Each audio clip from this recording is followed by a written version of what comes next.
today. I hope that, I hope that she runs a big race. Kathy come home from stall 4. Just waiting to go forward is Speriamo. Nice spare for Jason Hart, and then they'll nearly all be set. So let's go up to the commentary box for our first here on day 2 of the Kazoo St Ledger Festival, and say a very good afternoon once again to John Hunt. And to you, Alex. Hello, everybody. Welcome back to the commentary box here at Donny. Dry at the moment, indeed. Substantial patches of blue sky above, which are very welcome indeed. Kathy come home has just gone in, and the last one forward will be Palm Lily for our opening race on day 2 of the Kazoo St Ledger Festival meeting. It is the British Stallion Studs EBF Carry Red Fillies Nursery. We race over 6.5 furlongs. Palm Lily just had a quick think about things, but now walking forward under Rob Hornby, and we're set to go. Already they're off and racing. Race 1 today, an exceptionally good start from Lily in the Jungle.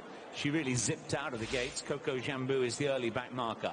Others that are way well include Alexis Princess towards the far side, Bonnie Angels right up with the pace, and Kathy come home not too far away. Then a line of 4 fillies, including Misty Blues, Palm Lily, Speriamo, the Grey, and also Crime Fiction, all moving forward. And the back markers are High Claire in company with Coco Jambu, tightly huddled together then as they race on towards the closing stages.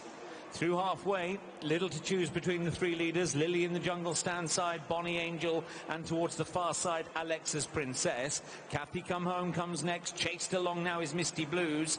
Also ridden is Speriamo, likewise Crime Fiction. Palm Lily has come under pressure as well. The leader is Bonnie Angel, and most of the other fillies are under maximum pressure to try and close on her. Bonnie Angel leads from Misty Blues in 2nd place. Then plugging on is Kathy come home in 3rd position. Down the near rail, Coco Jambu is doing best of the rest, but look at Bonnie Angel. She's streaking clear from Coco Bamboo, who's moving into 2nd place late in the day. Bonnie Angel, she's going to run out a tremendously impressive win here. East down, still vaulted up by 4 or 5 lengths. Bonnie Angel, terrific run.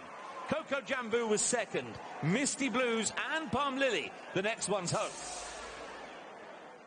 So Bonnie Angel wins as she likes there for John Fahey and Clive Cox. And Jim, I think it's fair to say we now know why she was sent off favourite for a handicap debut last time out. Yes, I mean, I do think the ground is slower than yesterday. I think the first result tells you that. A nursery that they look closely handicapped on form, quite a lot of them, and there's probably 8 lengths between the 1st and the 3rd. And this filly had blown them apart with 2 to go, Fred. She sure has. And talking about a filly gaining some experience and some confidence from her last win, she just about won at Leicester. She needed every yard to step up here in distance, was really up her street. And watch her, she was over-travelling early doors and doing a little too much. Johnny Fahey had a slight bit of worry there to get her into a rhythm, get her settled. He eventually did, and the way he went, or she went, when he pressed a button on her. This is a filly that's very well handicapped, Alex. Well, she's a filly that was very well handicapped. I'm not entirely sure what they'll put her up for that, but it's she's routed the opposition. Staying on nicely in 2nd, Jim, I thought was Coco Jambu. She certainly has enjoyed conditions today. Yeah, she has. She's shown improved form, and the 3rd filly has run well too because she didn't travel a yard. Yeah, so there you go, Clive Cox. He's having a pretty good time of things, and another speedy type here, and having a look at how well they travelled. This winner, Fred, travelled particularly well. She did. She pretty much did everything for Johnny Fahey. What I mean by that is she jumped out of the gates quite smart. She took him up to the front, and he just had to restrain her a little bit up front so that she wasn't overdoing things. And the second he slipped her a little bit of rein and squeezed her a bit, she took off like an absolute good thing. So nice to see her. Obviously by his sire, Harry Angel, who Clive Cox used to train as well. Yes, so he knows these very well, and he's getting another nice victory for the first season. Sire returns 4-1 favourite. Coco Jambu at 13-2 in 2nd, and Misty Blues at 6-1 in 3rd. No sleepers here, Jamie and Seb. She's absolutely tonked up. Really impressive, Alex, wasn't she, for various reasons, and primarily is that they've gone hard, and she's been up there throughout. Yeah, and she was in the van, always travelling strong, but they are going decent fractions for the 6.5 furlongs. they're going decent fractions. And I think that's why majority of the field capitulated at the 2 furlong marker. And the 2 horses that have finished field the places, yes. Misty Blues is one of the first off the bridle, and Coco Jambo was sat last. So it just shows they've gone real strong fractions, and she's managed to keep it up and actually put distance between herself and the field. Real good performance. So the best way to look at this is through the prism of the 2nd and 3rd, who were both off the bridle before anything else. Misty Blues is now making a ground toward that far side, but still last is Coco Jambo, and that's telling you that this really hurts at the pace that they're going, and the other horses who've been up there, principally Lily in the Jungle, they're all exhausted now, whereas this girl just keeps on pushing on. A really remarkable performance. Yeah, I mean, it kept up real decent fractions times in the furlong for the whole of the race, and like you know, the 2nd and 3rd are no mugs. This is a very good performance. And Alex, we spoke on Saturday about perhaps a corner turning season for John Fahey and this really good link up with Clive Cox. Yes, and it is a good link up, and it was really notable, wasn't it, that when he was interviewed, John Fahey, after a winner for the stable, he was really quite emotional about the support that Clive had shown him. So onwards and upwards for the team, and they get a nice win in our opening race here at Doncaster.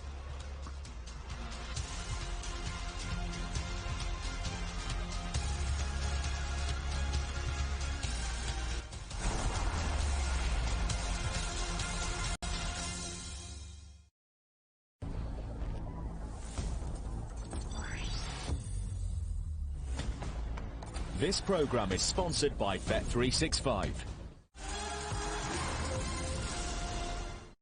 Wouldn't it be nice to keep hold of things you'd normally lose?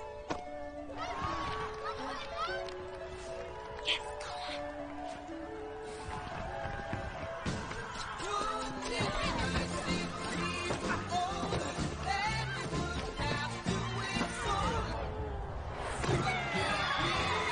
Well, Sky Mobile rolls with spare data so you can keep hold of it for up to 3 years. Sky Mobile. Hello, possible. If your garage looks like this, you need Tougher Man, a leading supplier of shelving for your home or business. Assembly is quick, easy, and boltless. Buy 1 bay from just $59.99, or you can get 3 bays from only $119.99, saving you nearly £60. Plus, you get a 5-year Storelex steel guarantee. Order now at tougherman.co.uk. The Mercedes-Benz online showroom. Search all available cars in one place. See all the latest retailer offers. And get an instant guaranteed part exchange valuation. Sensationally simple.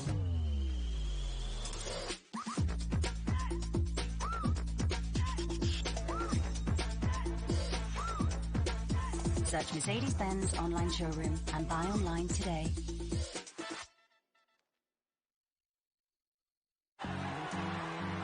It's fast, it's fearless, it's flat racing. Are you ready? That's the one.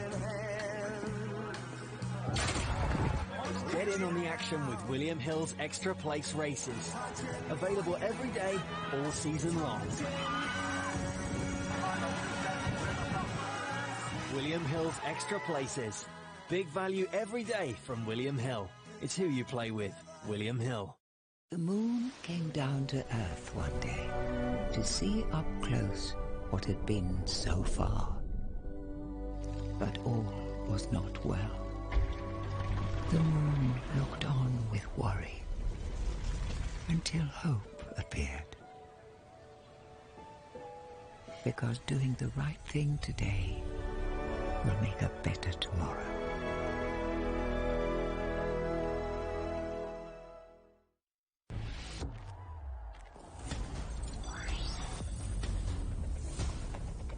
This programme is sponsored by Bet365.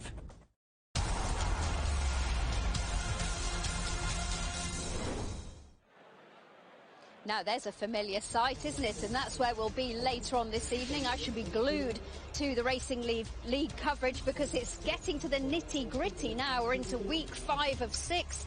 And for the first time, the league moves on to Southwell. Some big names riding there as well tonight. We've got Danny Muscat, Hayley Turner, Adam Kirby as well is there, Ray Dawson and Nicola Curry, who's, Dylan Brown McMonagall's back as well for Ireland. So much to look forward to. Join the team a little later on. In the meantime, we've got some super action from Doncaster, and we're rocking and rolling already because the Carry Red Fillies nursery has been won in exceptionally good style by Bonnie Angel in the colours of Peter Ridges. Well done to him. John Fahey on board for winning trainer Clive Cox. Let's go and rejoin Simon. Well, Bonnie Angel really has bolted up for Clive Cox in our first race here. Clive, that must have given you an awful lot of satisfaction. Very much so. She's always promised to be a nice filly at home, and she ran in some nice races at Newbury to begin with. But clearly moving forwards now, and probably a little bit of autumn ground is also appreciated, but just great when they're going the right way, you know. As you say, that Newbury form couldn't really have worked out better with two group winners coming out of the race either side of her. No, it's exactly, it's not a shock. I think the extra half a furlong helped today. The way she hit the line at Leicester gave us that encouragement that it might do. You know, Harry was very good on either ground. He held a course record in the Sandy Lane at Haydock, and then won the Haydock Sprint on very, very soft ground, virtually heavy ground. So, you know, but this filly's just getting the hang of things, and it's wonderful to see that progress. Do you think she could really progress through the ranks next year? I think she's doing everything nice, and she's coming to the boil now. So, I think I'm delighted for Peter Ridges. You know, not only Harry Angel, but Jimmy Stiles, and those colours have been recognised for a while now in some nice races, and hopefully this filly can carry that flag for him in those sort of better quality races. He's been a great supporter, absolutely. Now then, Eminency in the big sales race. What about that one's chances? Pretty impressive winning at Windsor last time. Yeah, sure. I mean, obviously, another half furlong for him. I think it's softer grounds than we ran on at Windsor, which is an unknown territory, but hopefully Havana Grey progeny seem to be coping with that. We like him, and it's a nice race. It's a nice price to be running for, and hopefully he'll manage conditions. Another big chance, Clive. All the best. Fingers crossed. Thank you. Always nice to get a winner in the bag, isn't it, when it's a big week for these trainers and owners and breeders. So well done to the team in the first. Now, I've just had the news that the ground has changed here at Doncaster. For those of us that got soaked yesterday afternoon, we won't be surprised to hear that it is now good to soft all round. There was a little bit of a shower as well this morning, and it's good to soft all round here at Doncaster. Our next big race here at Doncaster is the valuable sales race, but we're off to Chepstow shortly. A really good crowd here as well for Ladies' Day at Doncaster. I think there's around 10,000 or so at least here today, and it's expected to get bigger as the week goes on. People cheering the first winner. Well, there's another 7 to go.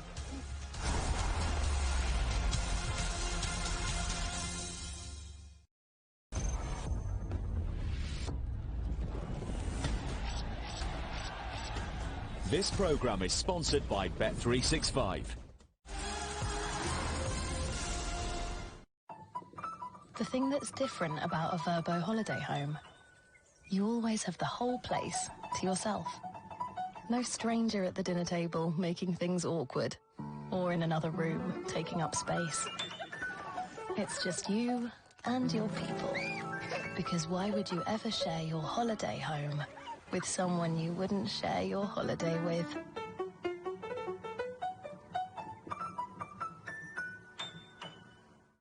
This is boring. Seriously. Should we do the thing?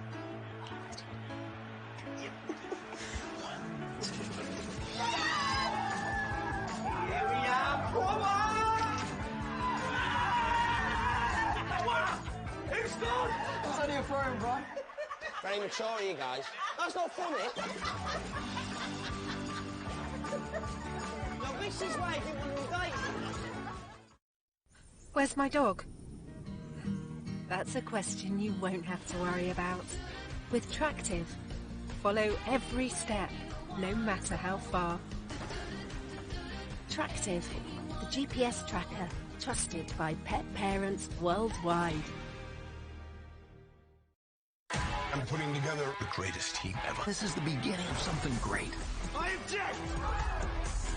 Now I'm really gonna have some fun.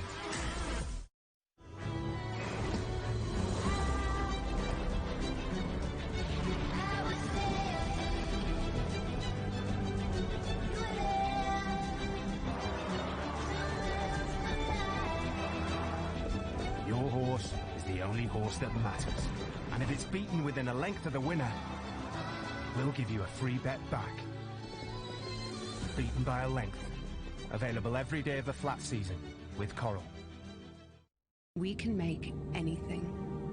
We can make visionary ideas come to life. We look forward to a brighter future. And we're excited to make the journey even more fascinating. We can make anything. But whatever we make, let's make sense.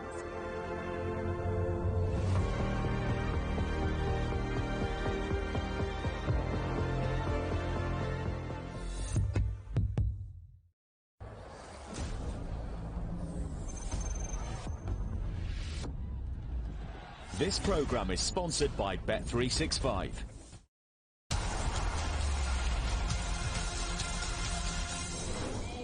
Welcome back to Doncaster. Just to reiterate the news we brought you before the break, it's now good to soft all round here following the rain that we had yesterday and a little bit this morning.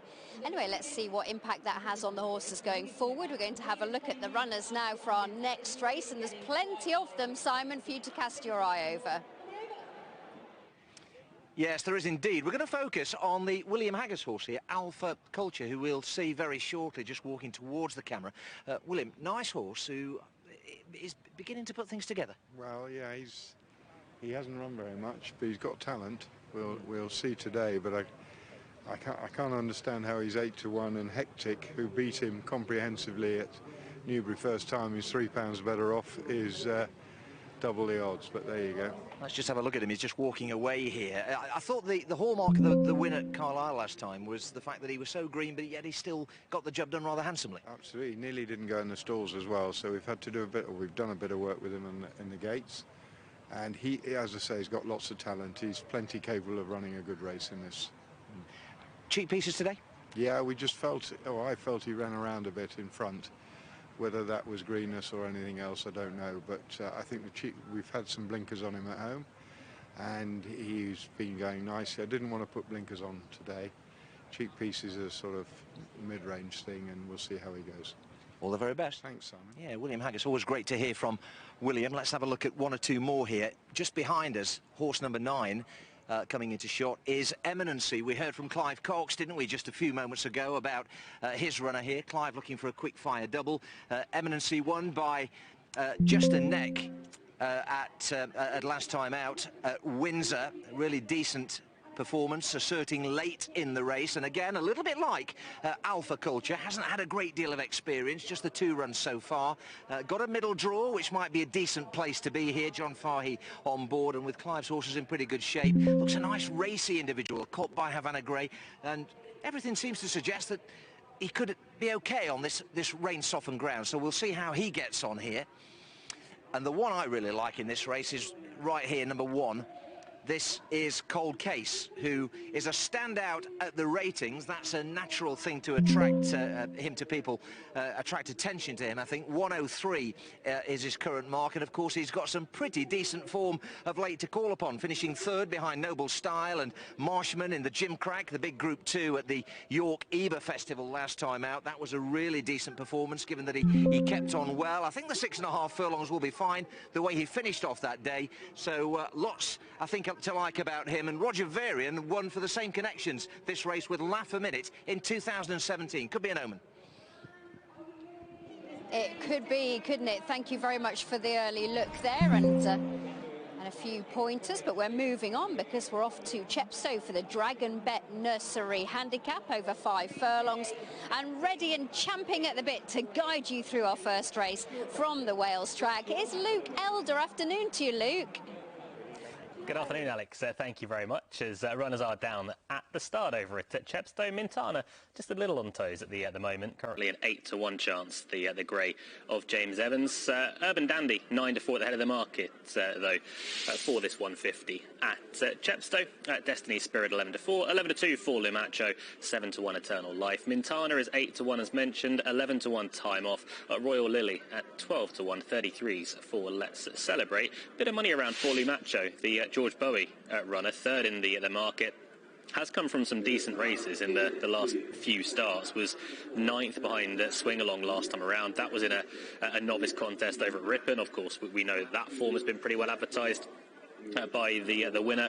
Arguably the best run came at Hamilton a couple of starts back behind Catch the Paddy. Again, a decent maiden to be running in, and has got a mark of 52. So this is very much going to be a chance given to Limacho. Obviously, Seb Sanders is over at Doncaster today, but if he were talking about this contest at Chepstow, he'd be imploring any rider to get on a wing, likely the near side rail. But Limacho from stall 5. It's a possibility. Destiny's Spirit was a winner last time around, managed to beat Gourmet here at Chepstow.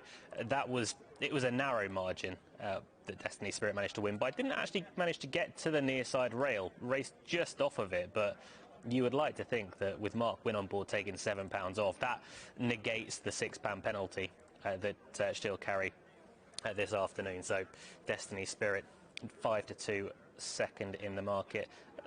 As an interest-wise, I thought Limacho would probably be the most interesting one to play from an each-way standpoint as well. I know it's 6-1, so you're not getting the fanciest of prices from an each-way view, but we've got the 3 places to aim at, and we're just waiting for the last few to go forward. Let's Celebrate being one of them. So with that said, over at Chepstow, we'll go and join commentary with David Fitzgerald. Post time. Urban Dandy has gone into stall number 4. And going into 8 is Destiny's Spirit. So after that will leave just 2 empty stalls. Mintana yet to go forward, and Let's Celebrate as well. Let's Celebrate a little bit on her toes. She was the last one to enter the paddock. She's due to go into stall number 2, and Mintana will hopefully go forward into 6. So Let's Celebrate has gone in to stall 2. So just Mintana now to complete the line. Mintana heads into stall number 6. They're ready.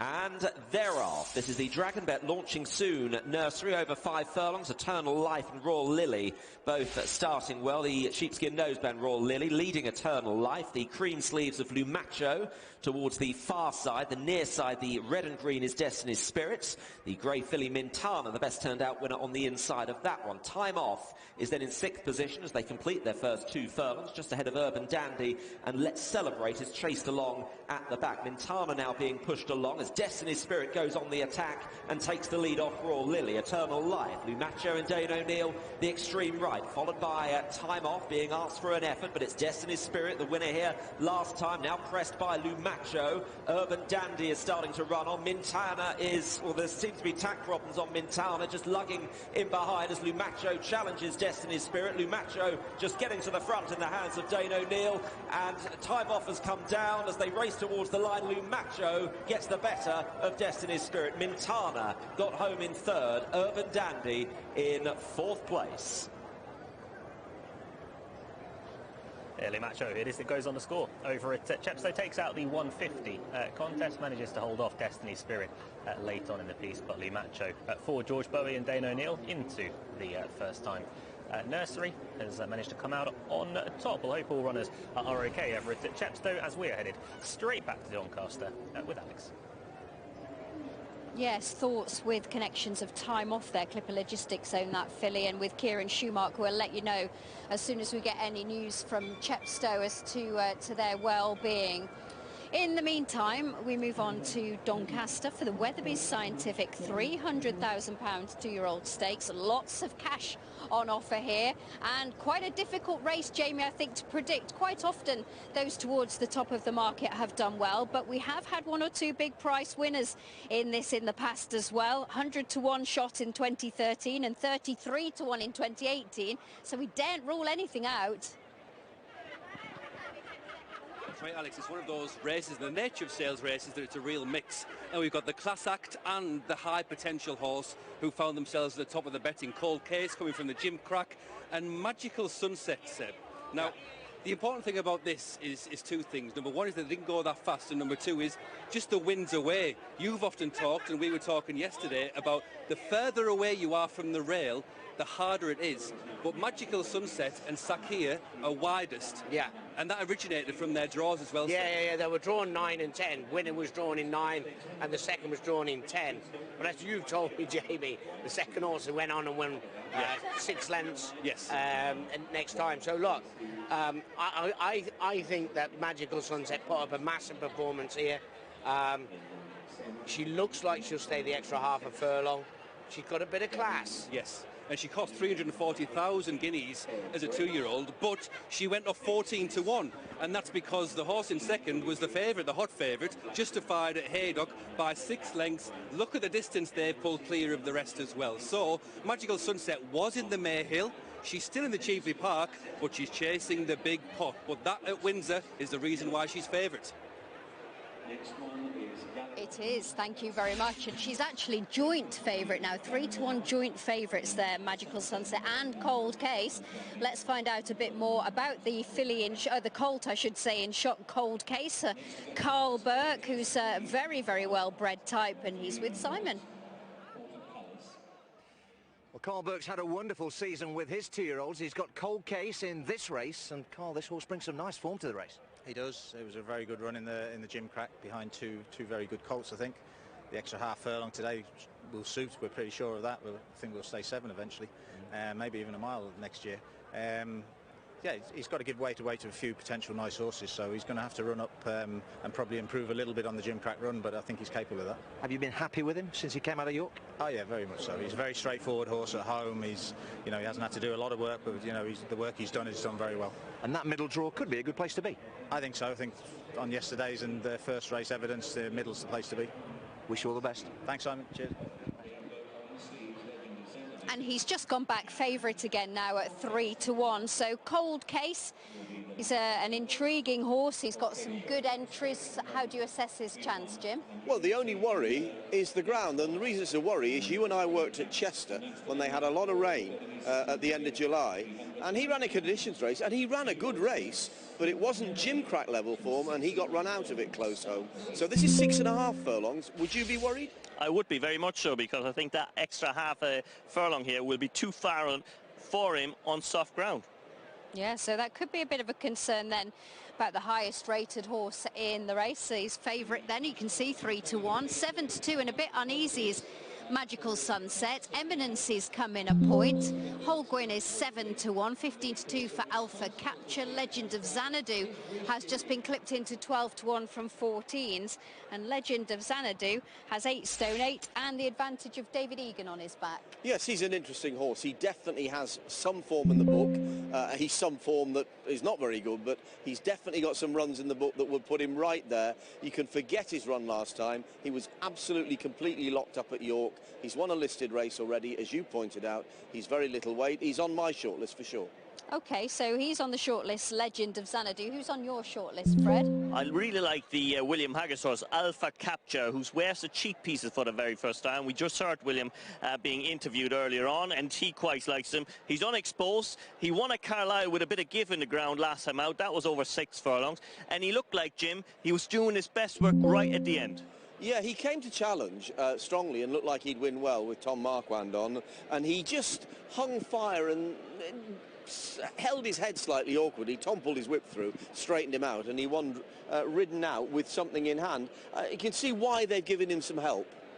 Yeah, he was getting a little bit toey, wasn't he, in the paddock as well. There is a bit of a buzz here, though, today. So what about the Hannon trio, Jim? Because we've got Swift Asset, Magical Sunset, the most prominent in the betting, and also Hectic, who beat Alpha Capture at Newbury on debut. Well, they are obviously a very interesting trio. Swift Asset, we've seen that run a couple of times.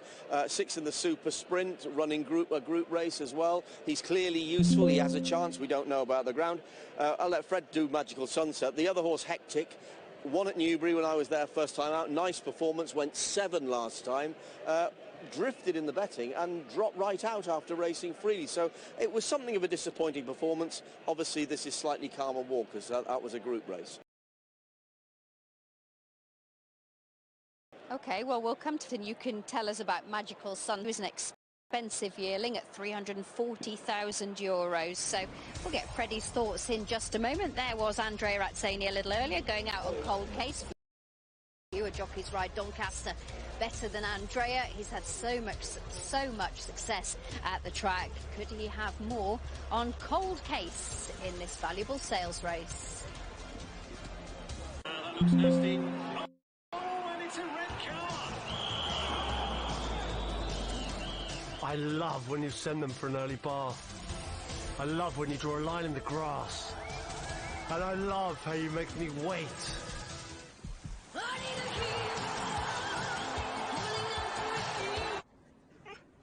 Choose a pre-built most popular bet builder and add it to your bet slip with just one tap. Paddy Power. Love football. Intimately. So, Freddie, Magical Sunset then. She doesn't have maybe quite the street sense of some of her rivals, having only run the one time, but it was a win. How do you think she'll go today? Yeah, she's obviously not as slick as most of them in this. That will be a bit of a disadvantage here, but her class might bring her through. She's obviously very well thought of. Her win,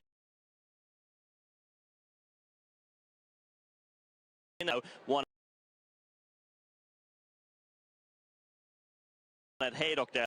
Very fancy entries as well. She's obviously rate her very high, but she's got to be streetwise here because they will jump and run. Yep, she's got the advantage of having Sean Levy on her back. He rides that for Richard Hannon. Jim Crowley's on Swift Asset, and Pat Dobbs is on Hectic there in the High Clear Thoroughbred Racing colours. So, Jamie and Seb, I'm keen on cold case. I won't get any prizes for that. Give us something, if you will, that you hope will run well. Well, since Jim mentioned Legend of Xanadu, that horse has gone from 14-1 into 11-1.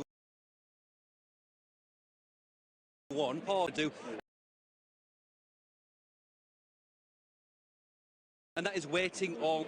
It's not the sum of the parts with him. He just got 8-8 today. That was his 5th in the Coventry, where, get this, Seb, still Persian Force, Royal Scotsman and Blackbeard. Yeah, I mean, he's got 8-8. He's got weighting advantage. If this was a handicap, it'd be so much further up the pecking order in the betting. I think I agree with you. I think he's a massively overpriced horse. If he can reproduce the Coventry form, he's bang there, because, you know, Cold Case is number 1. It's got 9 stone 4. That's a £10 swing. Yeah. That means he's got to run above 106. That's a big ask. Speaking of the Coventry, perhaps the best backed horse in the race is number 13, Holguin, who was 12-1 yesterday and is now 7-1. We haven't seen him since the Coventry, but it was an intention of the class in which he was held by Andrew Balding and second to Persian Force at Newbury. So he's coming in cold, but I just feel he stayed at a similar level for the next few runs. He obviously has ability with where the trainer's been running him, but for me, he hasn't shown as much ability as he did first time out. Just going in there was Eminency, and we heard from Clive Cox earlier after his winner about his chance. He's by Havana Grey. Don't forget that Havana Grey is responsible for the big sales race winner of the season so far. Should have been a ring. Eminency hasn't got the level of form of Magical Sunset, but we might see better from him today. But has won round Windsor, yes, which is a great learning curve. There's Galeron. What's interesting about Galeron is that he actually beat Trillium at Goodwood, so there's lots of different ways in which you can go for this big sales race, and the big sales race is called by John Hunt. Much, Jamie, looking forward to this. Should be good. Galeron just about in, set to go.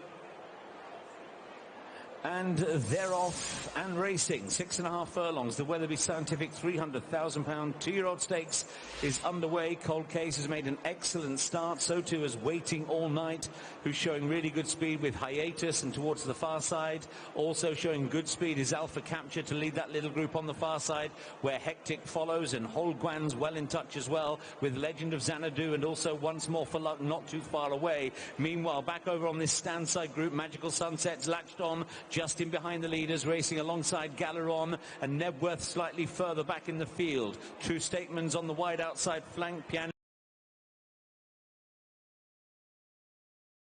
but over towards the far side of the group. Striding on then for home, and Cold Case motors on. Now has Alpha Capture under pressure in second place. Galeron trying to get there. Into fourth is Magical Sunset, but with a lot of work to do. Hectic makes some ground. On the far side, Hol Guan's arrived on the scene with every chance too. So Cold Case with Alpha Capture, Hol Guan and Galeron in behind them in fourth place. Up front, Cold Case, has he found a bit more? Alpha Capture's not going away though. The two of them settle down now under the run-in. Alpha Capture and Cold Case, still nothing between them, hitting the line absolutely together.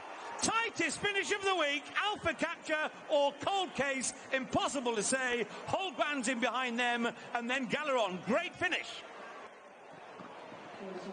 It was a great finish. It's a photo finish. Has Cold Case battled back to beat Alpha Capture? On first impression, Jim, I thought Cold Case had, but there's a gasp from the crowd as that replay is shown on the big screen. Yes, it is very, very close. I mean, the angle tends to favour this side.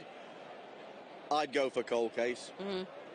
But I'm not the important one. Well, let me tell you, many a photo finish have been won with the far side in favour. It's coming through.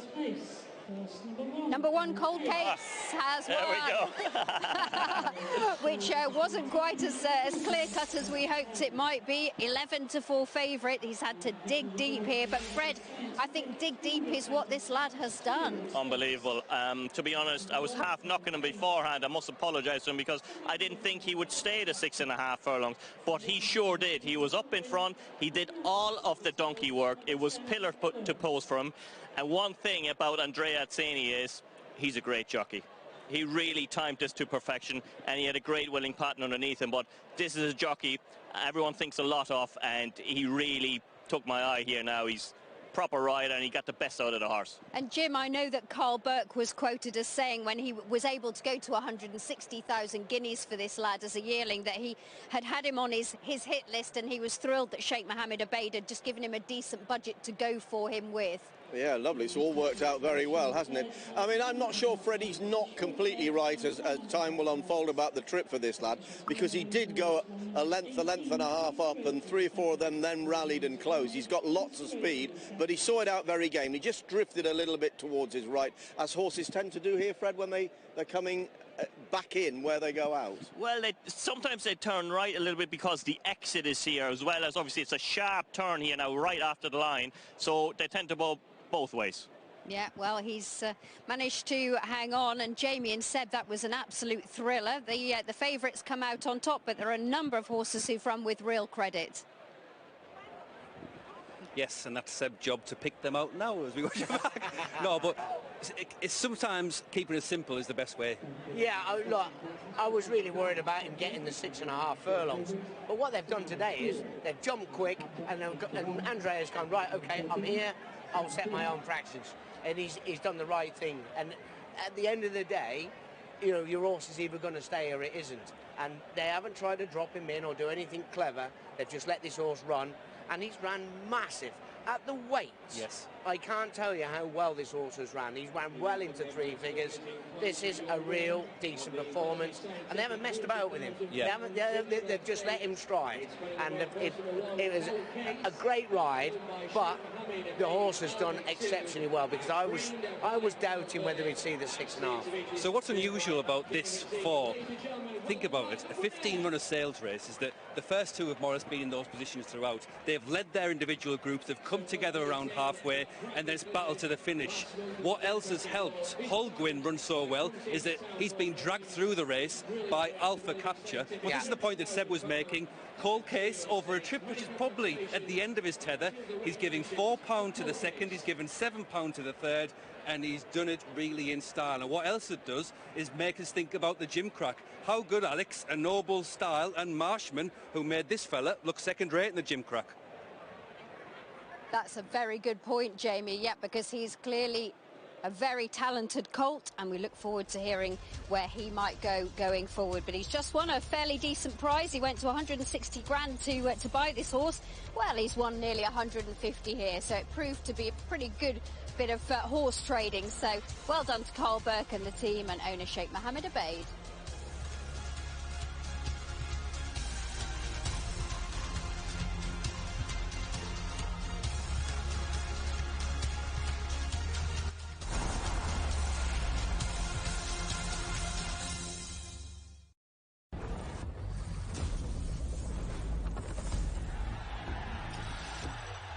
This programme is sponsored by Bet365.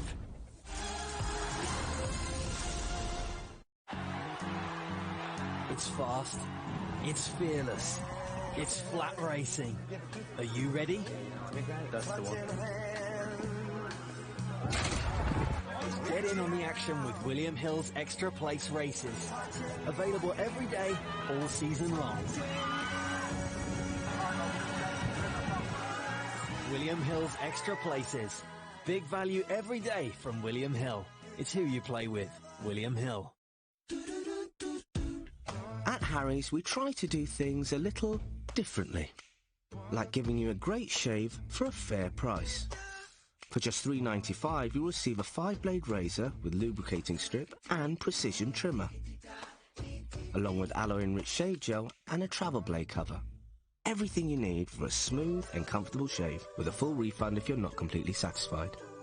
Get started with a $3.95 trial set at harrys.com. With TalkTalk, you can speed up and spend less on broadband. Out of contract on superfast fibre? Double your speed and you could save £134 on average by switching to TalkTalk Full Fibre 150. Just £32 a month for 24 months. Get ultra-fast full fibre. Average speeds of 152 megabits per second, plus the award-winning Amazon Aero router. Switch to Full Fibre 150 and save £134 on average. Search TalkTalk Full Fibre for deals that make sense. TalkTalk. Bring me sunshine in your smile. At Wiltshire Farm Foods, we love to make you smile. Our expert chefs prepare delicious, easy-to-cook meals handy to keep in the freezer. And our friendly local drivers will deliver straight to your door for free.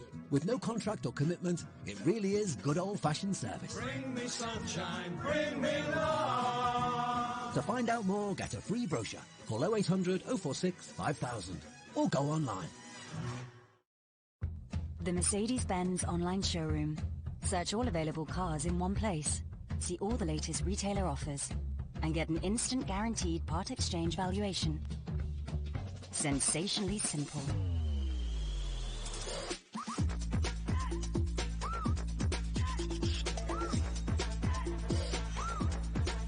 Search Mercedes-Benz online showroom and buy online today.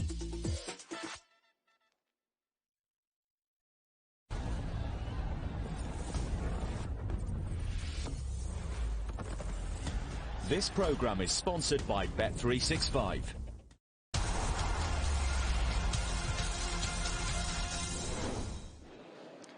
There is Cold Case. There was Cold Case before the off. It comes out of stall 7 in those famous yellow and black colours now of Sheikh Mohammed Obeid Al Maktoum. And Cold Case has shown great tenacity. He's got a huge engine as well to race prominently and hold off all comers. This 11-4 favourite, Andrea Razzini, who wears these colours on a regular basis, spoke with Simon after the contest.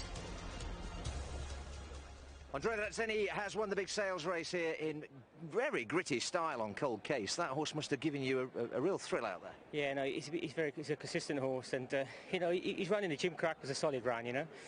And I thought 6.5 here on an easy track with a bit of juice to the ground.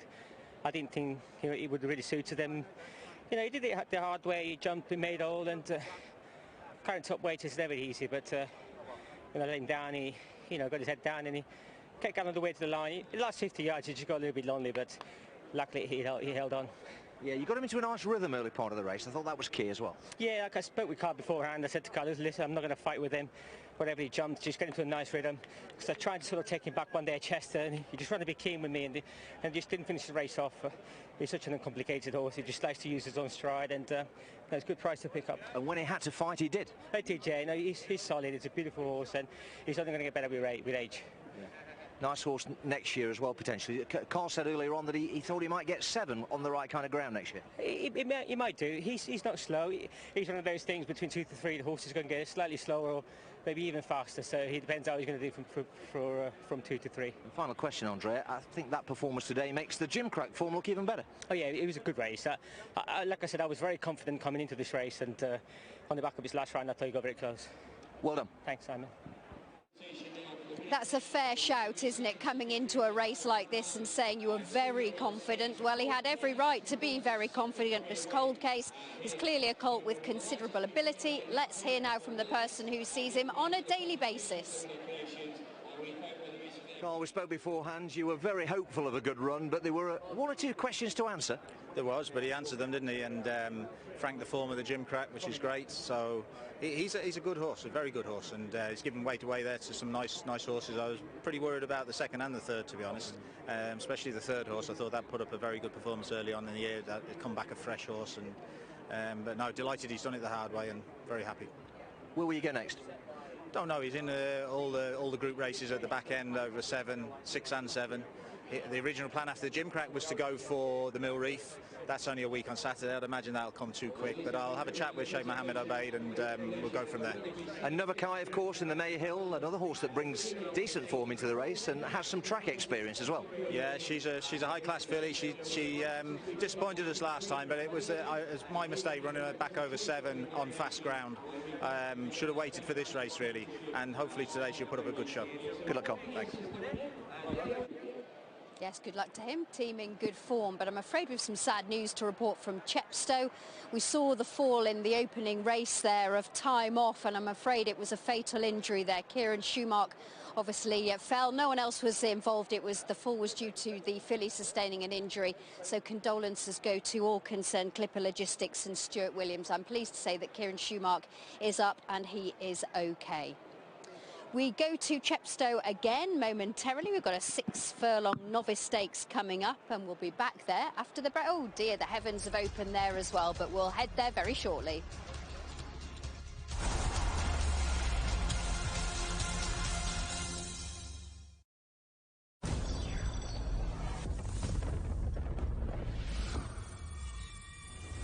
This programme is sponsored by Bet365.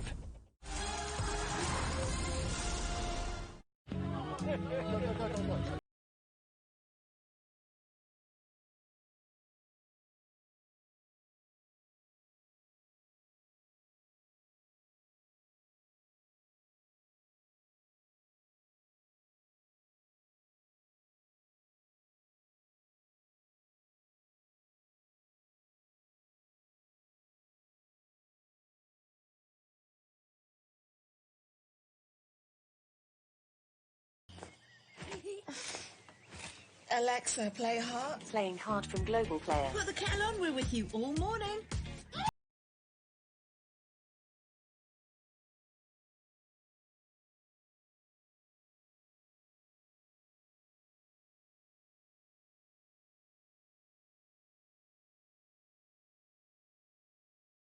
Playing Heart from Global Player. Start your day with Alexa and Heart. At Motorpoint, we make car buying easy by giving you an incredible choice. With thousands of nearly new cars and vans at unbeatable prices, and all under warranty. We'll buy your car too. It's so quick and easy. And we'll help you buy the car you want, your way. From visiting your local Motorpoint store with same-day drive-away, to reserve and collect online with free home delivery. Motorpoint, nobody beats us on price. I'm putting together the greatest team ever. This is the beginning of something great.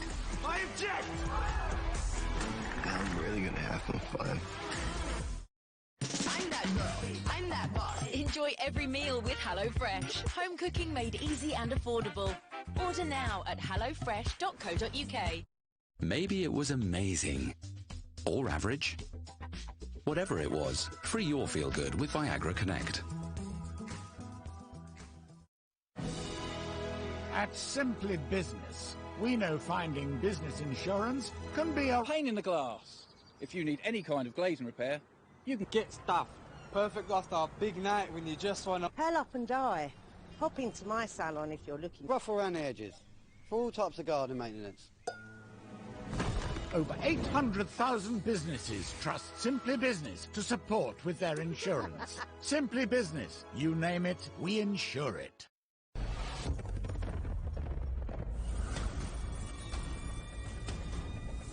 This programme is sponsored by Bet365.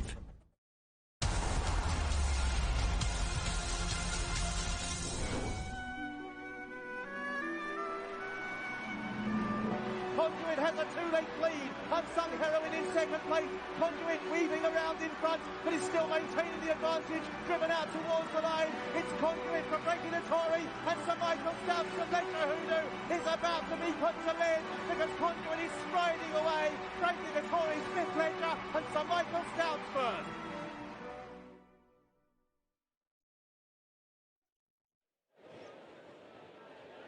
Yes, just 2 days to go before the final classic of the season, the oldest in the racing calendar, and you'll see it with us here on Sky Sports Racing. Been some wonderful winners over the years, and we were talking yesterday about the first Ledger that you remember being at or watching, and it was many moons ago for most of us. And Freddie, it's a brilliant race, isn't it? It is. It's obviously the oldest classic there is. It's a long way around here, 1 mile, 6.5 furlongs. You've got plenty of time to make your move here, and there is no hard luck stories, Jim, is there? The best horse usually wins. You've got to stay, you've got to be genuine, and, you know, the ground is an extra thing for the equation this year because it is on the easy side. Yeah, so we won't be getting any logician speed tests here. That way, I think he won the quickest since times were recorded a few years ago. But this is the lineup, and we've got 9 of them left in it today. New London is obviously the hot favourite here, Freddie, and he, on all known form, is the one they've got to beat. His class, his only defeat came when we were at Chester. That's right, yes, and I remember it well. I mean, he looked an absolute beauty in the parade ring, and everyone was a bit gobsmacked that he did get beat at Chester. But since then, he's done nothing but improve. They've placed him in the right races, and I thought last time out, Jim, at Goodwood, he looked ever so good and still in an improving type. Yeah, he does run. So we touched on this last year, Hurricane Lane. We go, will they stay, will they stay? Will he improve for the trip? He runs like one who will. But the big negative and the big worry for me is, why did he get... He didn't just get beat at Chester, he got beaten out of sight. Yeah. Was it the rain-softened ground, or was he wrong? I don't know. Yeah, that's a very good question. So if not New London, who? Eldar Darov. OK, tell us why. I just love him. I think he's a great horse. He won, obviously, at Ascot. He also won first time out on good to soft ground. Yeah. Now, he didn't perform in the Grand Prix de Paris simply because it was a very hot day. He had to travel over, and he never performed. He was always stepped down in trip to 1.5 miles on that occasion. And I just don't think, after having watched him at Ascot, that stepping back to 1.5 miles was the right thing to do. I think he needed every yard of that 1.6 miles at Ascot. And here he's getting another half a furlong. I think it'll be tailor-made for him. And I guess the point to make, Jim, on that note is that whilst obviously we're enjoying quite a fair afternoon now and it feels quite warm when the sun comes out, there are a few showers that could hit the track before Saturday, so it's probably not going to improve that much, I wouldn't think. Well, I mean, the forecast has changed, as you know, regularly over this week. But the one I heard last night was there's a threat of rain on and off until the end of Friday. Saturday is supposed to be a reasonably nice day, touch wood, so we hope so. But if you punt, if you have a bet in a race before you know and you think there might be a ground change, you're a fool. Hang on to your money and wait till you know as much as you can possibly know beforehand. Yeah, that is very good advice from a man who knows well, so do heed Jim's advice. Right, let's move on because we can already get a heads up about our next race. The horses starting to filter into the paddock, so let's go and rejoin Simon. I've caught up with Andrew Boulding, Alex, who's got a really nice runner in this next race, a horse called Frank Ness. I was at Chester when she got the job done rather emphatically. Today it's a step up in trip, Andrew. Yeah, and a step up in class. I mean, I think she's found a couple of good spots for her the last couple of times, but as you said, she couldn't have been more impressive. So hopefully she's capable of doing something in this grade. What about the ground today? A little bit on the slow side. Yeah, hopefully it won't be a problem. You know, I think it was the first time she won at Chester, it was on the slower side that day. She's certainly shaping like she should stay well. So, yeah, we're hopeful of a good run. And, of course, as a sister to Arabian Queen, who won a Juddmonte, she's impeccably bred, isn't she? Yeah, absolutely. And by Frankel, who won a Juddmonte as well. So, yeah, she's got a fine pedigree, and she's been a fabulous filly to train so far. So. Wish you all the best. Thank you. Let's have a look at the filly. She's just over here, horse number 6. Looking very well, beautifully turned out for Andrew and the team, of course, in the Jeff Smith colours. Jeff's bred some beautiful horses over the years, and I wonder if Frank Ness might be adding her name to that wonderful roster of class acts who have won here at Doncaster and on many of the big tracks up and down the country. Frank Ness looking well ahead of the Mayhill. Oh, do you know, I'm in love with this filly. It doesn't take much. They only have to look in a certain way, but she's got lovely big ears. We saw her at Chester, didn't we, Jim? And she just looked like a really nice, honest, kind filly. She's a honey. I mean, we shouldn't anthropomorphise, but we do. Yes. And she just looked so genuine, and as though she really enjoyed what she was doing. As you said already, she's got to step up again here, but she might. You know, she's won very easily the last twice.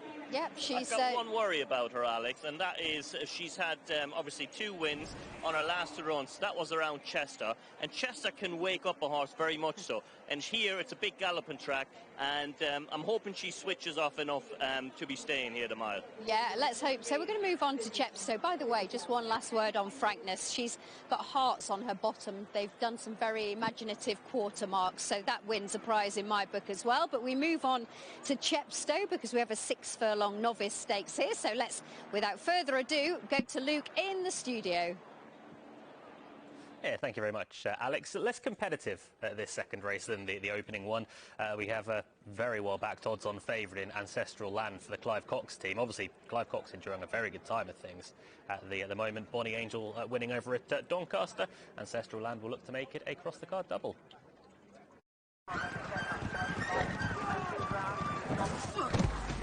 Hard. We're suspending you for 2 days. Hard. Hard. Hard. Well, soft, but you know. Hard. Hard! Racing is hard. Betting on it shouldn't be. The UK's #1 betting app. Built for ease. Sky Bet. That's betting better. Welcome back to Sky Sports Racing and Chepstow, where runners are just milling around down at the start. As mentioned, there's been a bit of money behind this favourite Ancestral Land. The form of that debut is working out very nicely over at Windsor. The winner, Al Carrar, was winning on debut, went on to Goodwood, but finished behind Royal Scotsman in Group 2 company in the Richmond Stakes. Went on to Ripon just after that and ran in listed company behind Should Have Been a Ring. We all know that form's been fairly well advertised, so it looks like it's a nice opening here for Ancestral Land. Ross Orion, as I say, taking the ride, and the Clive Cox yard already amongst the winners at Doncaster this afternoon. Against Ancestral Land, though, Majestic New Law has at least shown something for the Coles. Mohammed Tabdi taking a further £7 off. The debut effort at Salisbury left a bit to be improved upon, but that Windsor effort behind Majestic Merlin last time around was an OK run, was only beaten a length and a quarter or so. Majestical Merlin for the Charltons was winning at the 3rd time of asking. You would like to think there's some improvement to come from Majestic New Law. Drawn in stall 6, more towards the near side as well. I'd imagine that would be a bit of a positive in that he can get over towards the near side. He's by New Bay as well, so you would like to think that a bit of ease in the surface would help. That might well be where the improvement came from first to second start, along with a bit of greenness. Ran on good to firm on debut, and then last time around it was on good to soft ground. So there's potential that is where some of the improvement did come, but even so, he's going to have to show a fair bit more today. Of the rest, Nanga Parbat for Richard Hannon teaming up with Dane O'Neill was 4th last time around. That was obviously in the same race at Windsor behind Majestical Merlin. Was sent off favourite for that as well. It was 9-4 with Dane O'Neill on board, who, as I say, keeps the ride.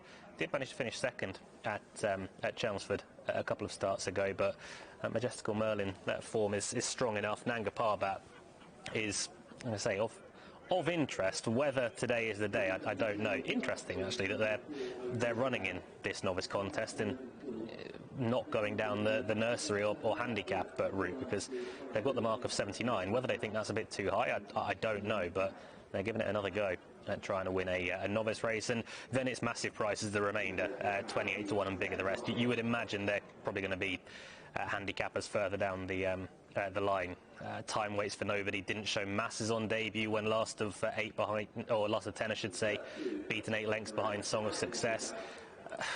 There's going to have to be a lot of improvement shown in that first time at Hood, but I think the first 3 could be okay. The first 2 absolutely in the market, but Ancestral Land, you could be looking at a fairly nice horse for Clive Cox and Ross Orion. So Majestic New Law, just a little tricky going forward, but all is okay now. The mount of Mohammed Tabdi taking that important £7 off, as Ancestral Land is 4-11 as they are just loading the last few. As we hand over to David Fitzgerald. Good afternoon, David. Good afternoon, Luke. Just Jackie Diamond going in, and Handler quickly into assist, but gradually getting through them here on what is officially soft ground here at Chepstow now. After the first race, there's the hot favourite, Ancestral Land, shaped very well at Windsor back in June. Plain yellow cap on Cahors Retreat. So just waiting for Nanga Parbat to complete the line. And they'll be racing over 6 furlongs here.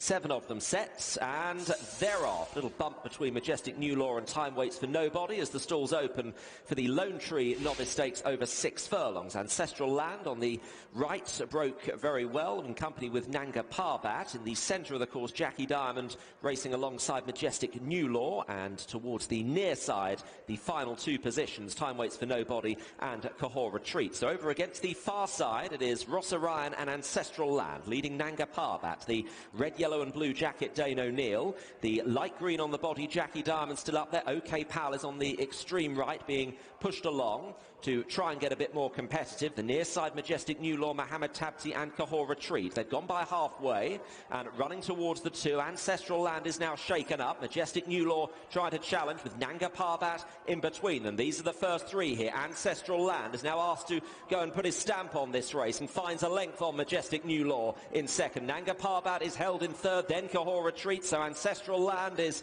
looking like justifying short odds here, is striding away as they race inside the last half furlong in the hands of Ross Orion for Clive Cox in form. Clive Cox, Ancestral Land, wins handsomely, goes one better than on debut, beats Majestic New Law, Nanga Parbat and Time Waits for Nobody, home in 4th. Yeah, that was nice, wasn't it, from Ancestral Land. Has gone on to score fairly comfortably for the Cox team, who complete across the card double. Ross Orion doing the steering, and it wasn't really much more than that, to be fair. But Ancestral Land, he's a handsome son of Sioux Nation, obviously a Norfolk winner from years gone by, but there's definitely more to come. Majestic New Law's run well back in second, and a bit shown again from Nanga Parbat, who came from a little further back in the field. But at this point, it was just a case of Ancestral Land keeping on going. You'd have liked to think that Ancestral Land will probably go into maybe listed company next time around. They might try out a decent race, especially with that debut form working out so nicely. You've already got group and listed form from the winner, Alcaraz. There's a winner in behind there as well. So Ancestral Land is a winner this afternoon, and bigger and better is still to come. So Ancestral Land wins over at Chepstow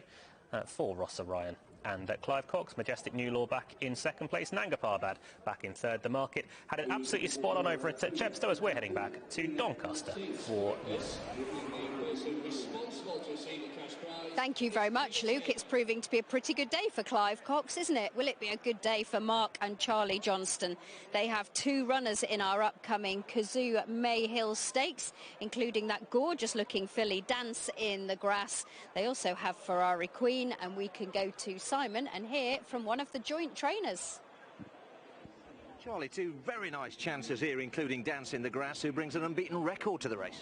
Yeah, she's done nothing wrong in her 2 starts to date. Well, nothing wrong at the end anyway. I think a lot went wrong really during the race at Sandown in the Star Stakes.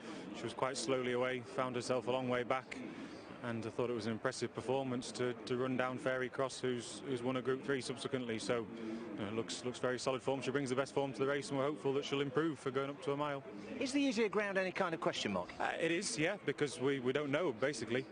Both runs to date have been on good to firm ground officially, so it's a variable that we didn't have. You probably take some solace from her sire's record on testing ground, but yeah, it's an unknown, and you'd rather have less of them if you could. And Ferrari Queen, second in listed company last time, also seems to be going the right way. Definitely. She was very impressive here on debut. Clearly likes the track. I think she'll improve for stepping up to a mile. Huge amount of stamina on the damn side of her pedigree. I think, you know, if one of them is going to actually relish the more testing conditions, it's probably her. You know, she's a filly that shapes like she's got a lot of stamina. Maybe not quite the class of Dance in the Grass, but she certainly warrants her place in the lineup as well. Good luck. Thank you. Yeah, two different fillies as individuals. Dance in the Grass is a big, well, I say big, strong filly. She's a big filly, Jim. Yeah, she still looks as though she could furnish, but that's not a surprise. I mean, Cracksman, who's made a good start as a stallion, only ran once at 2. He won his only start over a mile. The dam of this, although her dam was third in the Mayhill, the dam of this didn't run at 2. She didn't start till June. So what this filly has done already, you know, it could only augur well for her future. It was interesting that Simon asked that question of Charlie, because Mark told the press at Sandown that Sylvester had said she didn't like the ground, which was officially good, I think, at Sandown. The grass was long and she had trouble getting her feet out of it. So it's something, as Charlie has said, we don't know, but he's also right. She does bring, by some way, the best form into this. She does, and that's why she's currently the 5-4 favourite. It's fast. It's fearless. It's flat racing. Are you ready? That's the one. Get in on the action with William Hill's Extra Place races. Available every day, all season long. William Hill's Extra Places. Big value every day from William Hill. It's who you play with. William Hill. And Navaki goes into the stalls where Andrea Razzani awaits. So, Freddie, what are you a fan of here? Are you for or against the favourite? I'm for the favourite. Simply, as Jim was saying, she brings the best form onto the table. Her dam actually won twice on good to soft ground. Her knee action as well, Jim, having watched her at Sandown, suggests to me that she'll handle a certain amount of cut in the ground. Whether or not this is too soft here today, we will find out. OK, well, she's 5-4 to overcome that obstacle. Frankness is the filly that I like here. We've mentioned her pedigree. She is just going forward. The dam is a sister to Arabian Queen, who won the Juddmonte at 50-1, but she's a beautiful filly and she has one on good to soft. It'll be interesting to see how she fares. She doesn't have any big race entries. There's Motis Font going forward for Hughie Morrison and George Rook, one of the bigger price runners at 22-1. Just still a couple left out the back. There is Salsabila, who won over 7.5 furlongs at Beverley, and then the line is almost complete. Here's John. Dance in the Grass then to come in. Around a 5-4 chance at the moment. Can she extend her unbeaten record? Set to go. They're off and racing. Leaning out to the right there was Frankness as the gates flew open. She was in stall 10 and had plenty of daylight towards her outside, but quickly into stride, and she leads Dance in the Grass in the early stages. Motis Font, and also well there is Nova Kai. 2 over on the far side of the group, racing slightly detached there, Ferrari Queen, who's followed by Perfect Profit. Others that are covered up early include Salsabila, and last of all, in behind Motis Font, is Polly Pot. So they're heading then down the straight mile here. The Kazoo Mayhill Stakes, one of the pattern race features of the entire week here at the Doncaster St Leger Festival meeting, and Frankness leading up narrowly from Nova Kai in second place. Then we've got, trying to get a bit closer on the stand side, Dance in the Grass. Ferrari Queen with that one, and Motis Font travels fine as well. Pushed along a little bit now is Perfect Profit over on the far side of the track behind Ferrari Queen. Salsabila still well in touch. The back marker is Polly Pot as they work their way now with still over 2 furlongs left to go. And Dance in the Grass is being asked some pretty big questions here. However, she is starting to find a few answers as the leader is still Frankness against the rail. That is where Dance in the Grass is trying to get there, but it looks too much for her. After these, Nova Kai in the middle of the track as well. Polly Pot for what would be a stunning upset if she could pull it off.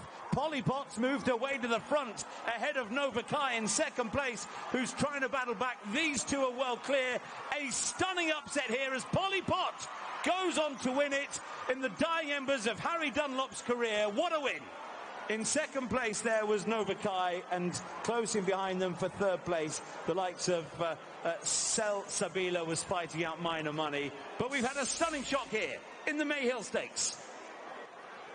And a shock of 40-to-1 proportions. Goodness me, Polly Pott, who's won a maiden and 2 nurseries, took a huge leap in grade, and she's taken it in her lovely stride. She cost just 21,000 guineas as a yearling, and Harry Dunlop, as you heard, he's not long off giving up training, so it must be a really bittersweet pill for him to swallow. Absolutely, Alex, I have to say, this filly came from out of the clouds. She was out to back the whole way. Watch her there in the middle of your screen with the pink colours. Danny Tudhope is in no rush whatsoever. I felt like halfway through the race they went quite an honest gallop, I have to say, for the conditions that I like. Watch the Mark and Charlie Johnson filly and the yellow colours on the left. She feels, she looks like to me, Jim, as though the lights are turned off quite swiftly. Yeah, I mean, she struggled some way out of Sandown, but knuckled down. She didn't show the same resolution today, and she's clearly not run anything like her form. But this filly, the winner, Polly Pott, once she hits top gear, she stormed away.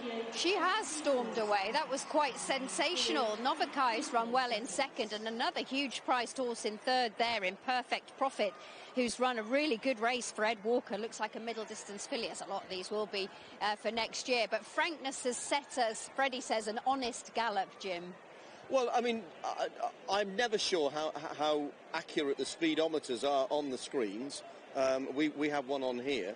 But the one today suggested the first 2 or 3 furlongs were 38, 39 miles an hour. If that's true, that is very fast. In these conditions. In these conditions, particularly, yeah. Yes. And as for Polly Pott, I mean, where did that come from? Well, she was improving. I mean, there's no doubt about that. She won off 70 last time. You'd have thought she'd have to run at least into the 90s to win this. Whether it's one of those results you can't really analyse, particularly with the proximity of Perfect Profit, is another matter. Let's give the second filly some credit, Freddie. She was in the race a long way out. She was indeed, and she knuckled it down well. I thought the step up and trip really suited her here today, because last time on the July course when she ran, she didn't look, as to me, she let herself completely down. So obviously a bit of juice in the ground, and the stop and distance was right up her street. Well, I tell you what, Jim says that this is a race that you might not be able to analyse. I know a couple of gentlemen who are keen to pick up that mantle. Yeah, there's a challenge. What? You're shaking your head here. 40-1. So something happened to generate the improvement, and I think that the team have already hit on one pertinent point.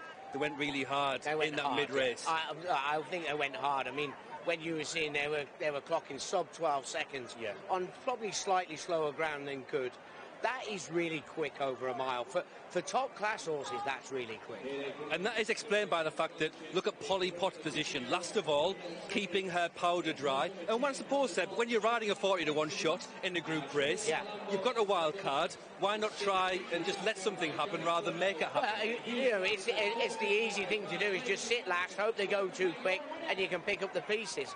I mean, I'm not knocking the performance. Great performance. Had done nothing wrong, but it only won nurseries. I think it was off a rating of was it 75? Yeah. Rating of 75. Won nurseries of 68 and 70 prior to this. So this is where Frankness and has a brief flirtation with the front dancing in the grass. And it's hard to really offer a big excuse for dancing in the grass, given that she was quite patiently handled by William Buick. So this is fascinating in the sense that Polly Pott... When I was actually watching the race, I thought the race was setting up for her because she was coming from just slightly off the pace, and I thought they got going a bit quick, and I thought she'd pick up the pieces, but the filly that picked up the pieces was Polly Pott. One of the fastest horses we've seen in recent times is Muhara, but he, for some reason, is getting stamina pack stock. One of them is Polly Pott, another is Ashada Alex, who's coming up next. And we are very much looking forward to that in the Coral Park Hill Filly Stakes at 3:10. Stay with us here on Sky Sports Racing.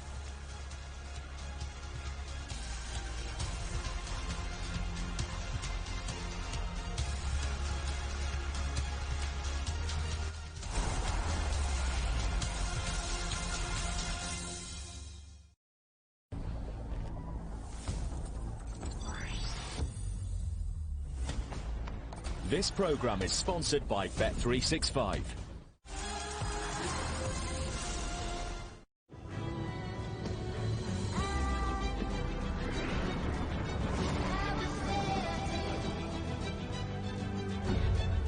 to racing, control is the most important thing.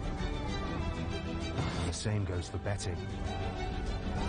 So if you feel that your gambling is getting out of hand, you can set limits and rein it in with tools from Coral.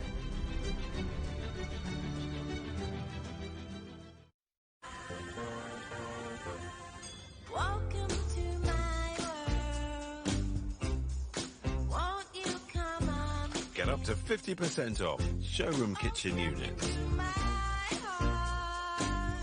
Don't be house embarrassed, be house proud with Wickes. This is an urgent appeal from the Disasters Emergency Committee. You've seen the news. Many people have lost their lives and survivors urgently need life-saving assistance. We need your help to provide life-saving food, shelter, clean water and medical assistance. Please call 0800 035 8046, text SAVE4 to 70000 to give £10 or go online to donate now. Thank you. For Expedia members, travel doesn't end at booking.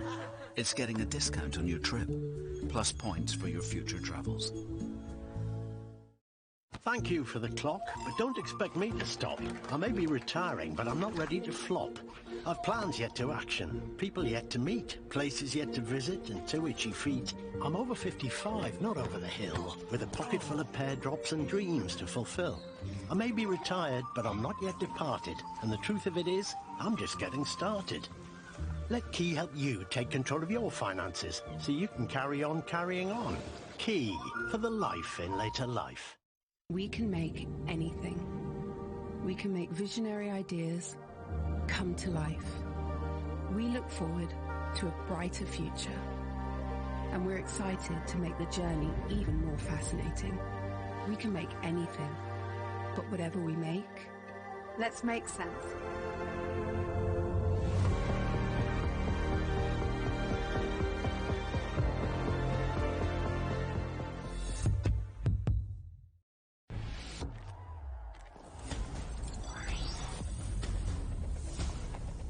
This programme is sponsored by Bet365.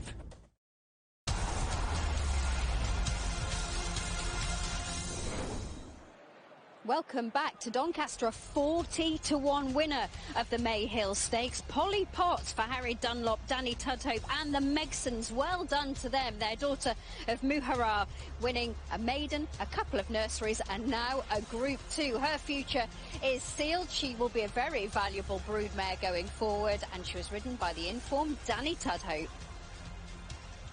Danny, what a remarkable performance. Yeah, probably a bit unexpected, you know, but probably the best ones to have.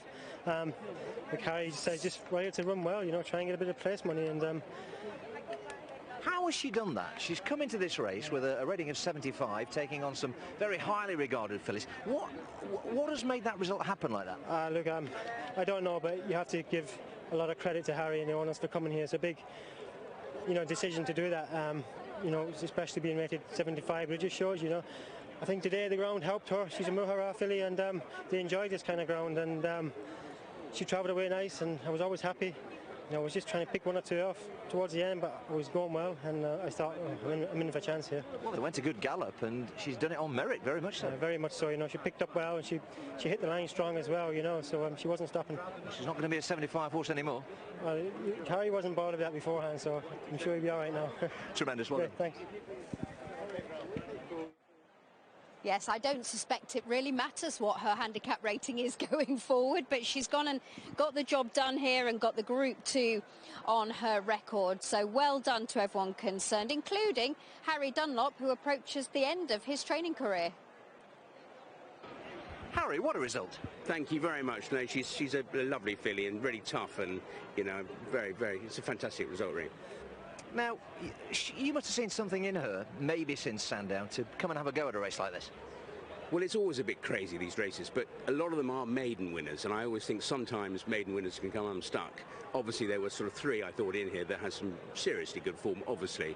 But I think you've got to stay a mile. Obviously, it's become soft ground with the rain that was yesterday. But what this filly has is she's tough and hardy, and, you know, she obviously shone through today.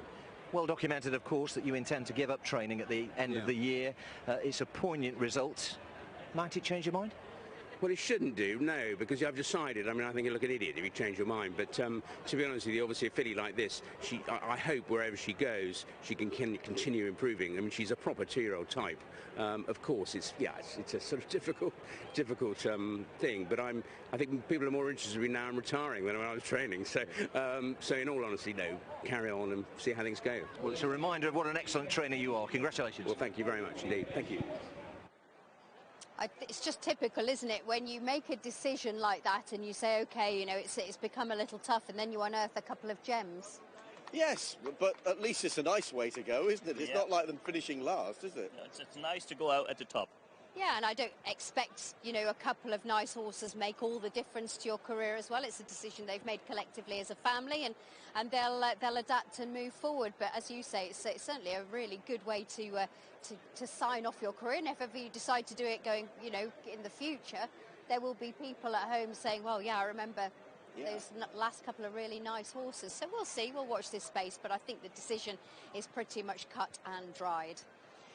It's still beautifully sunny here at Doncaster, for which we're very, very grateful. I wonder what conditions are like in Paris. They look a little more overcast, don't they? But we have a decent race coming up next.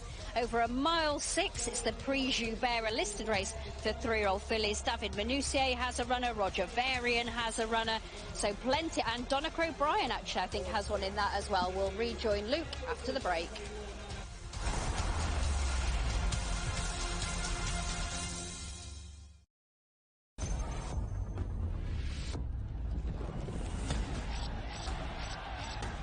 This programme is sponsored by Bet365. Wouldn't it be nice to keep hold of things you'd normally lose? Yes,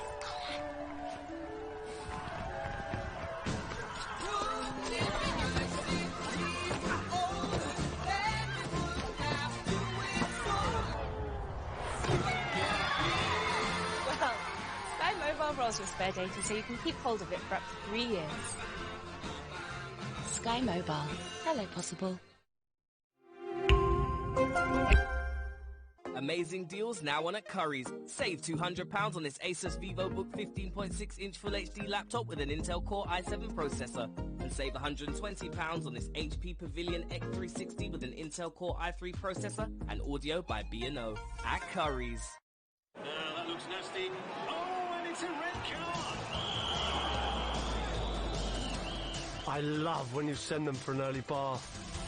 I love when you draw a line in the grass. And I love how you make me wait.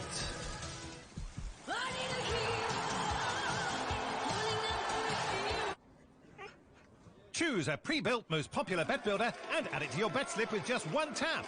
Paddy Power. Love football. Intimately. I like the way you move. You move joint supplements for dogs, and now dental care sticks with active barrier technology. Try either for a month for just £10. It's here. This is the beginning of something great. Celebrate Disney Plus Day. I would go for this. Join us for only $1.99. Now I'm really gonna have some fun. Watch exclusive premieres and so much more. And for a limited time, it's only $1.99 for 1 month. I want to be the kind of person that can take that leap. The Disney Plus Day offer is here. You won't want to miss it. The Mercedes-Benz online showroom. Search all available cars in one place.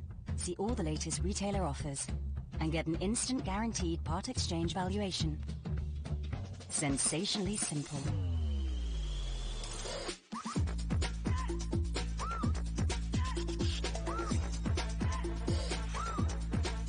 Search Mercedes-Benz online showroom and buy online today.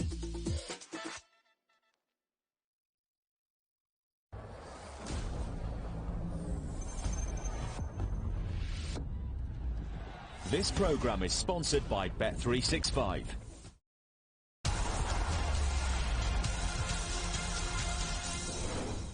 Welcome back to Sky Sports Racing as runners over at Paris-Longchamp for the Prix Joubert.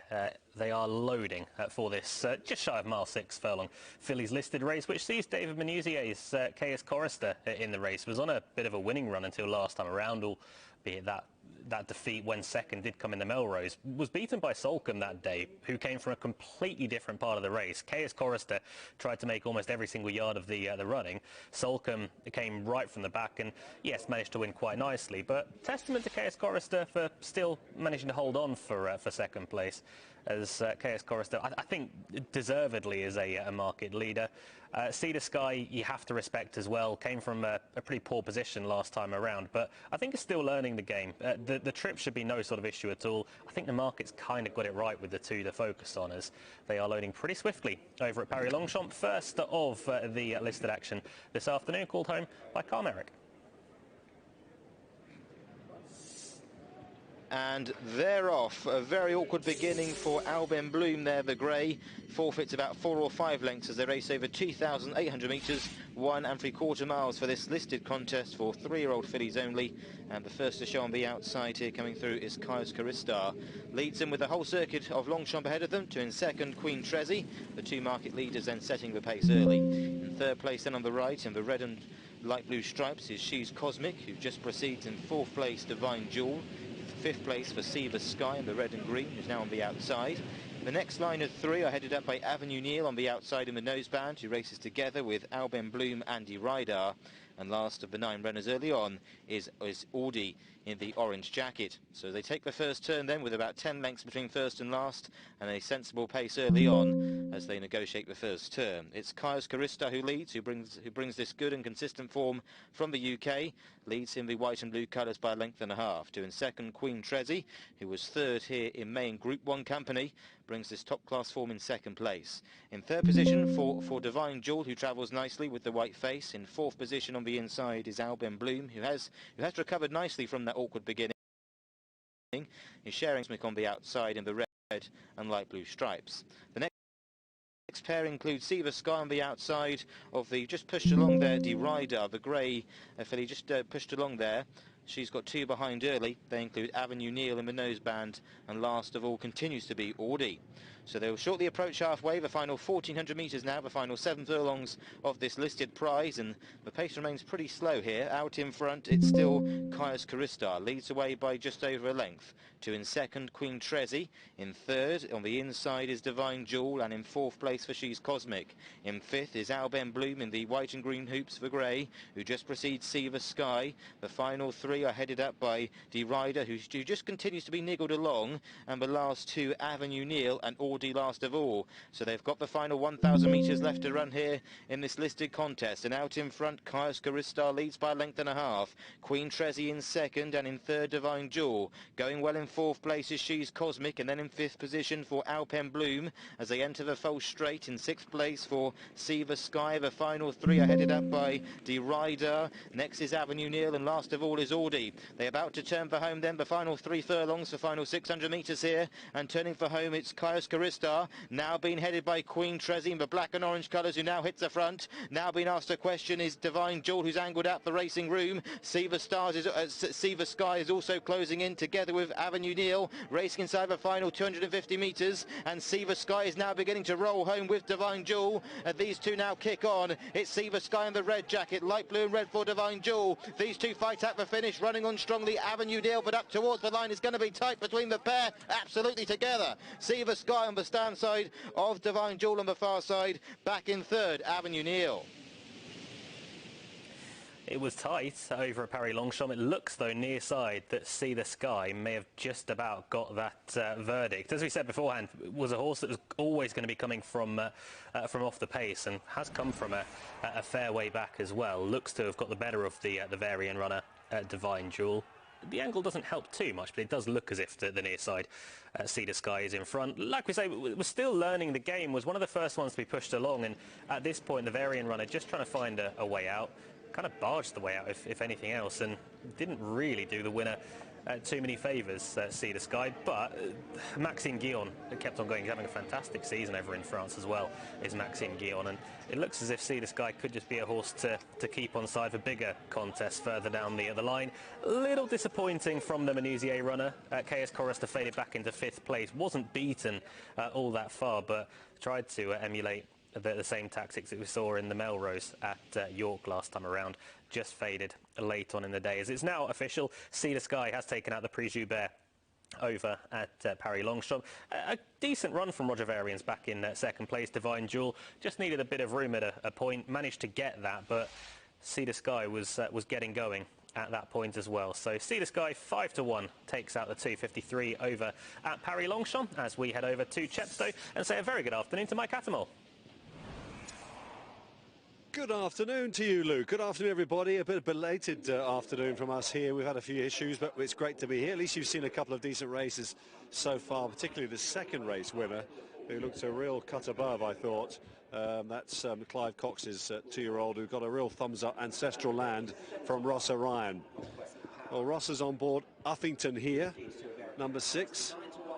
And is 2-1 favourite, Uffington, or 85-40. Model of consistency, Uffington. Second at Newbury, Kempton fourth, and again at Newbury. Cheap pieces on for the first time today. I just made a note, though, that rain, I wasn't sure whether rain would be in his favour. We've had a bit of rain here. The ground, by the way, is now soft. Forget what it says on the graphic there on the screen. It was changed about 25 minutes ago. It's officially soft ground here now at Chepstow. By the way, Kieran Schumacher, who had a fall in the first race, stood down for the rest of the day. He walked away from the incident, but he's been stood down for the rest of the day here. So he didn't have a ride in this race anyway. Midnight Flame doesn't go. So Uffington, pretty consistent, dropping back in trip, and has been well supported all morning, to be honest. It was around about 7-2 this morning, best price. Now trading at 2-1. He'll be one of the first to go in. His last 2 starts have been over 7 furlongs, dropping back a furlong in trip here today. I quite like the look of number 3, Resilient Power, in the parade ring. A real nice type by Kessar, third at Fosslas on his debut. Not built on that, though, as he comes back in trip. Gary Halpin rides for Alice Haynes. That's number 3, Resilient Power. Nice type. We're looking at, in the pink jacket there, just backing away, Conquest of Power, who's not a bad-looking little horse, but he's getting himself into a real state down there at the start. It's a temperature-wise, it's a reasonable enough afternoon. As you know, we got soaked earlier on here, but he shouldn't be as sweaty and as warm as that. And it's just getting to him a little bit, as you can see. They're trying to put him in. Mark Gwynn, who's been having a good run recently, is on board for Mark Usher. There has been, however, support for Conquest of Power. Steady support overnight. Has he done... What is he doing there? They're just checking out something. No, he seems to be all right. I'll try and get him in again. The other one I quite like was Coco Hill as well, who's second best in at 11-4. Now, she's run really well at Leicester a couple of times and at Chepstow. And was a good third here last time out over the course and distance. That was on good ground. She looks really fit and well. Just watching Let's Have a Fly going in. It was last of 8 on debut at Fosslas. There's Resilient Power. Quite like the look of him. He's a real handy, strong little 2-year-old. But he needs to prove that he hasn't gone backwards completely. We're waiting on Universi Dominici there for John Butler. Ran really well at Newmarket last time out. They're running with him now. Roberto Favorulo's gelding. Kieran Fallon on board for the first time today. Might ride him prominently again today. Still looks a bit on the weak side, however, but he's certainly a horse that could be one to follow in time. American Paris is in. David Fitzgerald is our commentator here at Chepstow. As you well know, it's a chance for me to hand over to him for our third. Set. And they're off in the Avenue Insurance Partners nursery. Resilient Power and Let's Have a Flyer, both a little bit slow to get going. Uffington is keen, but broke very well. So did American in Paris, the maroon and white. Jumra in the blue, 2 from the right, and the red, white and green. Universi Dominici showing speed against the far side. The near side in cheap pieces, Conquest of Power, just ahead of Coco Hill. Let's Have a Flyer and Resilient Power, as Jumra leads under Taylor Fisher.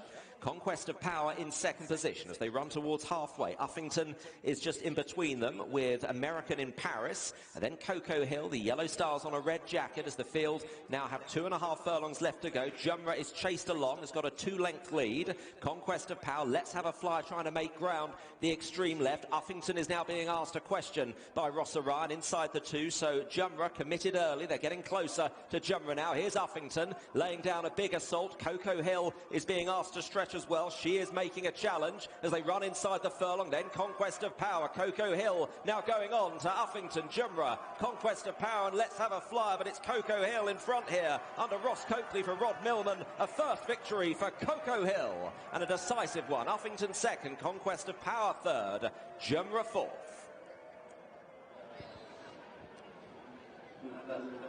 Well, we said she looked in good shape, and she's won nicely in the end. Odds of 11-4. Rod Millman, trained filly, of course. Ross Coakley in the saddles, won by about just over 2 lengths. A good run again by Uffington. Such a model of consistency in second. The sweaty Conquest of Power was back in third, and Jumra was fourth, who made much of the running the filly over on the far side there.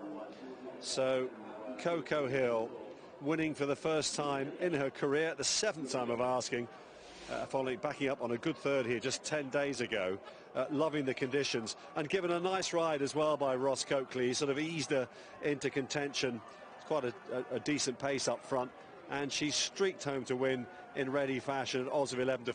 Uffington 2-1 fav in second, and she's won by 2 1/4 lengths, Alex. 2 1/4 lengths. Great to be part of the show, Alex. Back to you. Great to have you as part of the show, Mike. Thank you very much. So we have the Coral Park Hill Filly Stakes up next. It's over the St Ledger track and trip, the race colloquially known as the Filly St Ledger, and Sharda is your 6-4 favourite. The fillies are getting united with the jockeys. They're making their way down to post. We are off for a break.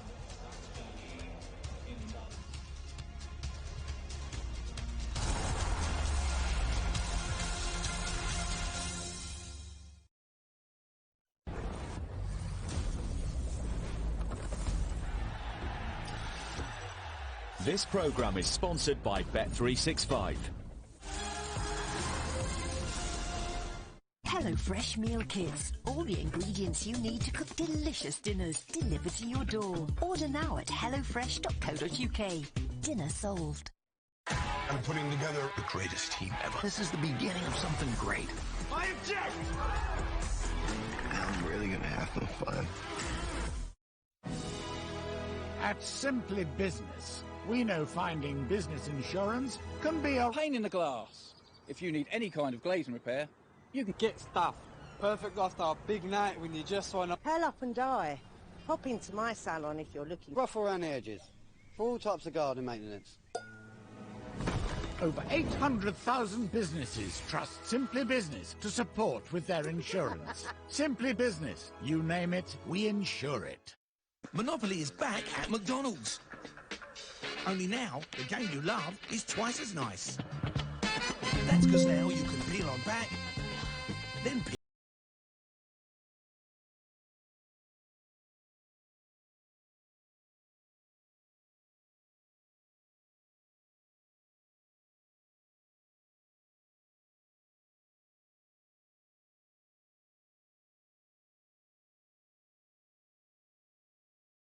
About money.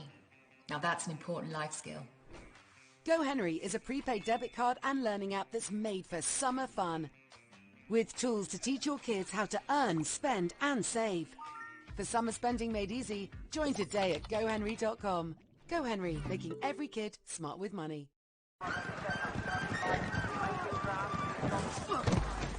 Hard. We're suspending you for 2 days. Hard. Hard. Hard. Well, soft. But you know.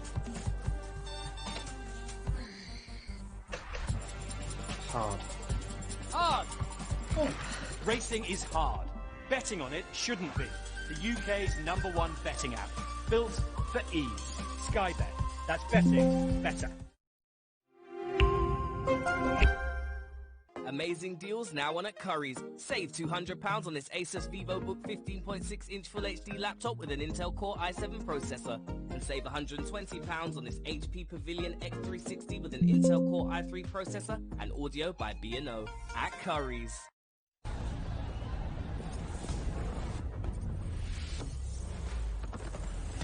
This programme is sponsored by Bet365.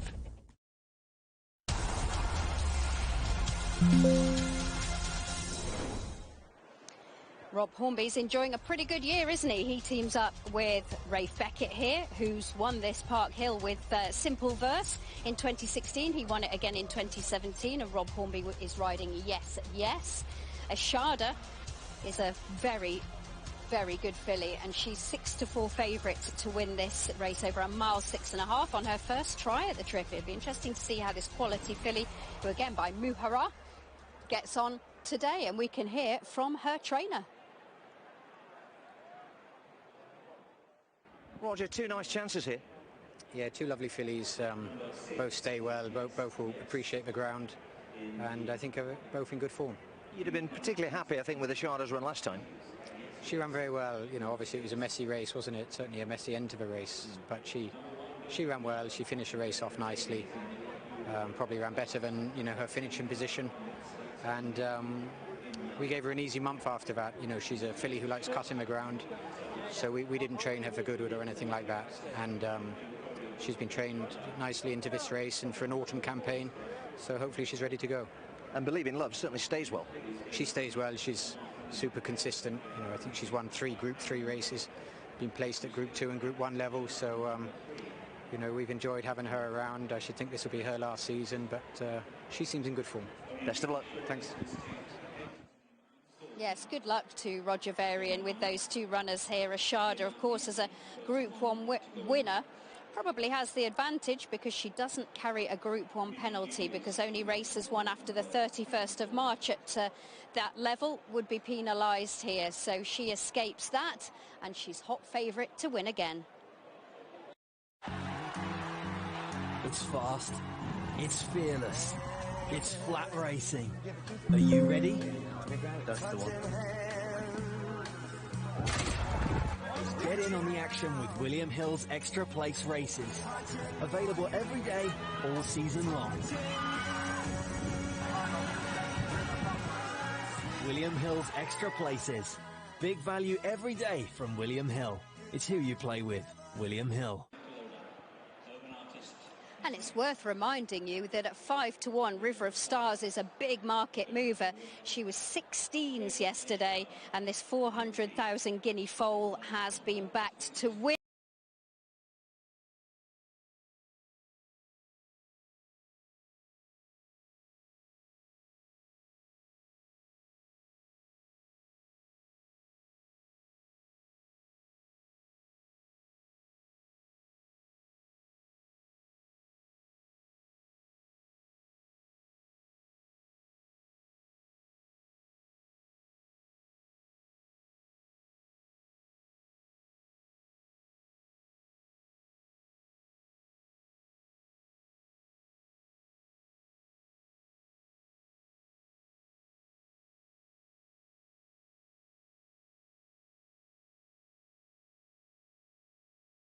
Of her stablemate Believe in Love, so the two Varian runners, they are racing absolutely together, 5th and 6th. Nell Quickly's next, and Mimi Q is the early back marker. So covering the first half mile of the Coral Park Hill Filly Stakes, and the leader now, River of Stars, has just come through to shade it from Urban Artist in 2nd place. Glenartney's got a little bit buzzy in behind him in 3rd place, and Yes Yes is in 4th. After those, we've got Believe in Love, who's on the rail, racing next to Ashada still. Ashada in the blue and white, Shadwell silks, and then a length and a half further back to Mimi Q, who's well in touch, alongside Nell Quickly. So this long, familiar turn for home is now on. Left hand down for much of the next half mile towards the home straight they head.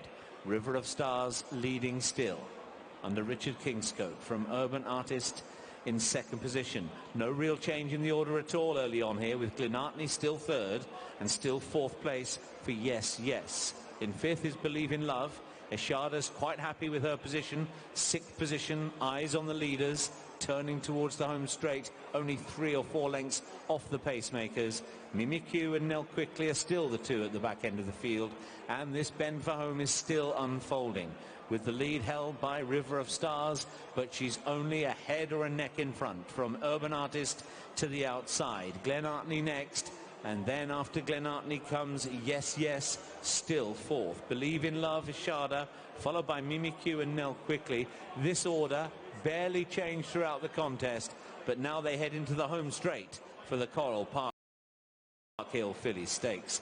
They come then wide, middle to stand side indeed. Yes, Ishada and Nell Quickly all seem to have their eyes on the strip of ground up the near side running rail. Meanwhile, over towards the Stars with now Urbanartis pushed along. Mimikyu is trying to get competitive. Glenartney's under heavy pressure. Believe in Love staying on as well towards them. They all now just gravitate mid to near side, and Ishada has come to the front. Mimikyu, though, in the middle of the track in second place. Believe in Love is not done with yet in third, but these three now have cleared away from Yes and River of Stars, and it's Mimikyu who's now out in front. Favourite Ishada in trouble here. Mimikyu, Frankie Dettori driving her filly. Is filly on by some 3 or 4 lengths now. She's going to be pretty impressive here. This is Mimikyu for John and Thady Gosden. Mimikyu idling a bit late on, but that was a job well won some way from home. Mimikyu the winner then of the Park Hill. Ishada and Believe in Love, second and third for the Varian runners. In behind those, Yes and River of Stars. Well, she's done that very nicely. Mimikyu, John and Thady Gosden have now won this, or the Yard have won this on 4 occasions. First try at the trip for this filly, who's got an incredible pedigree. She's a sister to Journey, an Indigo Girl. The Dam was a winner over 2 miles at the highest level. So all the ingredients were in the pot, Freddie, and she's put it together today. She sure has. Now, it took her a while after that last run at York, where she just over-raced Alex, and they put the hood on for her for the very first time here today. Frankie was drawn wide in 8. That meant he had no choice but to drop her out, and she hacked around here like an absolute sheep out the back. And I thought, yeah, when push came to shove, she gave plenty. Well, I backed her last time, and she, as you said, she over-raced. But you made the point to me beforehand, which I hadn't checked, that the relatives wear hoods. Yes, they do, yes. The whole family. Yes. Yeah. Indigo Girl and Journey. Journey, yeah. But she's beaten 2 solid yardsticks who look to have run their races, so it was a big step forward. Yeah, it was a big step forward, but she's clearly a filly. It's very exciting over these sort of trips. There's been a fair mix of 3-year-olds and older horses that have won this, but there were just the 2 3-year-olds in the race this time round. Both the winner and River of Stars, but a £10 weight for age allowance, Freddie, is very generous at this time of year. It is indeed, especially when you're sitting on, you know, a younger horse that has got plenty of ability. And I think it was a case of, you know, getting that hood on her and getting that ability out of her. Things obviously went wrong the last time, but just watch her here. I mean, she does hit the front. Ishada just about is full flat all out. And this filly here, the last 50 yards, Jim, she's half pulling up under Frankie, meaning there's still something left. Fred, she just had a little look at the stand side, as horses can do here. You mentioned it at the start of the show. Yeah, I think it's fair to say there's a little bit of quirkiness in the family, but a huge amount of ability. Yeah, there is a huge amount of ability, and Frankie keeps on riding these big race winners. It'll be very popular when he comes back into the winners' enclosure here. And Mimikyu, bred by George Strawbridge, who of course owns her as well. So many good fillies over the years, and you can just see that little quirkiness in the last half furlong there, Fred. You can indeed. You're just referring to Ishada here, Jim. You know, do you think this is as good as she is? Do you think she's lost some of her ability, or have you got any excuses for her, is what I'm trying to say? I couldn't see an obvious excuse. I mean, in fairness, when Jim committed, it looked to me as though she was going to go and win. She's been and run out of it. Is the other filly a stronger stayer? She's unexposed, the winner, relative to Ishada. So there's a possibility. The second top rated on Time Warm was Believe in Love, and she's beaten her. So, you know, maybe the winners step forward even more than we think. Well, that was an inevitability. Flying Frankie and John Gosden, great to see that they got over their little tiff in the middle of the summer as well, wasn't it? Well, actually, it's a really quiet period for John Gosden. I think I'm right in saying he's only 2 runners this weekend. One here in a maiden, and then Mishriff, obviously, in Ireland. So, you know, so it's an unusually quiet period for him. Well, not bad to get a nice group 2 on the board. Let's go to Jamie and to Seb as they remove the hood from this filly. She's obviously got her little quirks there, guys, but she's got the ability that the family possess. I think, Alex, as well, that the hood helped Journey, if I remember rightly. She largely was on a fast-forward upward trajectory, but She was a bit quirky. She needed the hood, but she was a front runner. The difference here, Seb, is that the reaction to York, i.e. the hood and the different ride as well. Yeah, I mean, it was drawn out in 8 take. He was to make the run in or drop in lap. With the pace that was already in the race, he did the wise thing. He took back, he went round on the fence, and the pace was electric all the way around. The first 3 home were amongst the 4 who were ridden the chilliest, and they have certainly been serviced by those tactics. Ashada, don't forget that she's just trying to give £10 weight for her. She's a 3-year-old as well. I think that was a perfectly satisfactory run. But this is classic John Gosden, John and Thady, knowing the family as well, Seth, knowing what makes them tick, almost psychologists as much as trainers. And that man, Frankie, you said a furlong out, that's a brilliant ride. Yeah, I mean, tactically, they got it spot on. And, I mean, it's not rocket science, but it's going out there and executing the ride. And to be fair, Frankie executed that perfectly. So, Alex, shades of free wind from last year and also a very minor boost to Haskoy from the Gultras. And if you like that one, you'll be very pleased for a boost, minor or otherwise. So, Mimikyu wins the Park Hill. Really good performance by this filly. And Frankie Dettori still rises to all the big occasions, doesn't he? And the Doncaster crowd love him.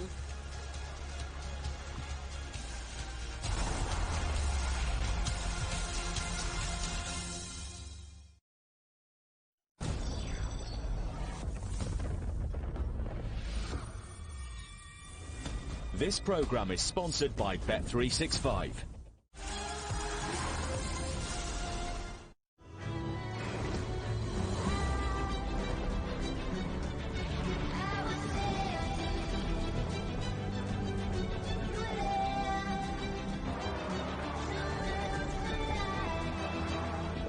Your horse is the only horse that matters. And if it's beaten within a length of the winner, we'll give you a free bet back. Beaten by a length. Available every day of the flat season with Coral. Maybe it was amazing. Or average. Whatever it was, free your feel-good with Viagra Connect. With NFU Mutual car insurance, your no-claims discount is protected if you're hit by an uninsured driver. To switch to quality car insurance, call now or search NFU Mutual. I'm putting together the greatest team ever. This is the beginning of something great. I object!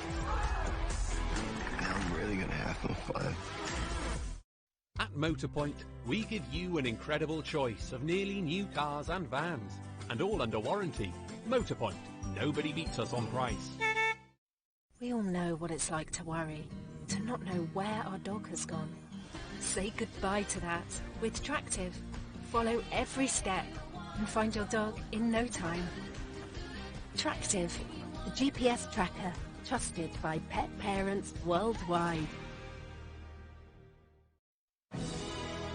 At Simply Business, we know finding business insurance can be a pain in the glass.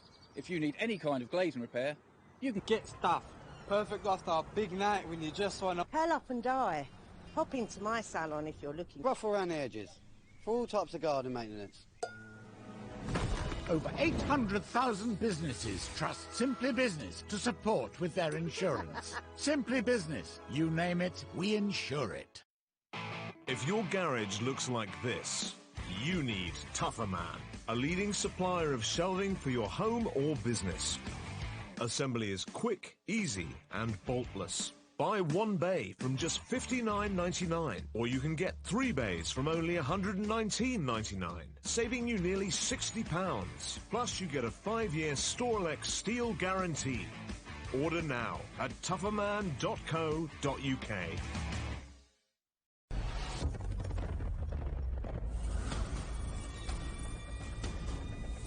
This programme is sponsored by Bet365.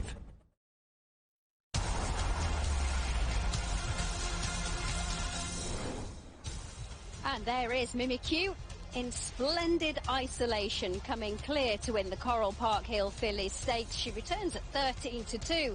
Clearly not entirely straightforward, but she's got a big engine under that bonnet. And it was channelled by Frankie Dettori, who entertained the crowd with a, maybe I was going to say a perfect 10. Let's give him a nearly perfect 9. Let's go back to Simon and hear from one of the winning trainers. John, that was a super performance, and she's left the York run well behind. Yeah, look, at York it went wrong. We did, I think, thought she'd win the Gulch as well, actually, and she, unfortunately, she got stacked wide and pulled very hard, and Frankie said, you know, she just used herself up before that long straight. We popped the hood on here, and luckily there was some even pace for this race, and she sat in last and relaxed well, and came through to beat a very good filly, but it wasn't a fluke, you know. Any thoughts where she might go next? Well, she's in 2 races, the Prix de Roya, which is the mile and 6 Group 1 on the Saturday of the Arc weekend, which she actually won last year. Or we could go for the same race as the second will be going through, which is the Group 1 on Champions Day, which, funny enough, our sister Journey won the race. OK, no Stradivarius in the Doncaster Cup this week. How is he? Well, he's fine at home, but he just, you know, we were right not to run him that day. We checked him very early in the morning, and he's still not 100%. So we're just going quietly. We've got, obviously, Champions Day next year, but we'll just see how it goes. He's been an amazing horse that he's held his form so well all the way through his 8-year-old season as a full entire stallion, let alone a racehorse. So we'll just have to see. Whatever we do, we'll do what's right for him. And finally, Mishrif in the Irish Champion Stakes this weekend. How have his preparations gone? Well, preparation's gone very well. They've had a lot of rain. I think this has turned soft here, and it's slightly upset the form in the Mayhill, and I was thrilled for Harry Dunlop. That was great. So we'll see. It's going to be, at the moment, they're calling it yielding to soft, which is good to soft, and we'll see how much more rain they get. He can handle cut, but we wouldn't want to see it going bottomless. Wish you all the best. Thank you. Yeah, maybe not quite. Oh, anyone, I think Frankie'd won the Champions League in his dreams. But anyway, he's won here at Doncaster. Well done to the team and making the most of the moment. We're off to Paris-Longchamp next. We've got a Group 3, the Prix de Chêne. Going down to post steadily there is Bolshikinov. And we've got runners here for Aidan O'Brien and Jessie Harrington in this 2-year-old race over a mile. And it's up next after the break.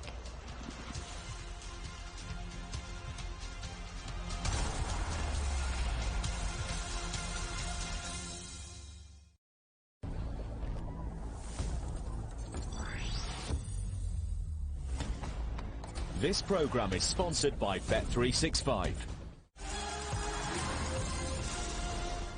Monopoly is back at McDonald's. Only now, the game you love is twice as nice. That's because now you can peel on back, then peel.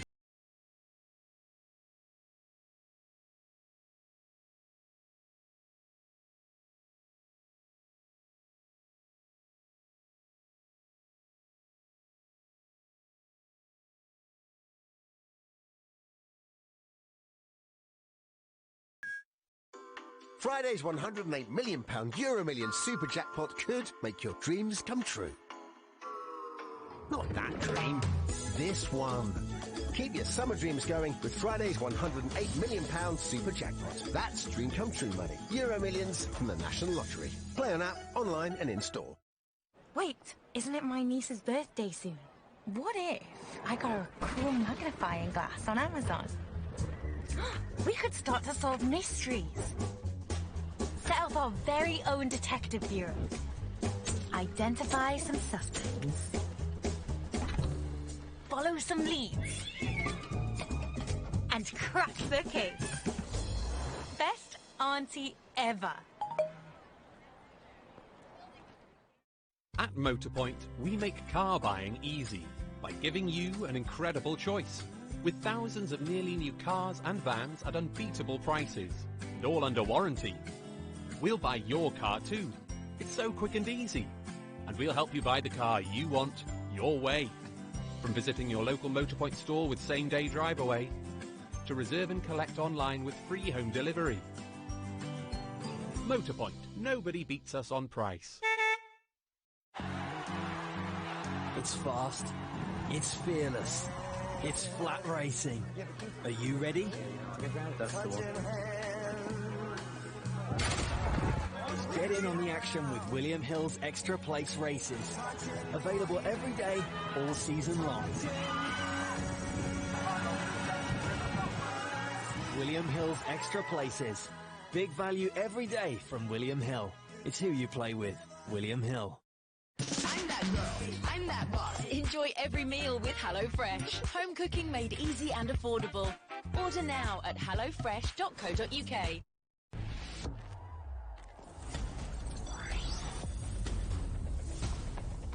This programme is sponsored by Bet365.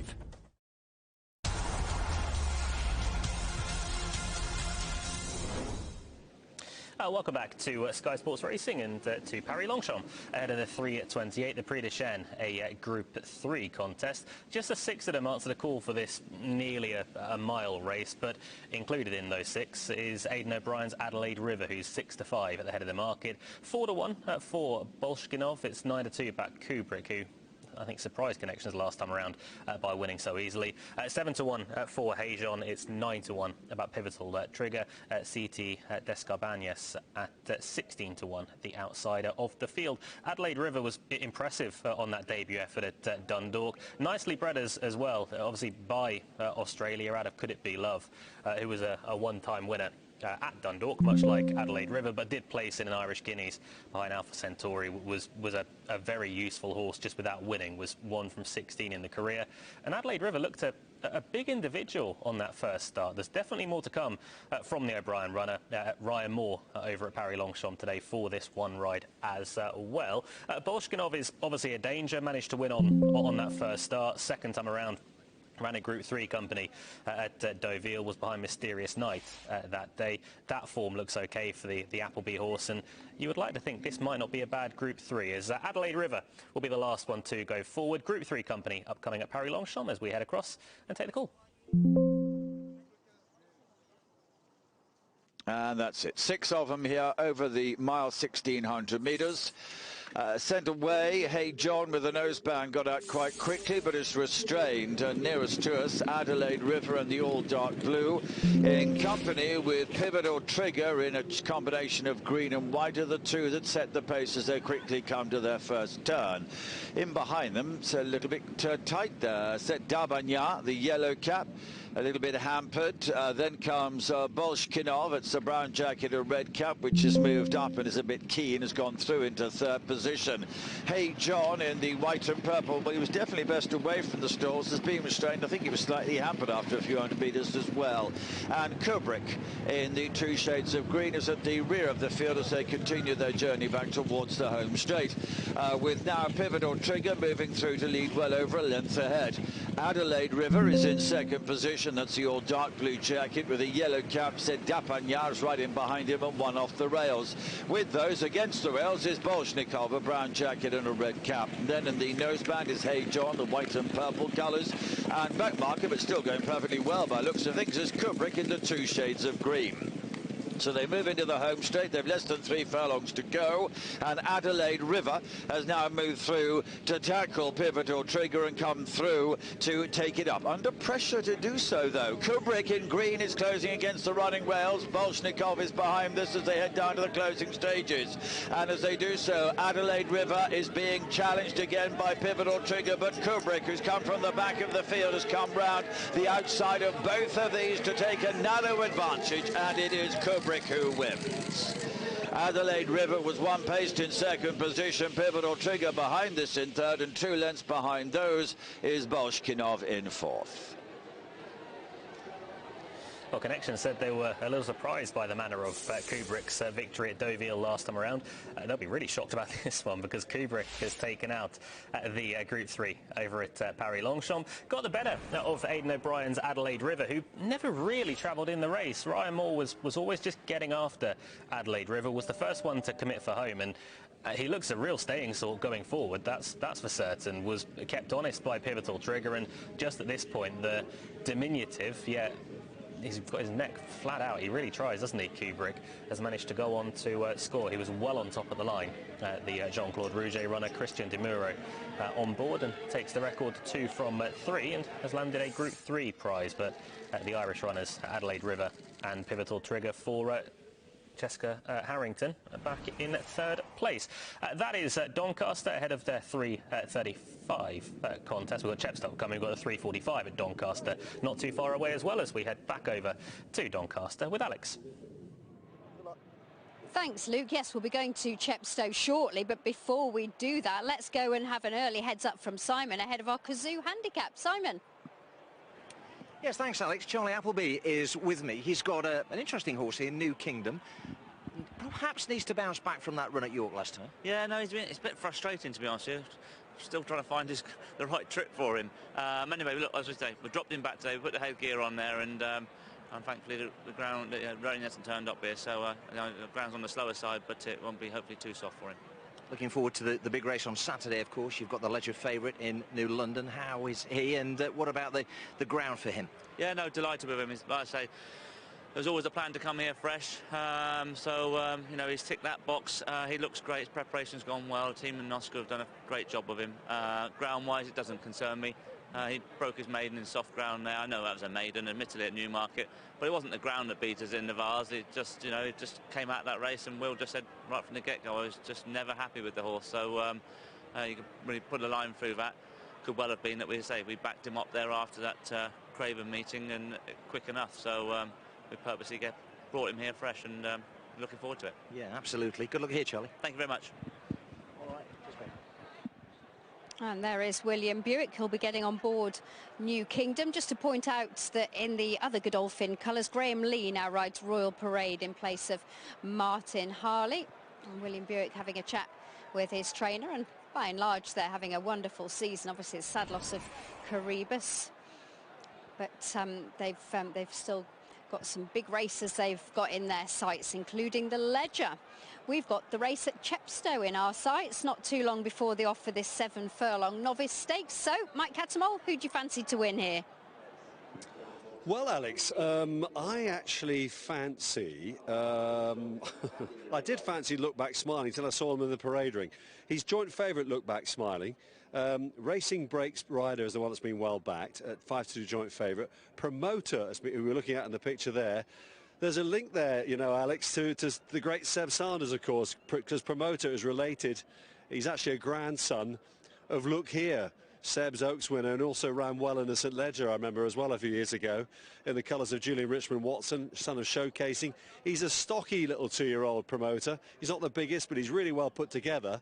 Well held at Newbury back in June, finished 8 lengths, 7th of 10 that day, but he's clearly expected to come on a bit because he's been well backed.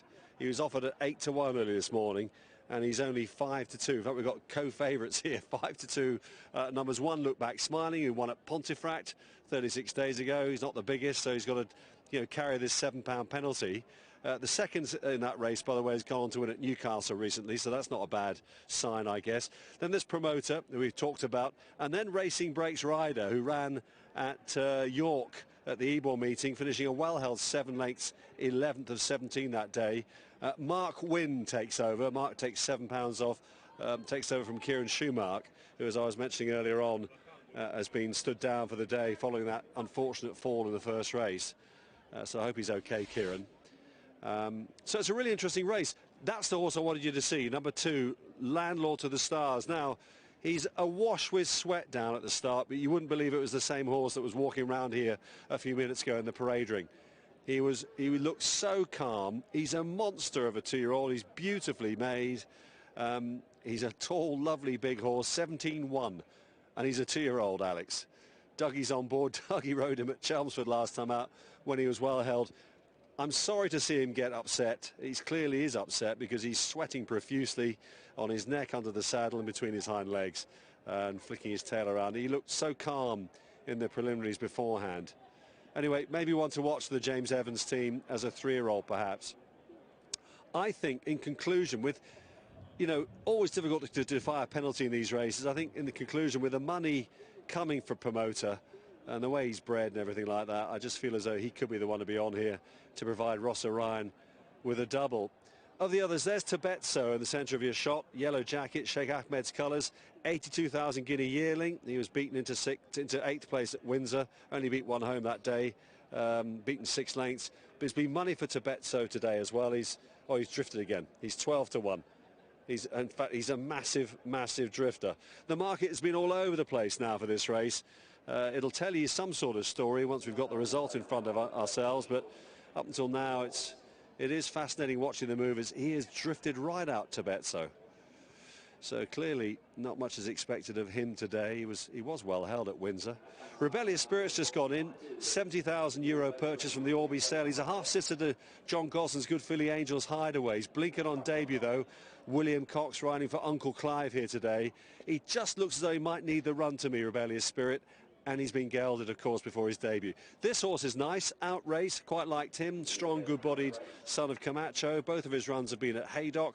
Much better last time. No question it was a better effort.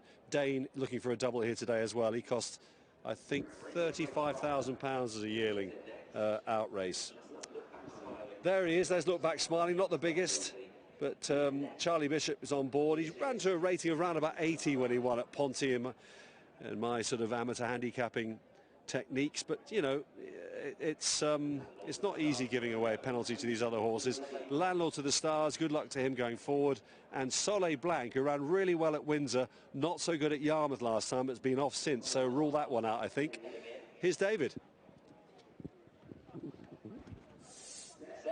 And they're off. It's Building People EBF Novice Stakes. Good start made by Soleil Blanc. Look Back Smiling towards the left-hand side. Sits handy right over on the far side of the course to Betso, and switching over their promoter and Ross Orion going to join, and also Racing Breaks rider Mark Wynn in the gold and white silk. So now they're gradually edging their way over towards the far side to Betso in company with promoter Soleil Blanc, Racing Breaks rider, and Look Back Smiling, the chestnut towards the left. The other three outpaced, the big Landlord to the Stars just ahead of Outrace, and Rebellious Spirit is struggling on this first run. So the field are heading towards the halfway point here and running down towards the 3.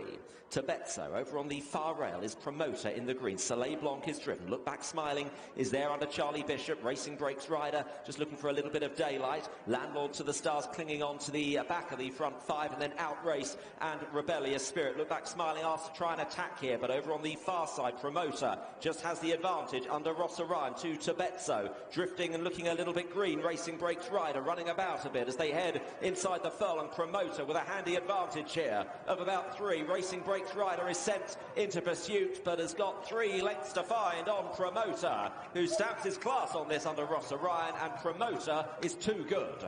Racing Breaks rider finished well in second. Look Back Smiling third. To Betso in fourth. Well, the market spoke for him, didn't it? It really did. Promoter has done it, and he's not only done it, he's done it well. And he's beaten, I think, quite a nice type of horse in Racing Breaks rider. The boys who run Racing Breaks will be delighted with that run. Having to be pulled wide to challenge. Promoter was too good for him today. And even Look Back Smiling, who took third place there, giving £7 all round, has emerged with credit as well. But this horse has clearly learned a lot from that debut 3 months ago at Newbury in June. And 5 to 2 he went off in the end. Racing Breaks rider, another 5 to 2 shot, and Look Back Smiling in the end ended up as favourite as 9 to 4. So quite a keenly contested market moves there, aren't they, everywhere? Look at that, he's well in control there. Flattered, I think, to finish so close in the runner-up position there, Racing Breaks rider. But the horse with the Ledger connection here, Alex, has gone in and won nicely at Chepstow. Yes, an appropriate winner, and Ross Orion having a good day. There is Zain Al Arab. Roger Varian's won this race a couple of times in the past. He's responsible for this colt, who's by Wootton Bassett, and very much on a roll, Freddie. Completely, yes. He's looking for that 4-timer now. He's done nothing wrong whatsoever in his short-lived career so far, Alex. He's won second time out. That was a maiden. Went on then to win a novice, and obviously won on handicap debut. So look, the world is his oyster in this moment in time. The ground is very much an unknown, Jim, for this fella. But apart from that, he ticks all the boxes. And the fact that he's almost trying to run away on the way to post. Yeah, he's just about got him, Jim, hasn't he? There should be a pace on, though, here, Freddie, I think. There'll be plenty on here for him. He's usually the type of horse that's a little bit slowish into gear, and therefore you got to ride him from out to back, and I think that'll suit him here today as well. Well, he is 13-8 favourite to win this Kazoo handicap. Settled down now, which is good to see if you fancy the favourite. Let's find out who our form gurus, form guru and Seb fancy here. I'll tell you what the non-form guru said just then, Alex. After promoter one, he said, what do you think that'll be rated next year? I said, I don't know. Why? He said, I might ride that in the Legends race. But we've got a short price favourite here, Seb, Zayn Al Arab. Have you liked what you've seen so far with him? No, I think it's a very, very progressive horse. I think the handicapper has been quite pleasant to it. You know what, just on that point, the way that this horse, his style and the way he wins, it's hard for the handicapper to get hold of him because he comes from sort of sweeps through with a late move, and it's all about timing. Well, we've been watching the racing today, and they've been going hard at the front end, and it should suit this horse. We've got a lightly pacing Harrow. Yes. So there's going to be pace in the race. You just don't know whether Harrow's going to get harrowed along. Nice. Yeah, pushed along. Nice. I quite like Admiral D here. I just think that he's been building up to something for Richard Fahey all along. I don't know whether the ground's quite so soft for him, but his best work in Ireland came on soft and even heavy ground, and as we're heading towards the autumn, he's definitely an interesting one. Well, on his last run at Thirsk, he was drawn out in 14. That's out in the sticks. Only got beat just over 2 lengths. And you think that, where is he? Billy B. Yeah. Finished in front of it. That went up £4, and this has come down £1. Yeah.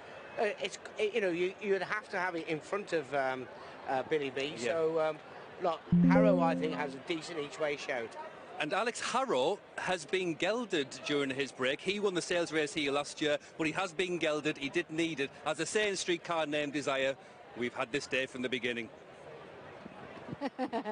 Yes, I think it's been an inevitability, hasn't it? But let's hope it just, gets him back on track, because he's got some tough opposition to beat, including that duo, Tom Marquand and William Haggis, with Spirit of Nguru. And Zayn Al Arab is another fierce competitor for Team Shadwell, who were having a serious chat before the off.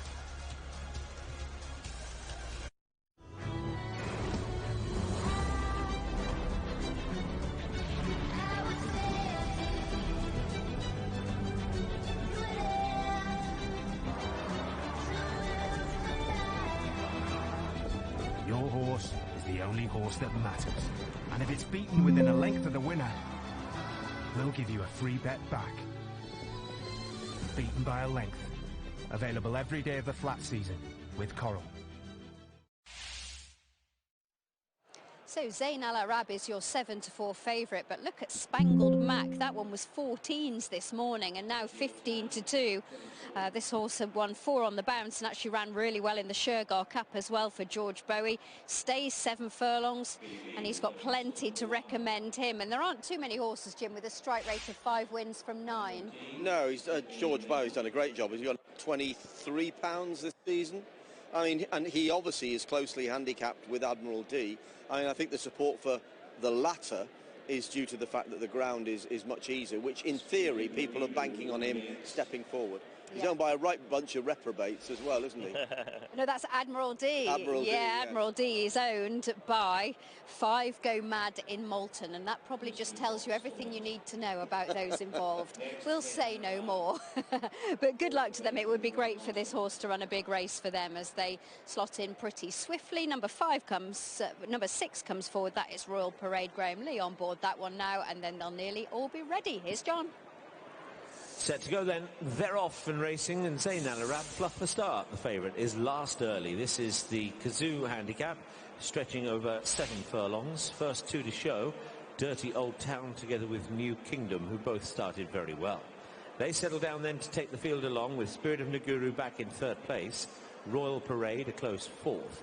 Billy B's in behind those in 5th in the stripes, and then the very bright green silks of Admiral D, who's mid-division alongside Mystery Fox. Slightly further back then is Harrow, that's the grey horse. Spangled Mac is with that one, and Zayn Al Arab is still the back marker. He's just eyeing up the 2 ahead of him on the stand side, but now just takes back inside as well. So his path through will be interesting, but he's got to do it all from last place as they come now down past the 3 furlong marker.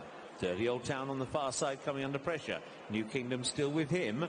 How much longer can these two stay in front, I wonder? Royal Parade's in behind them. Chasing hard now is Billy B's on the improve. Spangled Mac and Admiral D looking for racing room as well. And Zayn Al Arab needs to produce something very special to get anywhere near the leaders. Up front, still New Kingdom battling on with Dirty Old Town. These two have dominated throughout. Harrow's into third place. Billy B staying on in behind those. Zayn Al Arab is coming home, but way too late. Up front, New Kingdom just out battling Dirty Old Town. New Kingdom, Dirty Old Town. The two of them completely dominated that race. Harrow back in third place, then Billy B and Zayn Al Arab never nearer.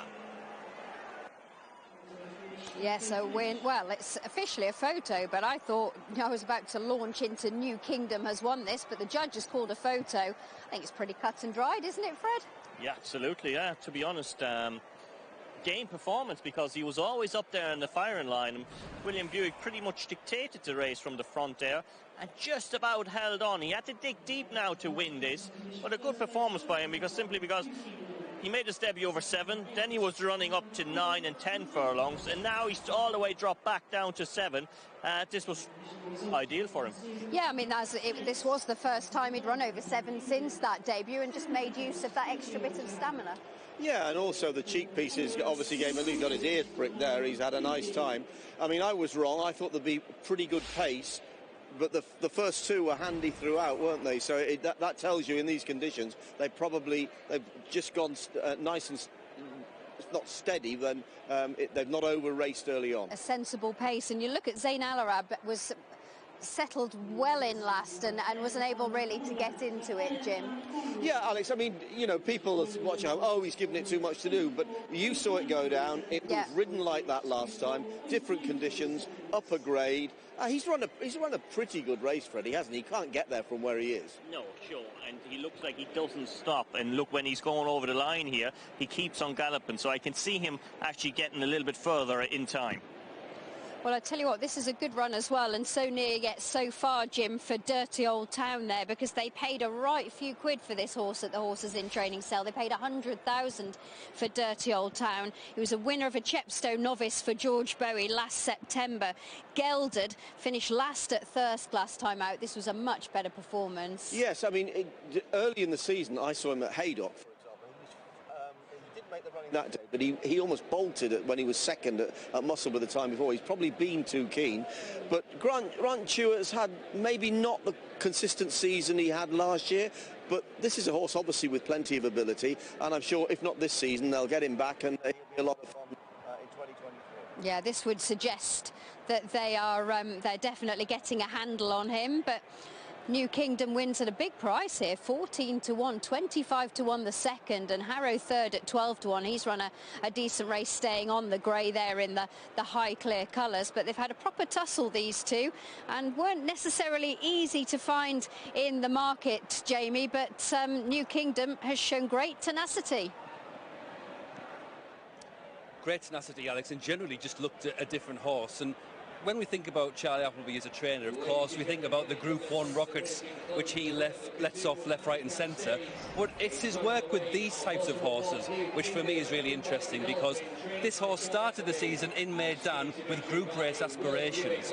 And he's gone sideways since then, and even backwards last time. So it's about trying something new. And the new thing was the trip, dropping back to 7 furlongs, the cheek pieces, and then the ride as well. Just be more positive on himself. More positive, and as we've seen today, they've gone quite hard at the front end, whereas today, this race, William Buick's controlled the pace. They haven't gone mad early, and in soft ground, it's really hard to make ground up. So we can put a line through Zayn Al Arab's run.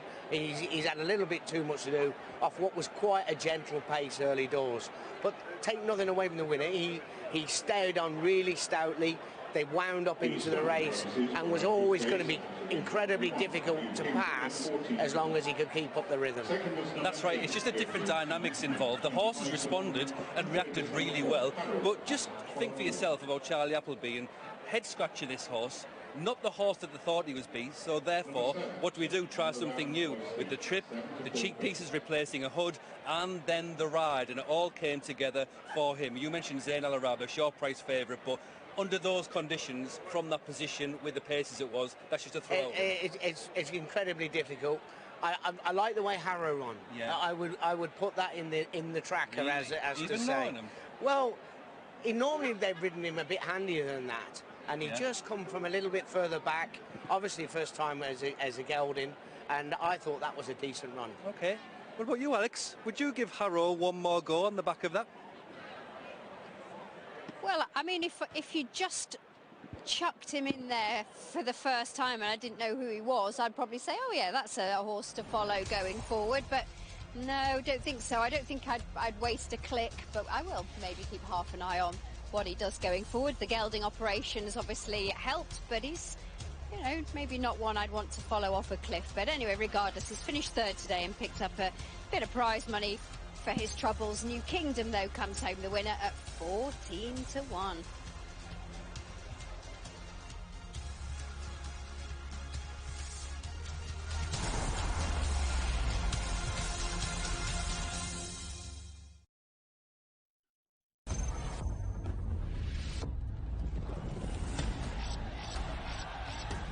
This program is sponsored by Bet365.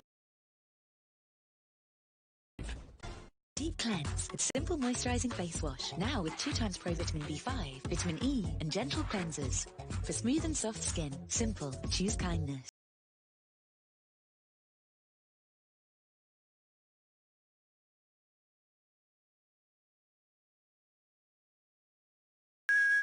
That looks nasty. Oh, and it's a red card. I love when you send them for an early bath. I love when you draw a line in the grass. And I love how you make me wait.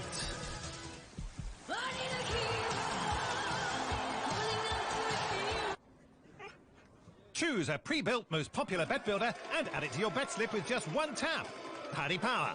Love football. Intimately. At NFU Mutual, we believe in having real conversations with our customers. That's why we know our customers prefer car insurance they can rely on. At NFU Mutual, we pay out on 99% of claims, and we protect your no-claims discount if you're hit by an uninsured driver. These are some of the reasons we are a Which-recommended car insurance provider. Oh, and we include RAC breakdown cover as standard too. Why don't you switch your car insurance to NFU Mutual? Call now or search NFU Mutual. The thing that's different about a Verbo holiday home, you always have the whole place to yourself. Just you and your people. Because why would you ever share your holiday home with someone you wouldn't share your holiday with?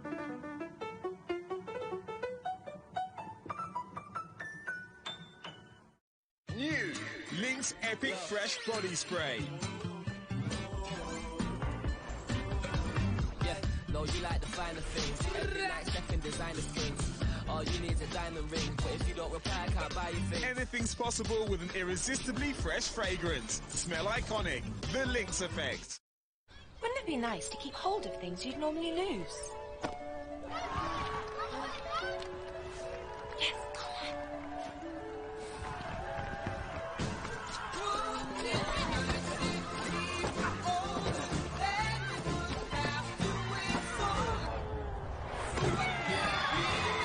Well, Sky Mobile rolls with spare data so you can keep hold of it for up to 3 years.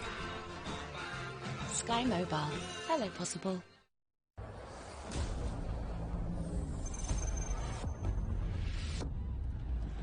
This program is sponsored by Bet365.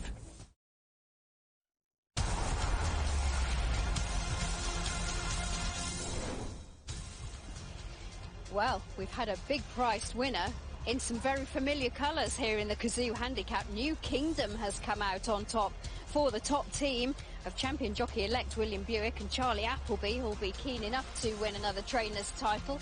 And gets a little bit of money on the board here as well in this £50,000 handicap. And he's had a battle with Dirty Old Town in second, who's run a much better race. I'm sure Connections will be thrilled with that. But New Kingdom comes out on top for Charlie Appleby. Charlie, we spoke before the race. You were hopeful that this horse might show a little bit more today, and he certainly hasn't let you down. No, like I say, he's been a bit of a frustrating horse trip-wise of trying to find the the right trip for him. But I think, to be fair, trip and ground, William just said he loved the ground out there today. A nice positive ride by William, and thankfully the horse has gone unobliged. So you probably keep him at the trip now? For sure, and to be brutally honest, he'll probably head out to Dubai now, which was our original plan after this race, win, lose or draw. We're all very much looking forward to seeing Adayar back on the track, of course, in a short while, and I understand William sat on him on Tuesday, and all's good. Yeah, no, all is well. He looks great. Like any horse that, from 3 to 4 there, having his first run, you always thought apprehensive, but look, he looks great. His preparation's gone well. It's been a belated reappearance, but we're looking forward to it. Must have been frustrating to be held up by all these little niggly sort of problems. It was, because like I say, it's just, as I mentioned there earlier in the year, he was coughing away, looked fantastic in the spring. About 3 weeks out before heading towards the coronation, started coughing away, and unfortunately it's just been, throughout the summer, holding us back. And to watch those races being run, it was frustrating when you've got a horse like him stood in his stable, which, to say he was looking well, he wasn't, because when he started coughing, he did lose his demeanour, he lost his coat. But over the last sort of, 8 to 10 weeks now, he's really turned the corner, and I think you'll be pleased with the way he looks in the paddock. All the best with him. Brilliant, thanks very much. I can't wait to see him in the paddock. I mean, we've done this before with Logician, haven't we, when he'd had a long period of time off the track because he'd been unwell, and he came here, faced just the one rival. It's a gentle reintroduction, Fred, probably a sensible way of doing it. Absolutely, he is, yes, and it seems to be he's got a pacemaker as well for him. He's obviously the type of horse that's a high cruiser, but is able to quicken up of that, and he's for no reason, a Derby winner and a King George winner, they don't come around too often, so I'm not sure what went wrong with him afterwards, but obviously that run in the Champion there on Champions Day later on, something must have happened. He's been off for a long, long time, and I'm just hoping that he is the same horse, because he was pure quality last year. Yeah, Jim, it's great to see him back on track. What would you like to see from him today? Him be strong at the end of the race, because the last 2 races he's run in. The Arc, I know he was 4th in the Arc. You can't knock it too much, but he weakened dramatically in the closing stage of the Arc, and then Fred's just referred to the Champion Stakes run, which was way below his best. So, he should win this. It should be, everything that it's designed to be, or it looks like it's designed to be, but I don't want anyone thinking, oh, he didn't finish it off. I want to see him finish. Powerful finish, then. We'll await and see. The race is due off at 4:20, so let's see him at his glorious best, because goodness me, when he's good, he's absolutely sensational. So the Hilton Garden Inn Doncaster Condition Stakes is coming up here at Doncaster shortly. Stay with us to see the return of Adayar.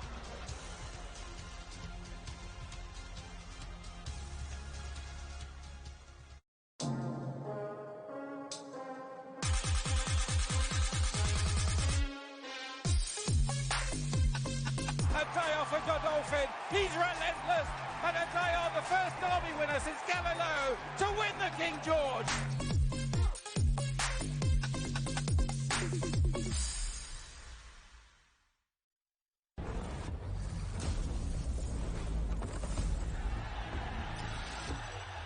This programme is sponsored by Bet365. Maybe it was amazing. Or average. Whatever it was, free your feel-good with Viagra Connect. Friday's £108 million Euro Millions super jackpot could make your dreams come true. Not that dream, this one. Keep your summer dreams going with Friday's £108 million super jackpot. That's dream come true money. Euro Millions from the National Lottery. Play on app, online and in-store. At Harry's, we try to do things a little differently. Like giving you a great shave for a fair price. For just $3.95, you'll receive a 5-blade razor with lubricating strip and precision trimmer, along with aloe-enriched shave gel and a travel blade cover. Everything you need for a smooth and comfortable shave, with a full refund if you're not completely satisfied. Get started with a $3.95 trial set at harrys.com.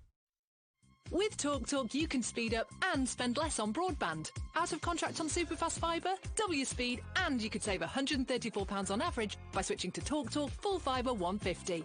Just £32 a month for 24 months.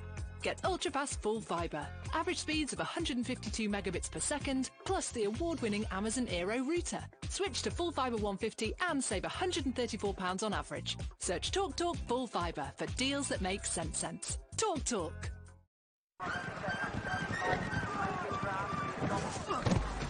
Hard.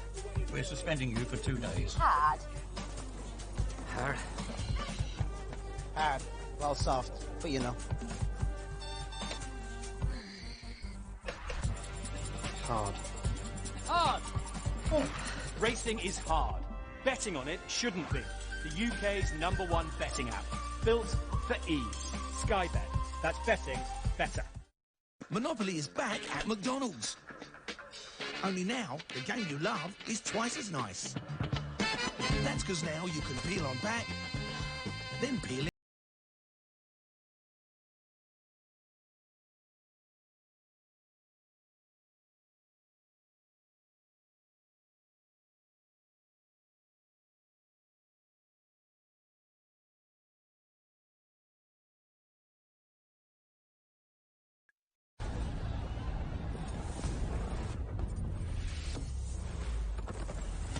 This programme is sponsored by Bet365.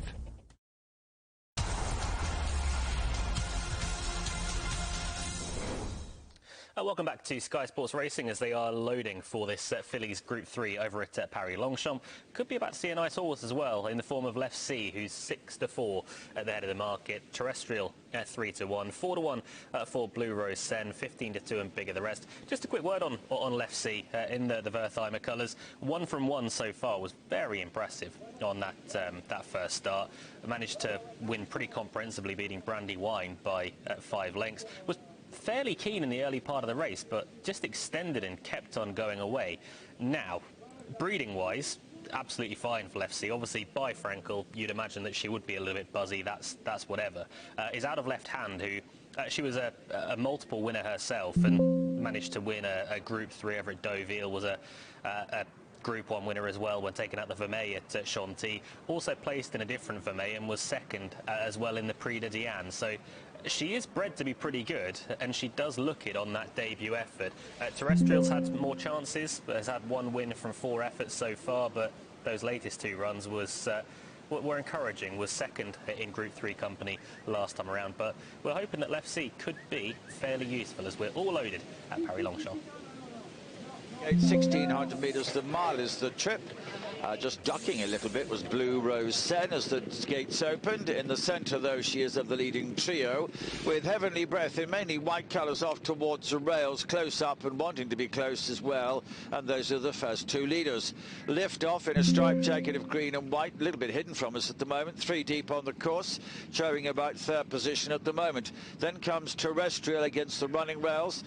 Behind those, there's about a length gap to Left C, blue jacket and white sleeves. And Start Me Up, the unbeaten Start Me Up, winner both of her starts, black colours, has won for a couple of months. She is in fact 5th position. Left C is behind her. So on the run to home they come, and it is Heavenly Breath against the rails. The nearest to us, Lift Off in the stripes. Lift Off might be just fractionally in front now. The 2 English runners in front, leading by a length and a half to Blue Rose Sen. Behind those in 2nd place, and Terrestrial is 2 lengths off. These shows in 3rd. Start Me Up is next, and Left C is the back marker of the sextet as they make their way to the last turn into the home straight. Heavenly Breath trying to cling on to the lead, trying to fight off a challenge from Lift Off. The pair of them together as they level up for home.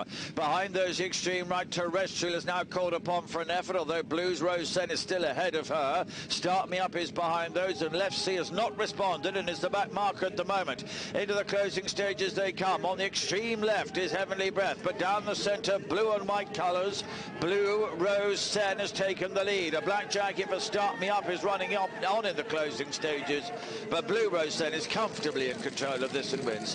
Heavenly Breath was beaten almost 2 lengths behind in 2nd place. Start Me Up is in 3rd, and Terrestrial ran in 4th. That's 6.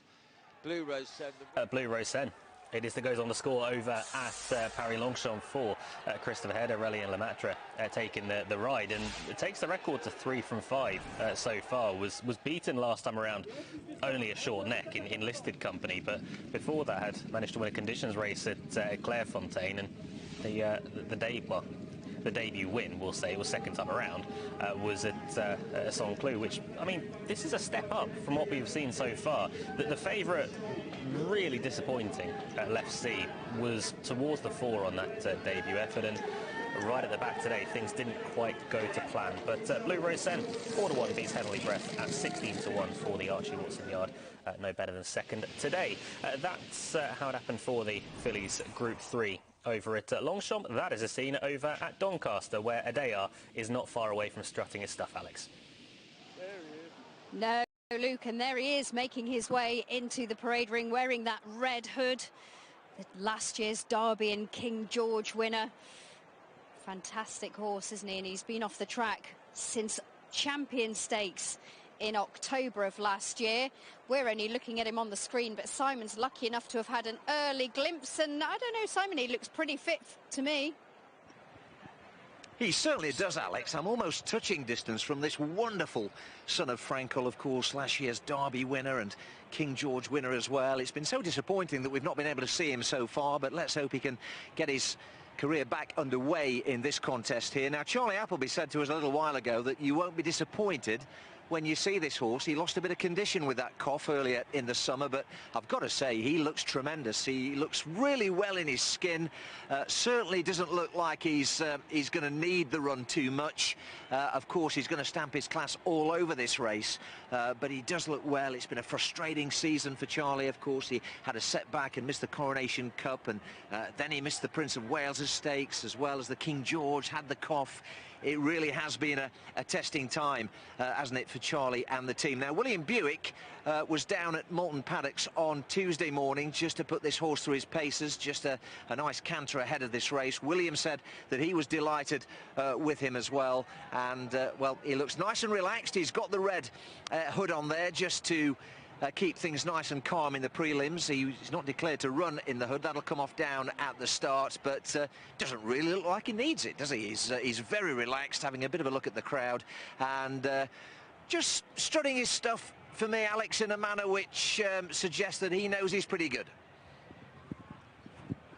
They know, don't they? They have that aura about them, but he's a lovely horse. I always find, Jim, it sort of detracts from their attractiveness when they've got the red hood on, because you can't see them in all their glory, but he certainly looks fit. He wears those vet wraps on his back legs. I don't know, have you seen those on him before? I haven't, so I'm not going to say he's never worn them before, but obviously I saw him last year at Ascot and at Epsom, and I don't recall him wearing them, but you've just described what they are. They're just to stop him nicking himself. But we've been close up to him since he's been round, Alex. You couldn't say he looks anything other than really well and hard fit, could he looks great. He looks great. What do you think, Fred? He does indeed. He doesn't look like he is in need of the run as such, because to me and to the eye, he looks very fit. He certainly does. We'll get another look at him in a moment, but they're loading swiftly over at Chepstow. Let's go back to Mike.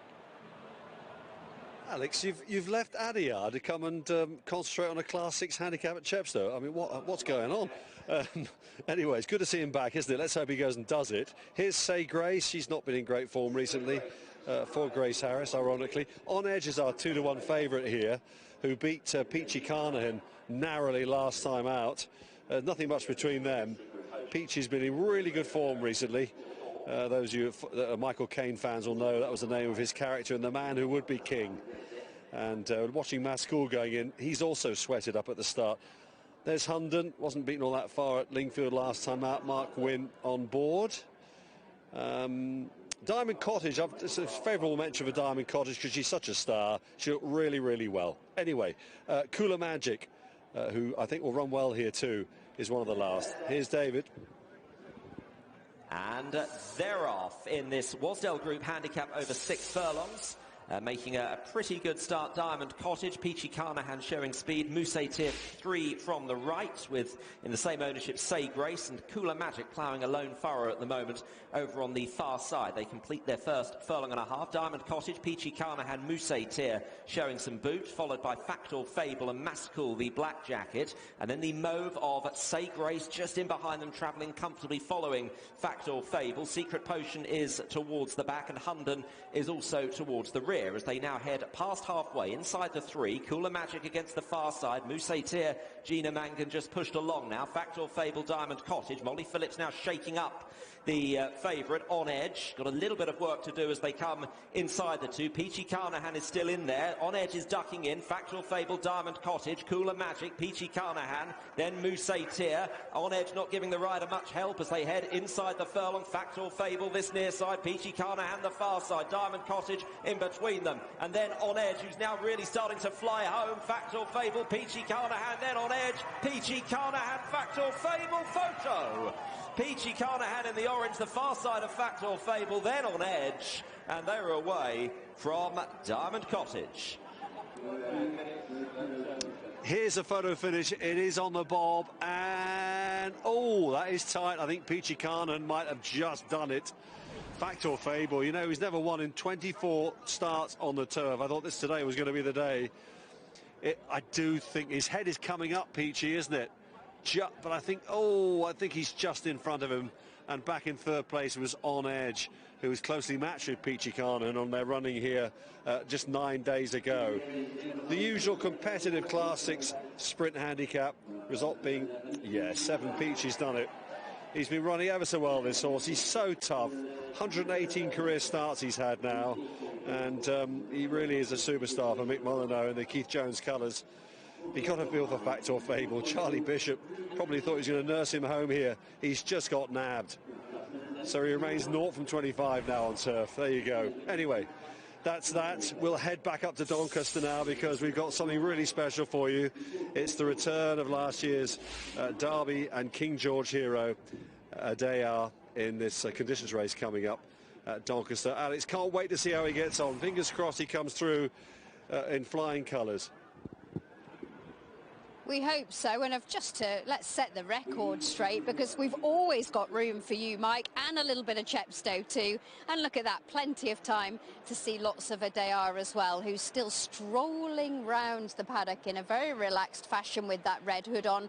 We've looked at him as a physical individual. Let's see what Jamie thinks and Seb thinks. And Seb, if you ask Seb, Jamie, I bet he's going to say he hasn't seen this horse at Charlie Appleby's.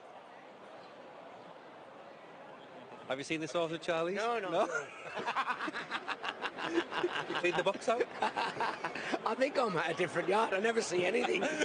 But Alex, Jim and Freddie were saying, A, how well he looks, and B, how fit he looks. Yeah, Would you agree? He looks fit, he looks well, and he's got a lovely relaxed manner in the paddock. So, you know, the preliminaries, he's getting through that perfectly fine.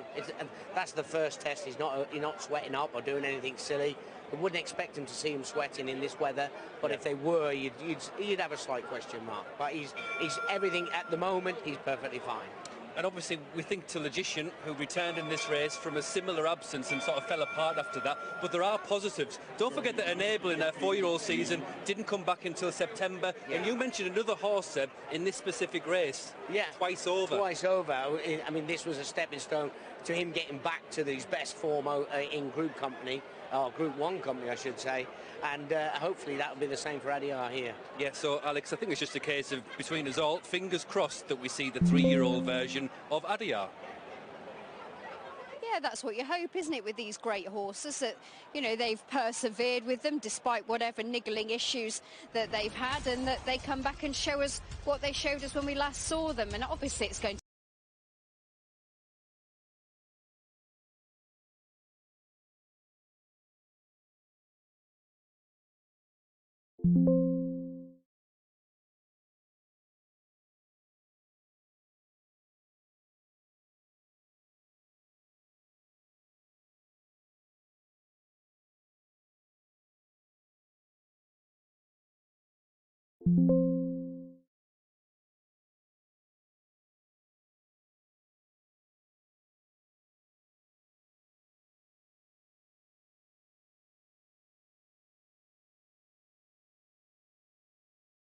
In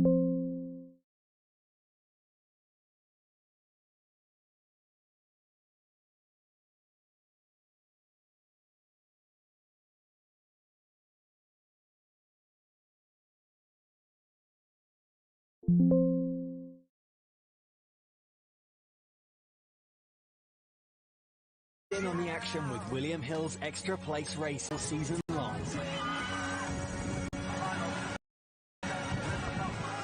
William Hill's Extra Places. Big value every day from William Hill. It's who you play with. William Hill.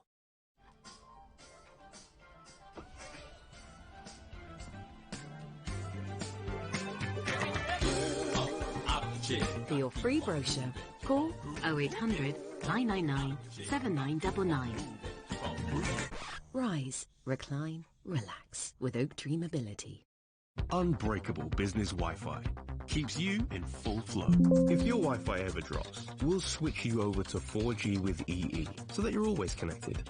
Save a total of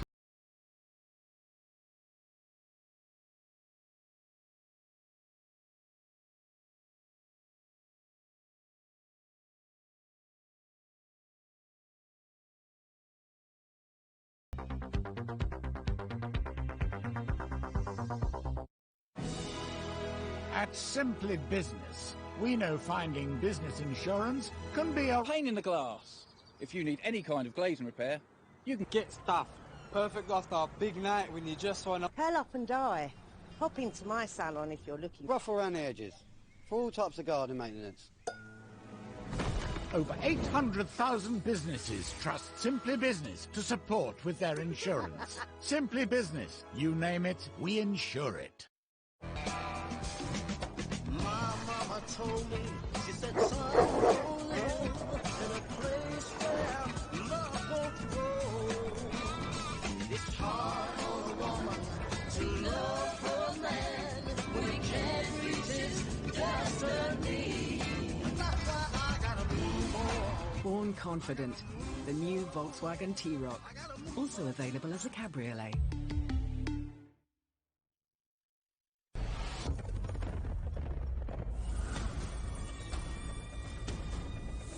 This programme is sponsored by Bet365.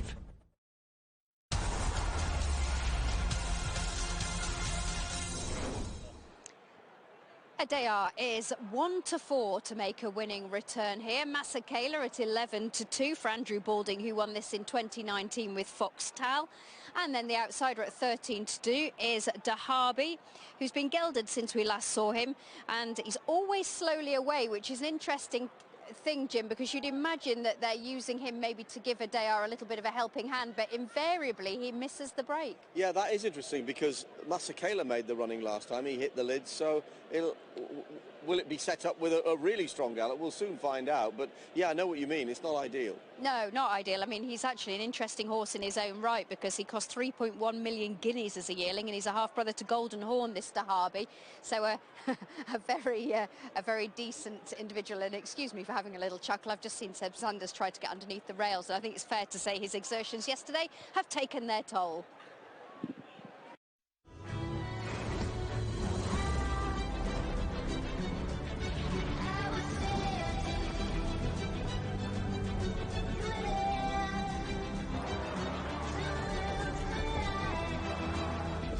Your horse is the only horse that matters.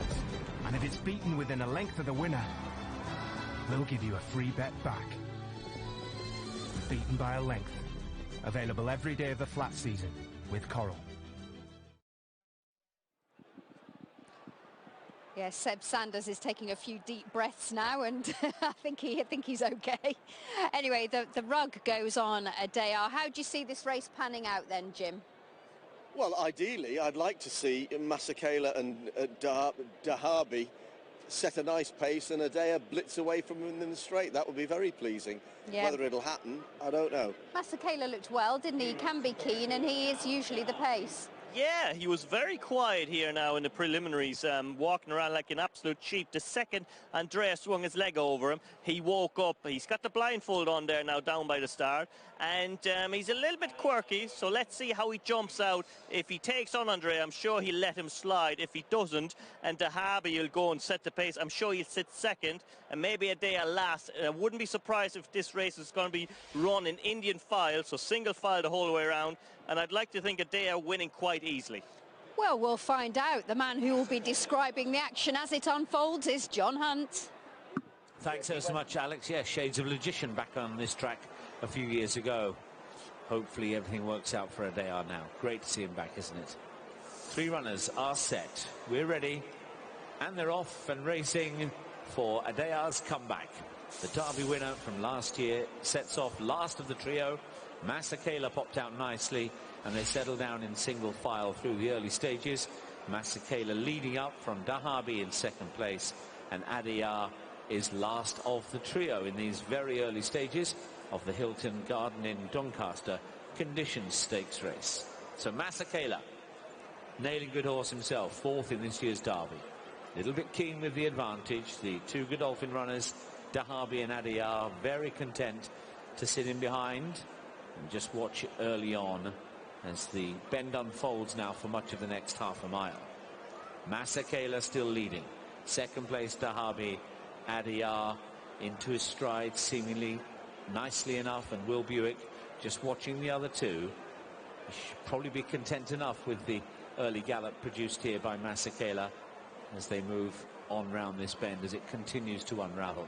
Masakela then, Dahabi, Adea still the order in as they make their way now into the home straight.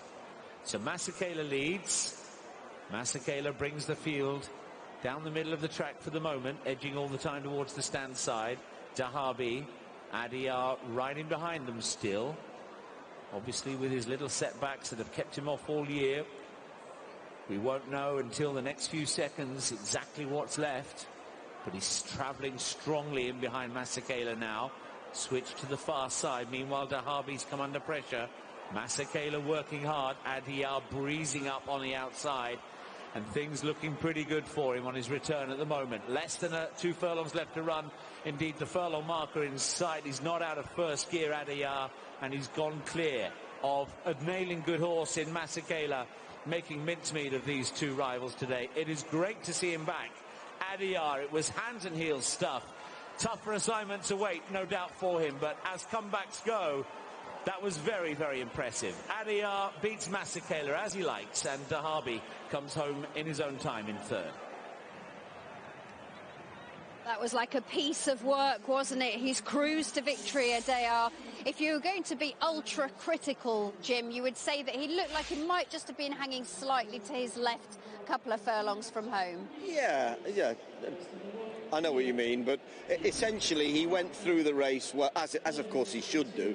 Went through the race well, picked it up, had plenty up, responded immediately when asked. Yeah, he did lug a little bit, but basically he won like I hoped he'd win. We knew he was good enough on form, Freddie, but you couldn't grab that really, could you? No, not really. Look, they didn't go overly hard. To be honest, Alex, I would describe this race as a bit of work for him and for the others as well, because Masakela set the fractions early doors, was allowed to set some very slow fractions, and basically it turned into a 4 furlong sprinty up that home straight. Look, this horse is obviously in a different league, as we've said beforehand. It'll be interesting to see where they go next with him. He's got entries obviously for the Arc as well as on Champions Day, so who knows? Well, it'd be interesting to know what they do, but of course the first hurdle has been cleared, and Simon, I would think that they're breathing a huge sigh of relief. Well, I certainly think Charlie looks very relieved. It's always nice, isn't it, to get that first run under your belt? Yeah, no, for sure. As you said, pre-race, you're always a bit apprehensive when they've had such an extended time off and first run from 3 to 4, but full credit to the team at home. They're doing a great job. Butch rides him there, and he was anxious this morning because, like I say, he's just we've seen what he's done in the past, and you just hope that he's still got the enthusiasm for it. We'd sort of seen what we wanted to see at home enough, and look, it was a perfect gallop for him there, to be brutally honest with you. And we didn't want him to have a hard race because, as we know, whether we decide to go Champions Day, whether we decide to go ARC, those decisions will be spoken about over the next coming weeks. But I didn't want him to have a hard race, because then, you know, you've got a bounce factor. You know, he'd be going into pretty much an ARC or a Champions Day, because it's his first run of the year, realistically, because I'll be honest with you, I've worked him harder at home. And being a fresh horse may have its advantages. Exactly, yeah, no, for sure. As we know, that time of year, testing ground in France and at Ascot, and going in there with a fresh pair of legs is always a big advantage. You promised us, Charlie, before he came out into the parade ring, that we wouldn't be disappointed. He really did look in terrific condition. Yeah, no, look, he always has been an imposing-looking horse, and you know, as a physical, we couldn't have been any happier with him coming into today. But more importantly, he's enjoyed himself around there, so that's fantastic. Great news, well done. Brilliant, thanks a lot. And inevitably, the bookmakers have shortened his odds for the Prix de l'Arc de Triomphe. He's now 12-1 from 25s, because the bookmakers have confirmed, Jim, that he's got a leg in each corner.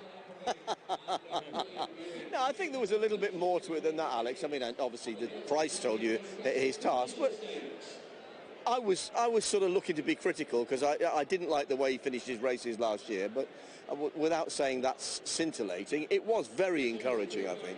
And what do you make of the bounce factor, Freddie? Because Charlie alluded to it there, but he's obviously done a lot at home, and this probably hasn't taken as much out of him as he suggested it might not have, as some of the pieces of work.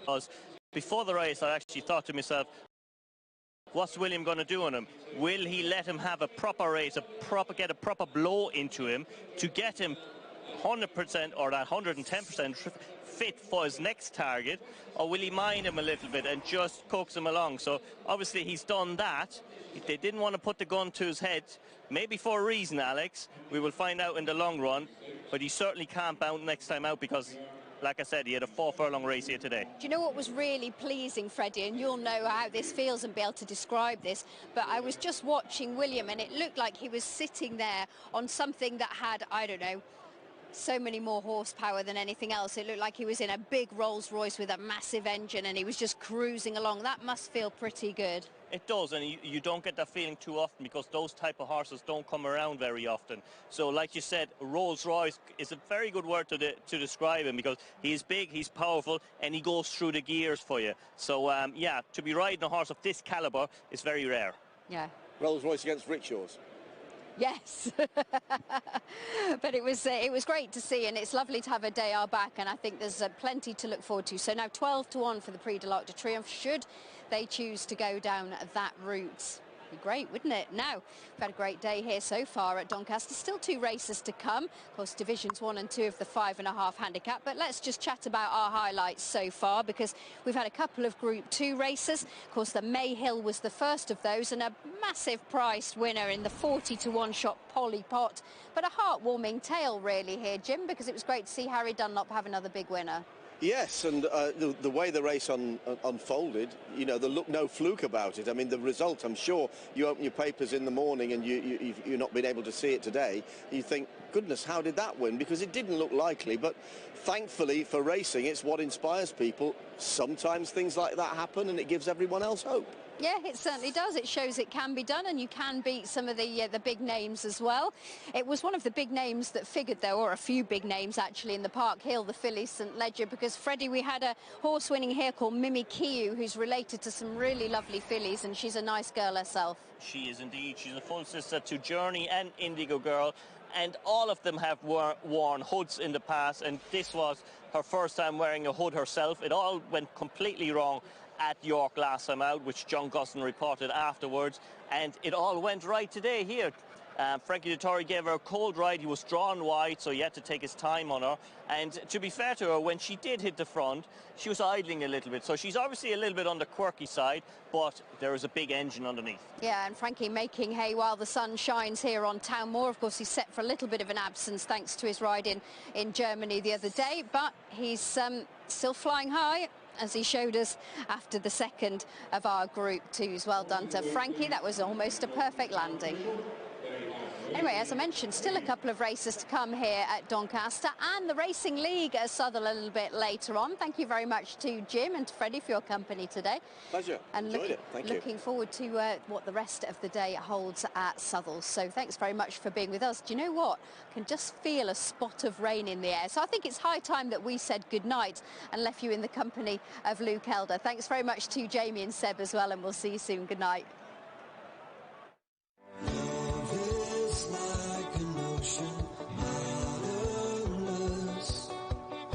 Bonnie Angel, she's going to run out a tremendously impressive win here. Ease down, still bolted up. Alpha Capture and Cold Case, still nothing between them, hitting the line absolutely together. Polly Potts moved away to the front. A stunning upset here as Polly Potts goes on to win it in the dying embers of Harry Dunlop's career. Mimic You, Frankie Dettori, she's going to be pretty impressive here.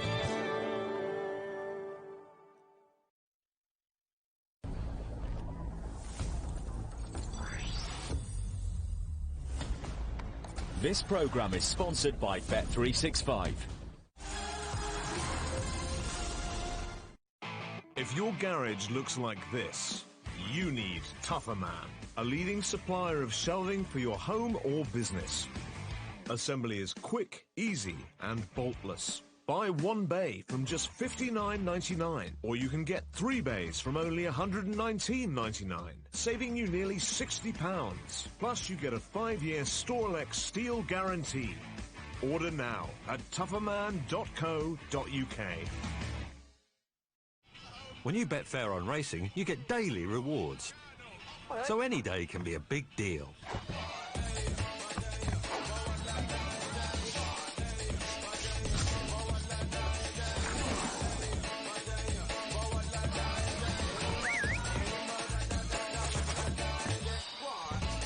On the Betfair Sportsbook, get extra places on horse racing any day this week. Because we're Betfair.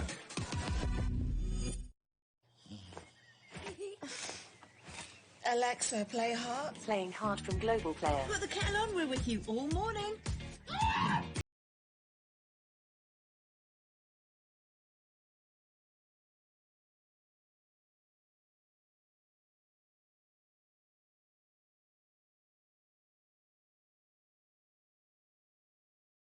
Heart from Global Player. Start your day with Alexa and Heart. French baking passion. It's what makes these Lu biscuits so special. You can taste the love. Lu, taste the love. Maybe it was amazing. Or average. Maybe it's every Saturday morning. Maybe it was just what you needed. Whatever it was, free your feel-good with Viagra Connect.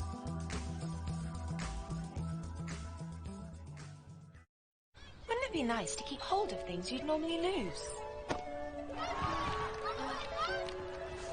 Yes, come on.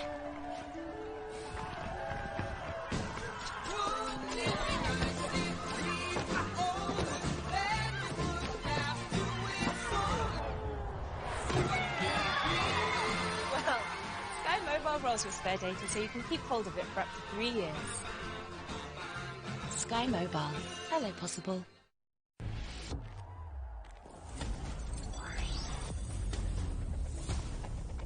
This programme is sponsored by Bet365.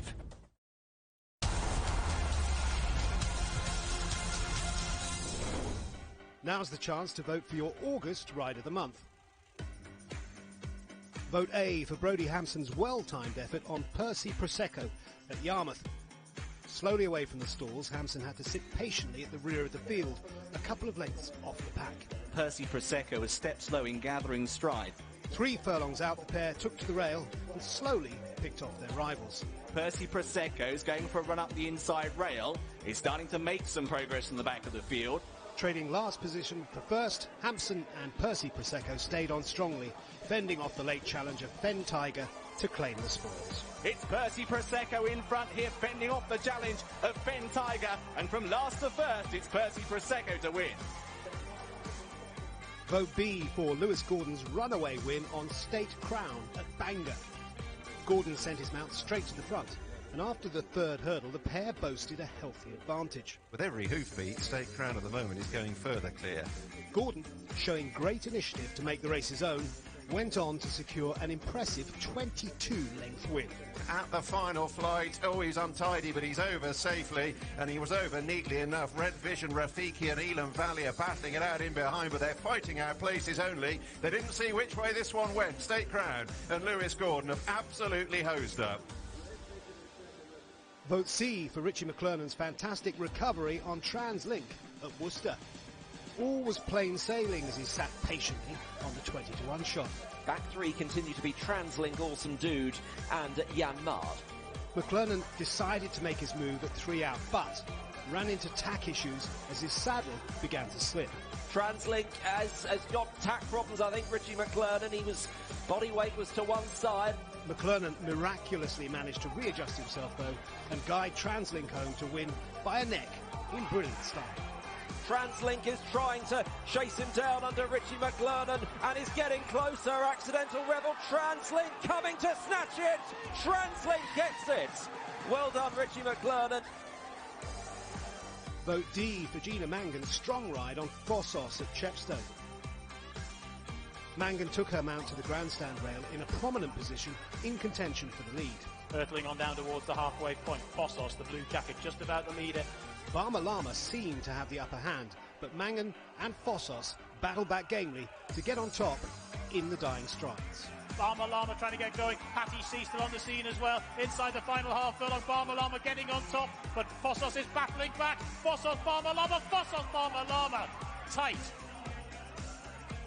Vote E for Kieran Schumacher's cool ride on Fresh Hope at Newcastle. The pair settled last of all, with seemingly lots to do. Right towards the back, Fresh Hope will need luck from there. Brown cap, Kieran Schumacher for the East. But Schumacher wasn't panicking, and Fresh Hope cruised through the field late on. He got to work when it mattered to secure a valuable Racing League win for the East. Fresh Hope is cruising, now gets a gap, here she comes. She's been played very late though. Meanwhile, Honky Tonk Man has kicked on from Al Raven. Fresh Hope, Al Raven the centre, here's Fresh Hope on the far side.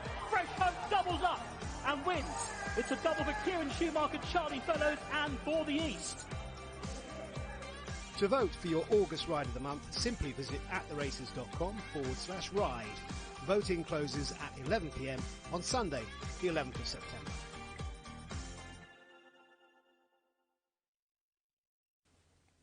Welcome back to Sky Sports Racing. The Kazoo St Leger Festival continues here on Channel 415. Our thanks to Alex, Freddie, Seb and also Jamie and Jim for their help. But today, unfortunately, you guys are left with me for the final two races, but luckily we do have Simon Mapletoft on course. We've still got racing to come from Chepstow and, of course, a whole night over at Southwell. Darryl Williams will be taking you through that evening action. As for now, though, we'll have more action and fallout from the track over at Doncaster with that horse, Adayar, who has just made a winning comeback over at Doncaster. Yes, it was only a three-runner race, and yes, he was rated far superior to the rest, but this was the stepping stone. It wasn't about today, was it? It was about Ascot at the end of the season. It was about the arc as well over at Paris Longchamp, but this is exactly what you wanted to see from Adayar. Wins at 2-7, still has that zest for racing, and we hear more from winning rider William Buick. Well, it's mission accomplished for Adayar. We've spoken to Charlie Appleby. Let's have a chat with his jockey, Will Buick. That was nice, wasn't it? Perfect comeback, yeah. You know, he did it nicely, and he did it in a way that you want him to do it. So, you know, he should be able to build from this, and you know, we all know how good he is. But it was just nice to get him a nice comeback run underneath his belt. It was perfect. As Charlie said, the last thing you wanted was any kind of hard race today. For sure, exactly. So he hasn't raced in a while, and you know, he retains all his quality and all his zest, so no, very pleasing. He looked pretty fit, Will, but it looks to me there like he's having a bit of a blow, so he'll come on for that. Look, he's quite testing ground up there, so you know, for a horse who hasn't run in such a long time, you'd imagine, you know, he will improve for it. Great to see him back. Thank you. Yeah, absolutely. Great to see Adayar back on the track over at Doncaster, and hopefully on to bigger and better things in the next month or two. That is Kyber Crystal, who is subject to a jockey change. Kieran Schumacher had an incident earlier on in the day. He was stood down. Taylor Fisher taking £7 off over at Chepstow. He's earning the riding fee as well, because Kyber Crystal's been down there 5 minutes already and is going to be down there an extra 5 minutes, because that's about how long we've got until the start of this race. That's Willingly in shot, second in the market, currently at 9-4. The favourite, though, for Henry Candy and Dane O'Neill is Penguin Island. 134 Rhubarb, who is on the slide for Richard Price, and Molly Phillips at 6-1. About Bluebell Time, fourth in the market, and then the outsider of the field, the one that we've already seen, is Kyber Crystal for Alex Dunn and Taylor Fisher. Quick word on Penguin Island before we head over to Mike Attamol on track. Was second last time around here at Chepstow. That was in soft ground. It's slightly better today, but nothing really against Penguin Island this afternoon, as we hand back over to the track with Mike Attamol. Luke, thank you very much. Yeah, they're just arriving at the start. This is a nice little contest, this one. Penguin Island gets the thumbs up from her appearance in the parade ring. Her skin looks in remarkably healthy condition, and it's the first time actually she's dropped back to the minimum trip today, this daughter of the Gurkha, in the colours of Lorca Duggan. And we send our best wishes to you, Charles, if you're watching this afternoon. Those colours have been carried by lots of good horses over the years, bred and owned by Lorca Duggan. Our best wishes to you. Henry Candy is here today, and yeah, that was a good run, wasn't it, over 6 furlongs a couple of weeks ago. Handicap mark has dropped a touch to a nice mark of 71 now. She's obviously got a decent chance here, I think, Penguin Island, of getting off the mark at the first time. The first time she's dropped to 5 furlongs. Soft ground here now at Chepstow.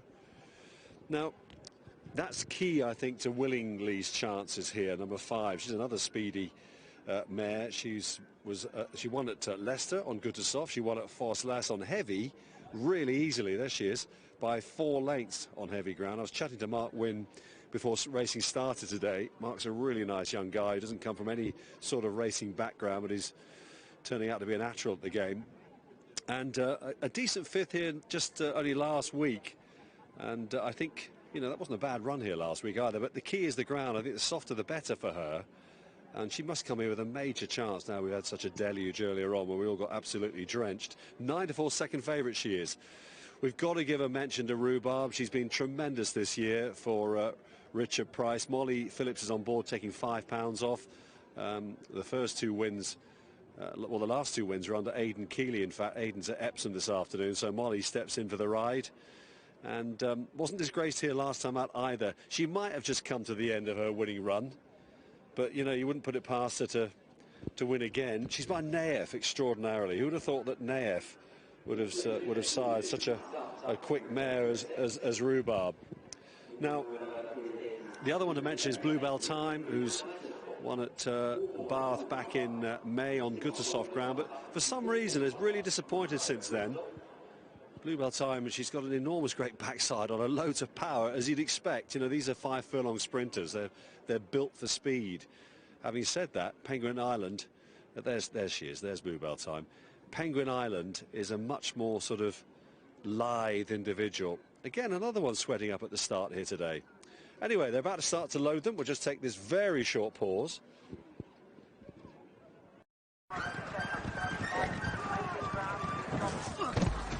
Hard. We're suspending you for 2 days. Hard. Hard. Hard.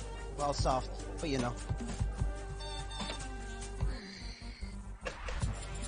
Hard. Hard! Oh. Racing is hard. Betting on it shouldn't be. The UK's #1 betting app. Built for ease. Sky Bet. That's betting better. Almost at post time now, so just about to get them in. As you heard Luke say earlier on, Kyber Crystal went down early. Was down at the start a long time. Used to be trained by Adrian Keatley, and is now with Alex Dunn, and was well held when last showing after quite a lengthy absence, after 8 months off. That was 3 months ago. So a lot of question marks about Kyber Crystal, how much ability she retains. In the colours of the Racehorse Ownership Club, they've had a bit of success for Alex. A really nice bunch of people, really enjoy their racing. So You know, maybe she can kick on a bit here. Just a bit reluctant to go in at the moment. So it's not a bad little contest. It's a Class 5 event, this one. Penguin Island is the favourite at 6-4. If you've been up early this morning, you might have got a bit of 2-1 if you were lucky. She came into 13-8 on the track, and she's joint favourite with Willingly. My own preference, though, is for Willingly. I think the ground is key to her. That's her on the right of your picture in the pink jacket. The colours of Miss Jacintha Hines. And I think Mark Wynne could be on a good one here. Just about to try and get Rhubarb to go forward. She's got form on any sort of ground, really, this mare, if you're wondering about her. Not sure whether really deep ground is in her favour, but she certainly handles good to soft okay. Molly Phillips on board is having a wonderful run of it, riding here for Richard Price, for the Oceans 5 team. And another nice bunch of people who are here to watch their pride and joy.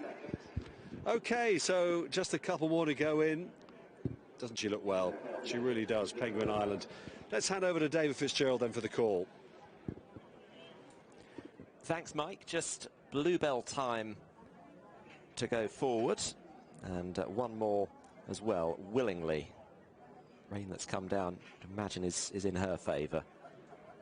So all 5 of them are set, and they're off in this blazer trail. Hat-trick hero, fillies handicap over 5 furlongs. Willingly started well. The grey filly Khyber Crystal on the outside of the pack. The pale jacket Penguin Island is in 3rd position. Then Bluebell Time and Rhubarb in 5th, but in touch. Khyber Crystal and Willingly, the first 2 as they come to the end of their first 2 furlongs. Dane O'Neill and Penguin Island on the right, followed by Bluebell Time and Trevor Whelan, and Molly Phillips and Rhubarb, the 4-time course winner this season, is now trying to challenge on the left stand side. Racing inside the 2, Willingly just has the advantage. Penguin Island now being shaken up, just leaning slightly to the right, now changing her legs with Khyber Crystal. Rhubarb the near side, then Bluebell Time. It's up for grabs as they run inside the furlong. Willingly is barely clinging on. Here comes Rhubarb, stand side. Khyber Crystal still in there. Penguin Island the far side, then Bluebell Time. Willingly at the moment living up to her name from Penguin Island, and Rhubarb Willingly has done it from Penguin Island. Rhubarb, Khyber Crystal and Bluebell Time.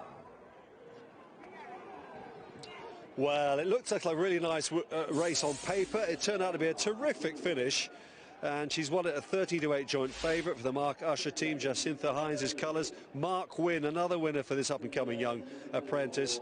Penguin Island has run well in 2nd.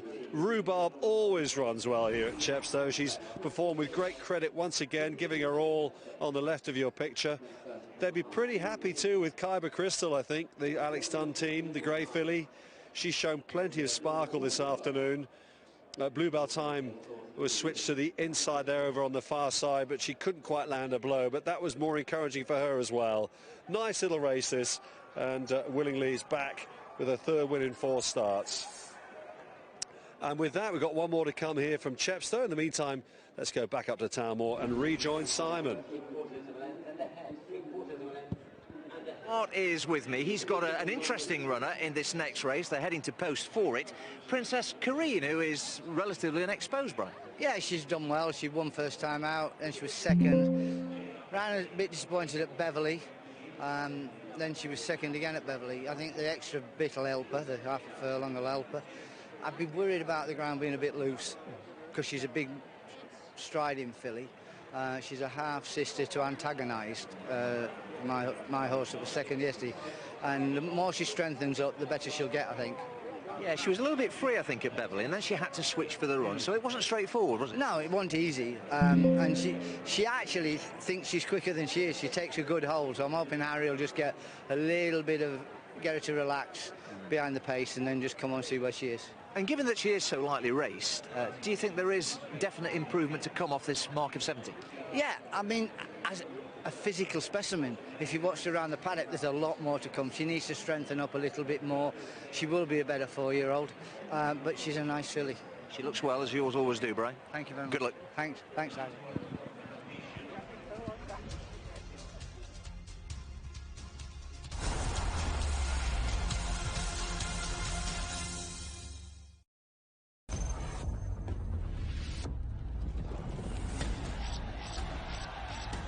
This programme is sponsored by Bet365. When it comes to investing money, Whitton believe variety is the spice of life. Our investment fund gives you access to a diverse range of companies and flexibility in investing styles. That's because we carefully search for outstanding fund managers from around the world. Whitton aims for long-term capital growth, which can be used for savings or retirement planning. Experience the collective wisdom of Whitton Investment Trust. I'm that girl. I'm that boss. Enjoy every meal with HelloFresh. Home cooking made easy and affordable. Order now at hellofresh.co.uk. Amazing deals now on at Currys. Save £200 on this Asus VivoBook 15.6-inch Full HD laptop with an Intel Core i7 processor. And save £120 on this HP Pavilion X360 with an Intel Core i3 processor and audio by B&O. At Currys. Alright, Till, what's that then? This, mate, is a Mark II Supermarine Spitfire. Speaking of life insurance, I've just got mine online at deadappy.com. What? I wasn't speaking of life insurance. Yeah, no medicals, no paperwork, no annoying sales calls. Michael, what on earth are you on about? Dead Happy have redesigned their life insurance to be really easy and really cheap. Mick, are you being paid for Sign this? up now and they won't charge you for your first 2 months. Michael, are you doing this under duress? Are they blackmailing you? Blink twice if you need help. Dead Happy, life insurance redesigned. Don't listen to him.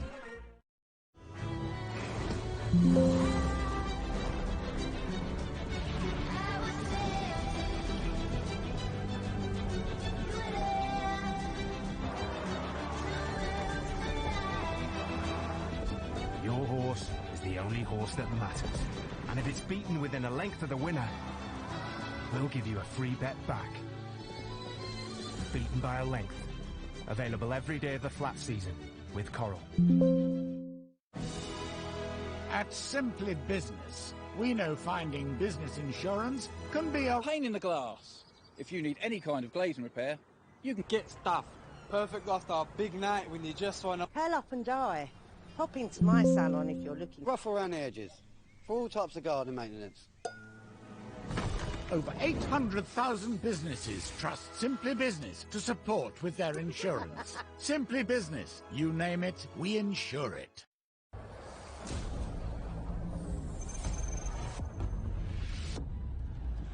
This programme is sponsored by Bet365.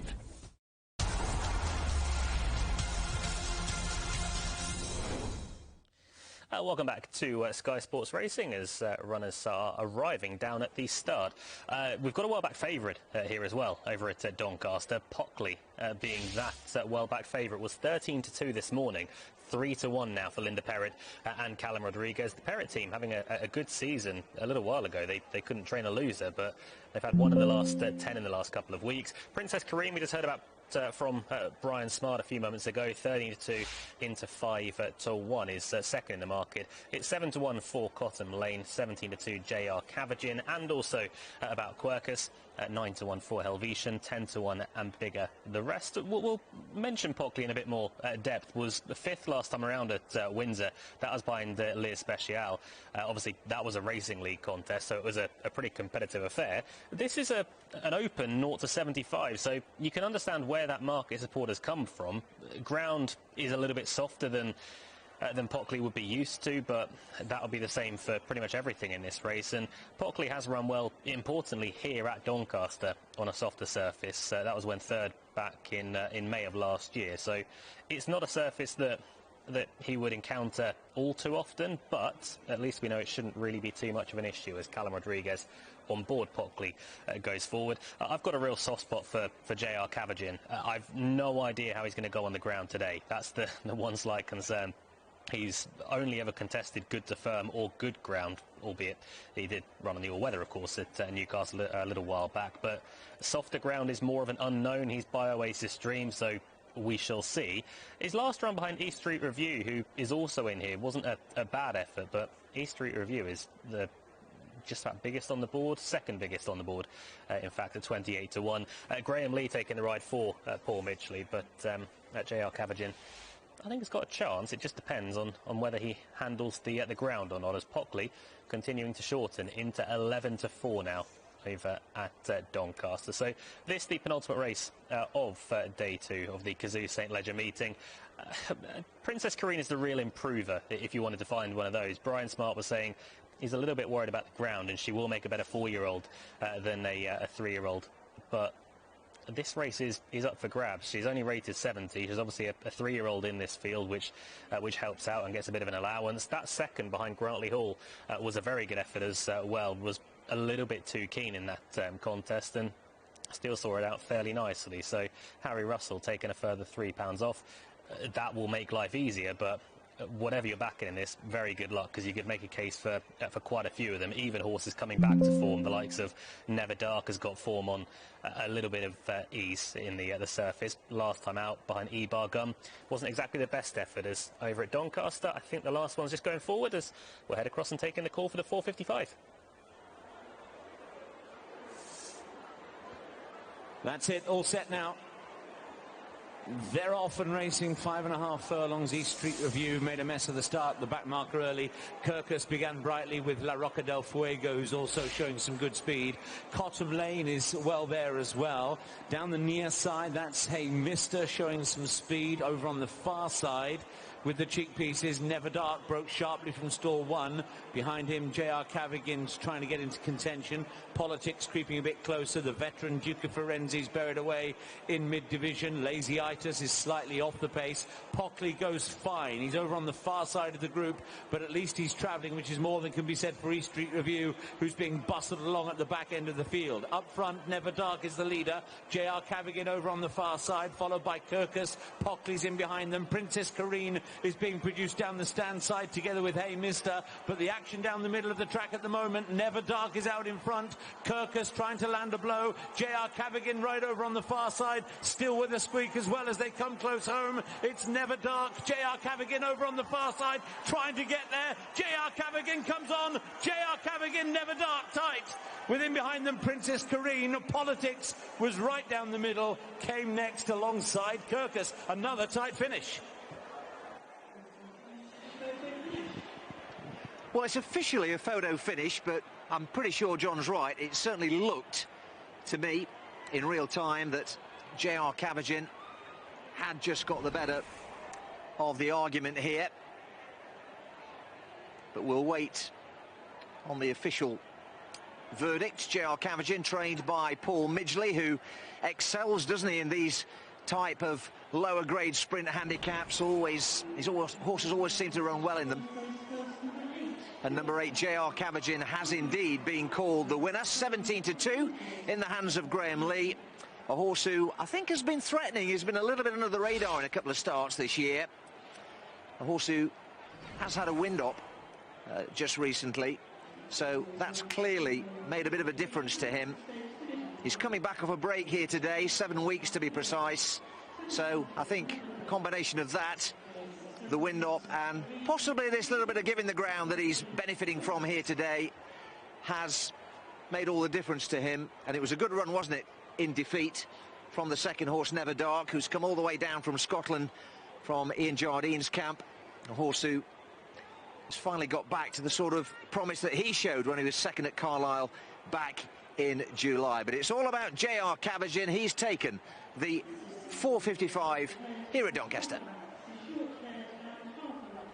Yeah, I won't say it was a selection, but I'd be lying if I said I wasn't willing him on in the closing stages. He's got a lovely way of going about things, J.R. Cavigan. He was not one of the first ones off the bridle, but he was far from the best travelling horse in the field, and he just kept on going. A much better run as well back in second from Never Dark, who faded out of things quite tamely at Haydock just 6 days ago, but I think slightly softer ground has helped out Never Dark. Obviously, the cheek pieces going back on as well has also managed to help, but it's a case of you were more guesswork with Never Dark and if he was going to come back to a bit of form. But J.R. Cavigan, 17-2, gets the better of Never Dark, 11-1. 11-2 for Princess Kareen's run a good race back in third place. The head-on will be interesting because, I mean, it's not going to affect the result at all, but Never Dark and J.R. Cavigan, they did end up further towards the far side rail than they did the majority of their racing. But just wonder if Never Dark got close to J.R. Cavigan or if it was independent. They're already leaning towards their left-hand side, and Princess Karine was plugging on as well back into third place. You spot Princess Karine on the left-hand side of the screen. Probably has run well where the race really wasn't developing, but yeah, they never really got too close, did they? And the first two is J.R. Cabagin. As we heard from Simon, Paul Midgley does so well with these sprinting types, and J.R. Cabagin is back in the winners' enclosure at Doncaster.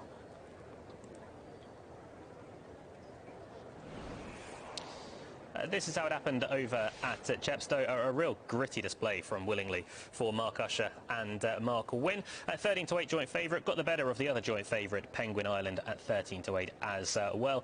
Mike Cattermole caught up with the winning rider, Mark Wynne.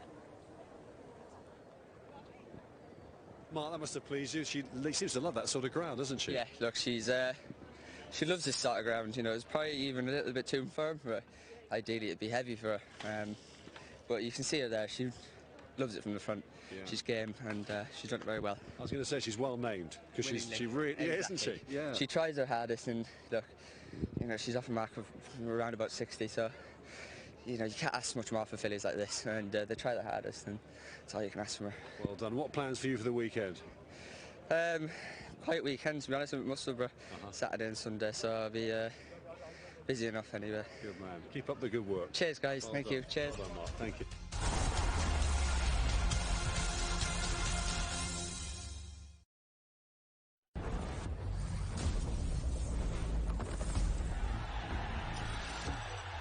This programme is sponsored by Bet365. If your garage looks like this, you need Tougher Man, a leading supplier of shelving for your home or business. Assembly is quick, easy, and boltless. Buy one bay from just $59.99, or you can get 3 bays from only $119.99, saving you nearly £60. Plus, you get a 5-year Storelex steel guarantee. Order now at tougherman.co.uk. Wouldn't it be nice to keep hold of things you'd normally lose? Yes, go on.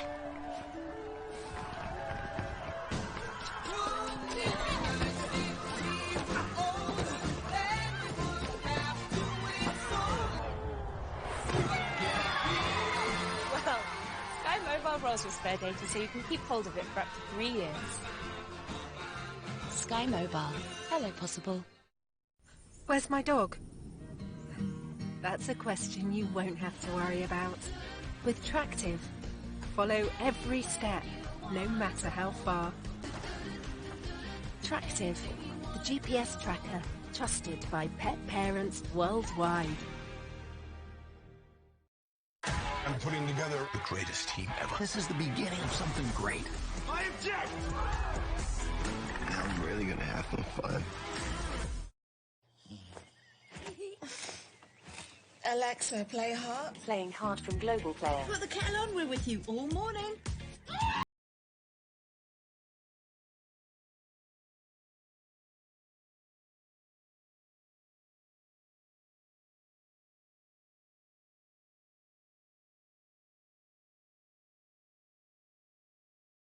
Heart from Global Player. Start your day with Alexa and Heart.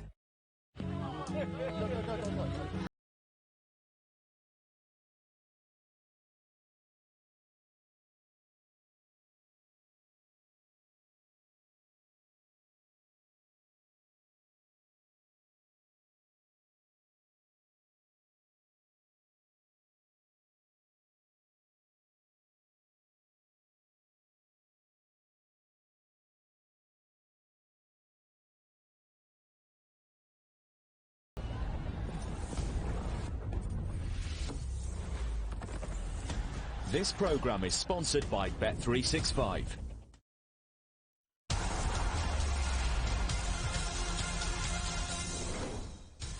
Welcome back to Sky Sports Racing, as this is JR Cabagin winning over at Doncaster. A tight finish as Never Dark was tough on the front end.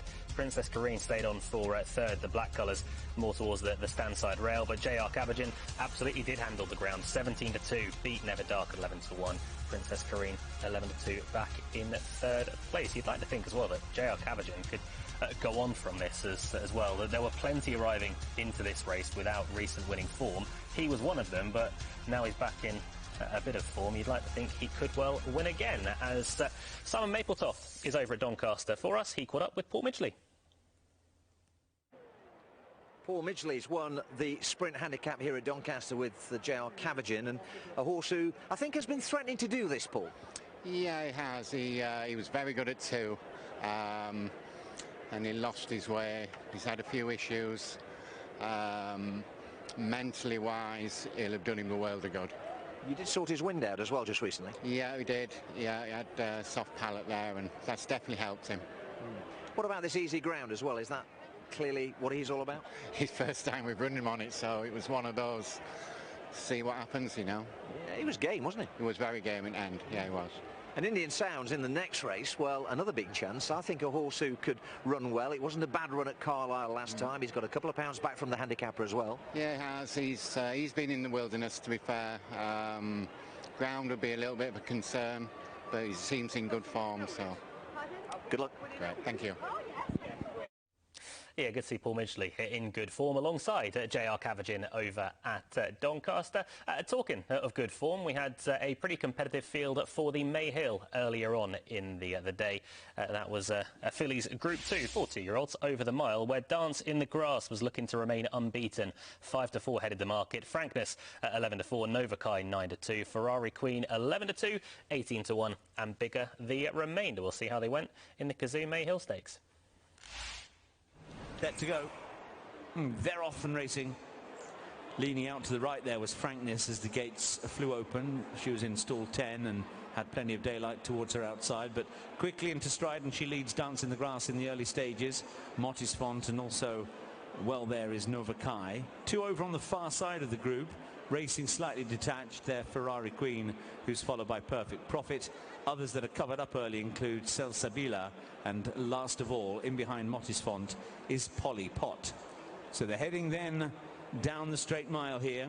The Kazoo Mayhill Stakes, one of the pattern race features of the entire week here at the Doncaster St Leger Festival meeting. And Frankness leading up narrowly from Novakai in second place. Then we've got, trying to get a bit closer on the stand side, Dance in the Grass. Ferrari Queen with that one, and Motisfont travels fine as well. Pushed along a little bit now is Perfect Profit over on the far side of the track behind Ferrari Queen. Selsabila is still well in touch. The back marker is Polly Pot as they work their way now with still over 2 furlongs left to go. And Dance in the Grass is being asked some pretty big questions here. However, she is starting to find a few answers as the leader is still Frankness against the rail. That is where Dance in the Grass is trying to get there, but it looks too much for her.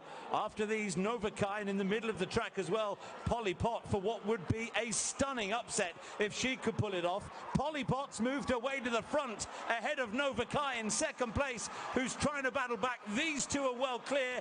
A stunning upset here as Polly Pot goes on to win it in the dying embers of Harry Dunlop's career. What a win! In second place there was Novakai, and close in behind them for third place, the likes of Selsabila was fighting out minor money. But we've had a stunning shock here in the Mayhill Stakes. Yeah, it was a shock for plenty, I think, including the trainer as well, Harry Dunlop, who won't be training for too much longer, returns a 40-1 winner over at Doncaster in the Mayhill.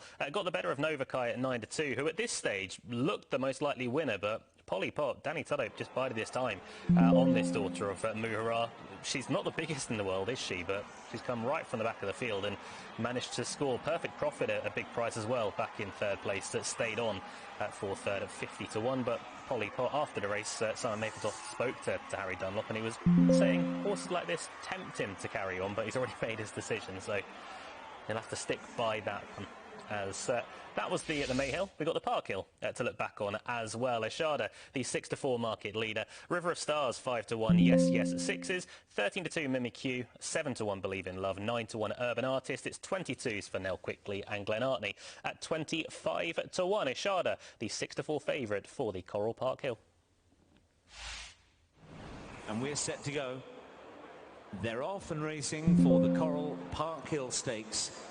For fillies, a Group 2 prize to be won here over a mile and 6 furlongs. And Yes Yes and River of Stars both began brightly, so too Urban Artist on the outside. She might be the overall leader in actual fact through the first quarter of a mile. Glenartney's in behind those, a close fourth on the rail, a bit keen. Followed then a length and a bit back by favourite Eshada, who is up on the outside of her stablemate Believe in Love. So the two variant runners, they are racing absolutely together, 5th and 6th. Nell Quickly's next, and Mimikyu is the early back marker. So covering the first half mile of the Coral Parkhill Filly Stakes, and the leader now, River of Stars, has just come through to shade it from Urban Artist in second place. Glenartney's got a little bit buzzy in behind him in third place, and Yes Yes is in fourth. After those, we've got Believe in Love, who's on the rail, racing next to Eshada still. Eshada in the blue and white Shadwell silks, and then a length and a half further back to Mimikyu, who's well in touch alongside Nell Quickly. So this long familiar turn for home is now on. Left hand down for much of the next half mile towards the home straight they head. River of Stars leading still under Richard Kingscote from Urban Artist in second position. No real change in the order at all early on here, with Glenartney still third and still fourth place for Yes Yes. In fifth is Believe in Love. Eshada's quite happy with her position, sixth position, eyes on the leaders, turning towards the home straight, only 3 or 4 lengths off the pacemakers. Mimikyu and Nell Quickly are still the two at the back end of the field, and this bend for home is still unfolding, with the lead held by River of Stars, but she's only a head or a neck in front from Urban Artist to the outside. Glenartney next, and then after Glenartney comes Yes Yes, still fourth. Believe in Love, Eshada, followed by Mimikyu and Nell Quickly. This order barely changed throughout the contest, but now they head into the home straight for the Coral Parkhill Filly Stakes.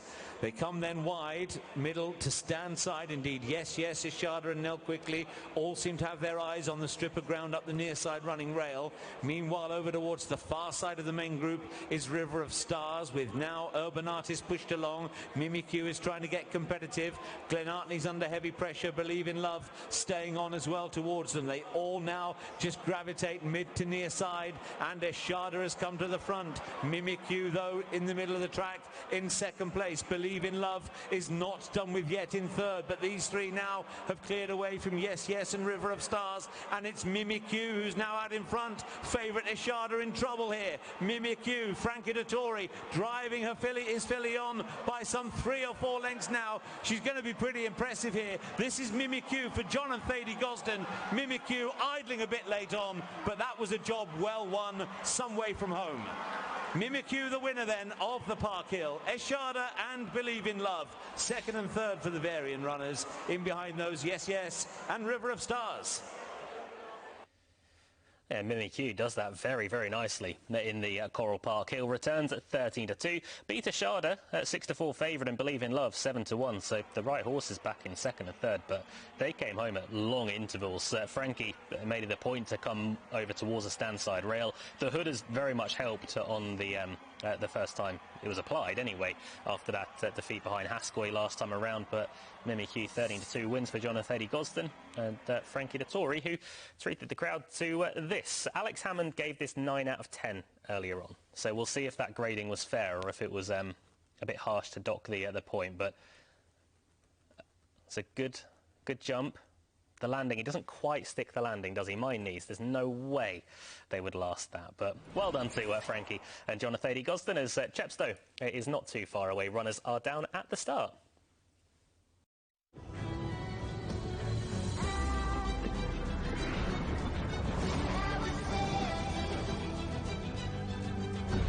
When it comes to racing, control is the most important thing.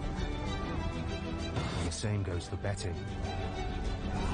So if you feel that your gambling is getting out of hand, you can set limits and rein it in with tools from Coral.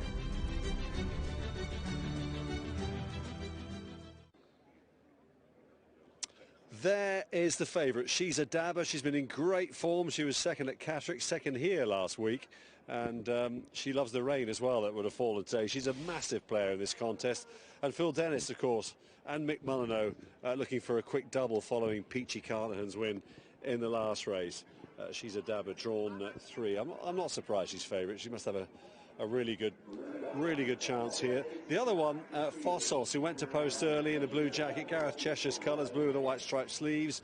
2 wins here this year. 3 pretty sound runs here lately as well. And again, we'll love the ground. Molly takes off £5. There goes San Juan. Can't fancy that one, although some people do, because it's been quite well backed, San Juan today. A little bit of a nibble this morning. Ellie Piper off the mark at Fosslas on good ground last time out, so we're not sure about the rain. She could have some improvement in her, Ellie Piper. Notre Maison, Charlie Bishop replacing sideline Kieran Schumacher. 2 good runs lately, including a good third here to Fossos, a length and a half behind last time, behind Fossos. So we're reunited. Will be the last one in for the final time today. Here's David. Thank you, Mike. And they're off in this Cumbrian Carpet Centre Quality Service handicap. Fossos just fluffed the starts a little bit. 5 furlongs. She's a dabber away quickly. Notre Maison on the extreme right. Ellie Piper up the middle. Sheepskin noseband prominent, followed by the Golden Q. Fossos recovering ground. Under the stand side, there are 2 of them. We're reunited. And Kazwara and Gina Mangan as they're about to come inside the 3. Ellie Piper in the centre with She's a Dabber, purple and green, just pushed along now. Fossos between them. Notre Maison driven ahead of Hattie C, San Juan, Secret Fact, and the Golden Q is also pushed along, about to run inside the 2. She's a Dabber responding to pressure. Fossos trying to challenge. Then Notre Maison, Secret Fact, Ellie Piper in there as She's a Dabber bids to cling on to the lead as they run inside the last furlong. She's a Dabber and Phil Dennis to Fossos, Ellie Piper, Secret Fact, Notre Maison on San Juan. It's still She's a Dabber. She's got half a furlong to last here. Closing all the way is Ellie Piper with Fossos. She's a Dabber makes it a double for Phil Dennis and Michael Mullineaux, beating Ellie Piper, Fossos and Notre Maison in 4th. Do you know what? It's amazing, isn't it? When something like there's a heavy deluge of rain, as there has been here today, it does not make things slightly clearer in some ways. And this filly, or this mare, She's a Dabber in Angela Turner's colours. She loves plenty of cut in the ground. And Phil Dennis and Mick Mullineaux having a really great end to the day here at Chepstow, showing blindly good pace. Fossos missed the break, and that probably cost her in the end. 5-2 favourite, the winner, She's a Dabber. Ellie Piper in the sheepskin noseband.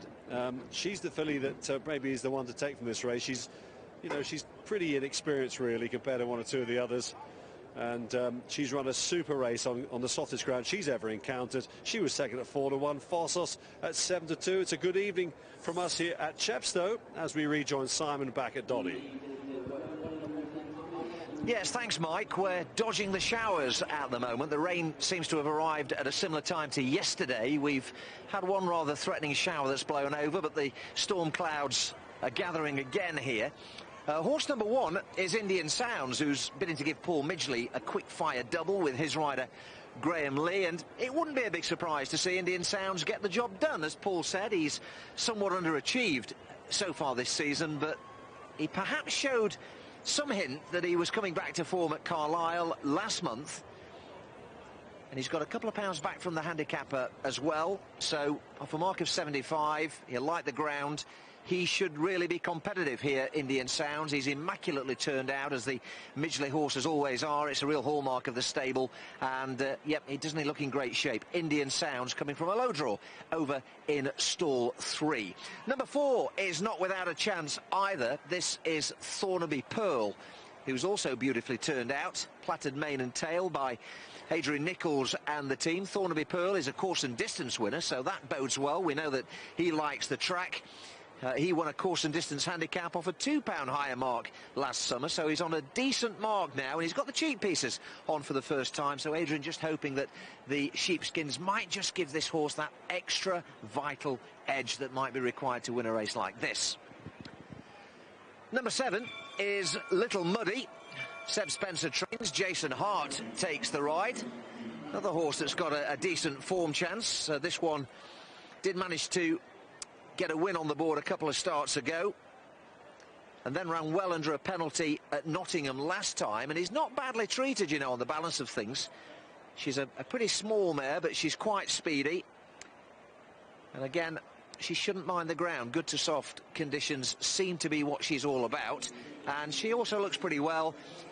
And horse number 8, also worth a look, is Crypto Quest for Les Ayres, the mount of capable young claimer Oisin McSweeney, who takes off a useful £5. This horse managed to open his account in a 6-furlong Hamilton contest. That was on good to firm ground, however. And he has changed hands since then, now with Les Ayres. He's off a £4 higher mark today, so that rise shouldn't really be insurmountable. And he's another horse that I think could go well here, so Crypto Quest definitely one for the shortlist, but it's a very competitive, tricky little form puzzle to finish day 2 here at Doncaster. Yeah, it is very tricky indeed, isn't it? 5-2 the field with a little muddy. Airman, there was support around earlier on, but it's just drifting out a touch now. Was assured of 7-2 at a point in the day for Amy Murphy and Kevin Stott, but Airman now 13-2, now 7-1, just been passed in the market by Indian Sounds. Paul Midgley looking to end the day with a double. 15-2 for Thornaby Pearl, Crypto Quest at 15-2 as well. 9-1 Somewhere Secret, 9-1 Impressor, 14s and bigger the remainder. Just a quick word on Airman. Normally, personally anyway, when Amy Murphy takes a horse up north, and in particularly to Yorkshire, you try and keep them on side, or at least give them a second look. Normally it would be at Pontefract or Ripon. She's never had a winner at Doncaster on the level, but she's 6 from 23 in the National Hunt Sphere, 0 from 17 on the flat at Doncaster. So Airman is looking to end that.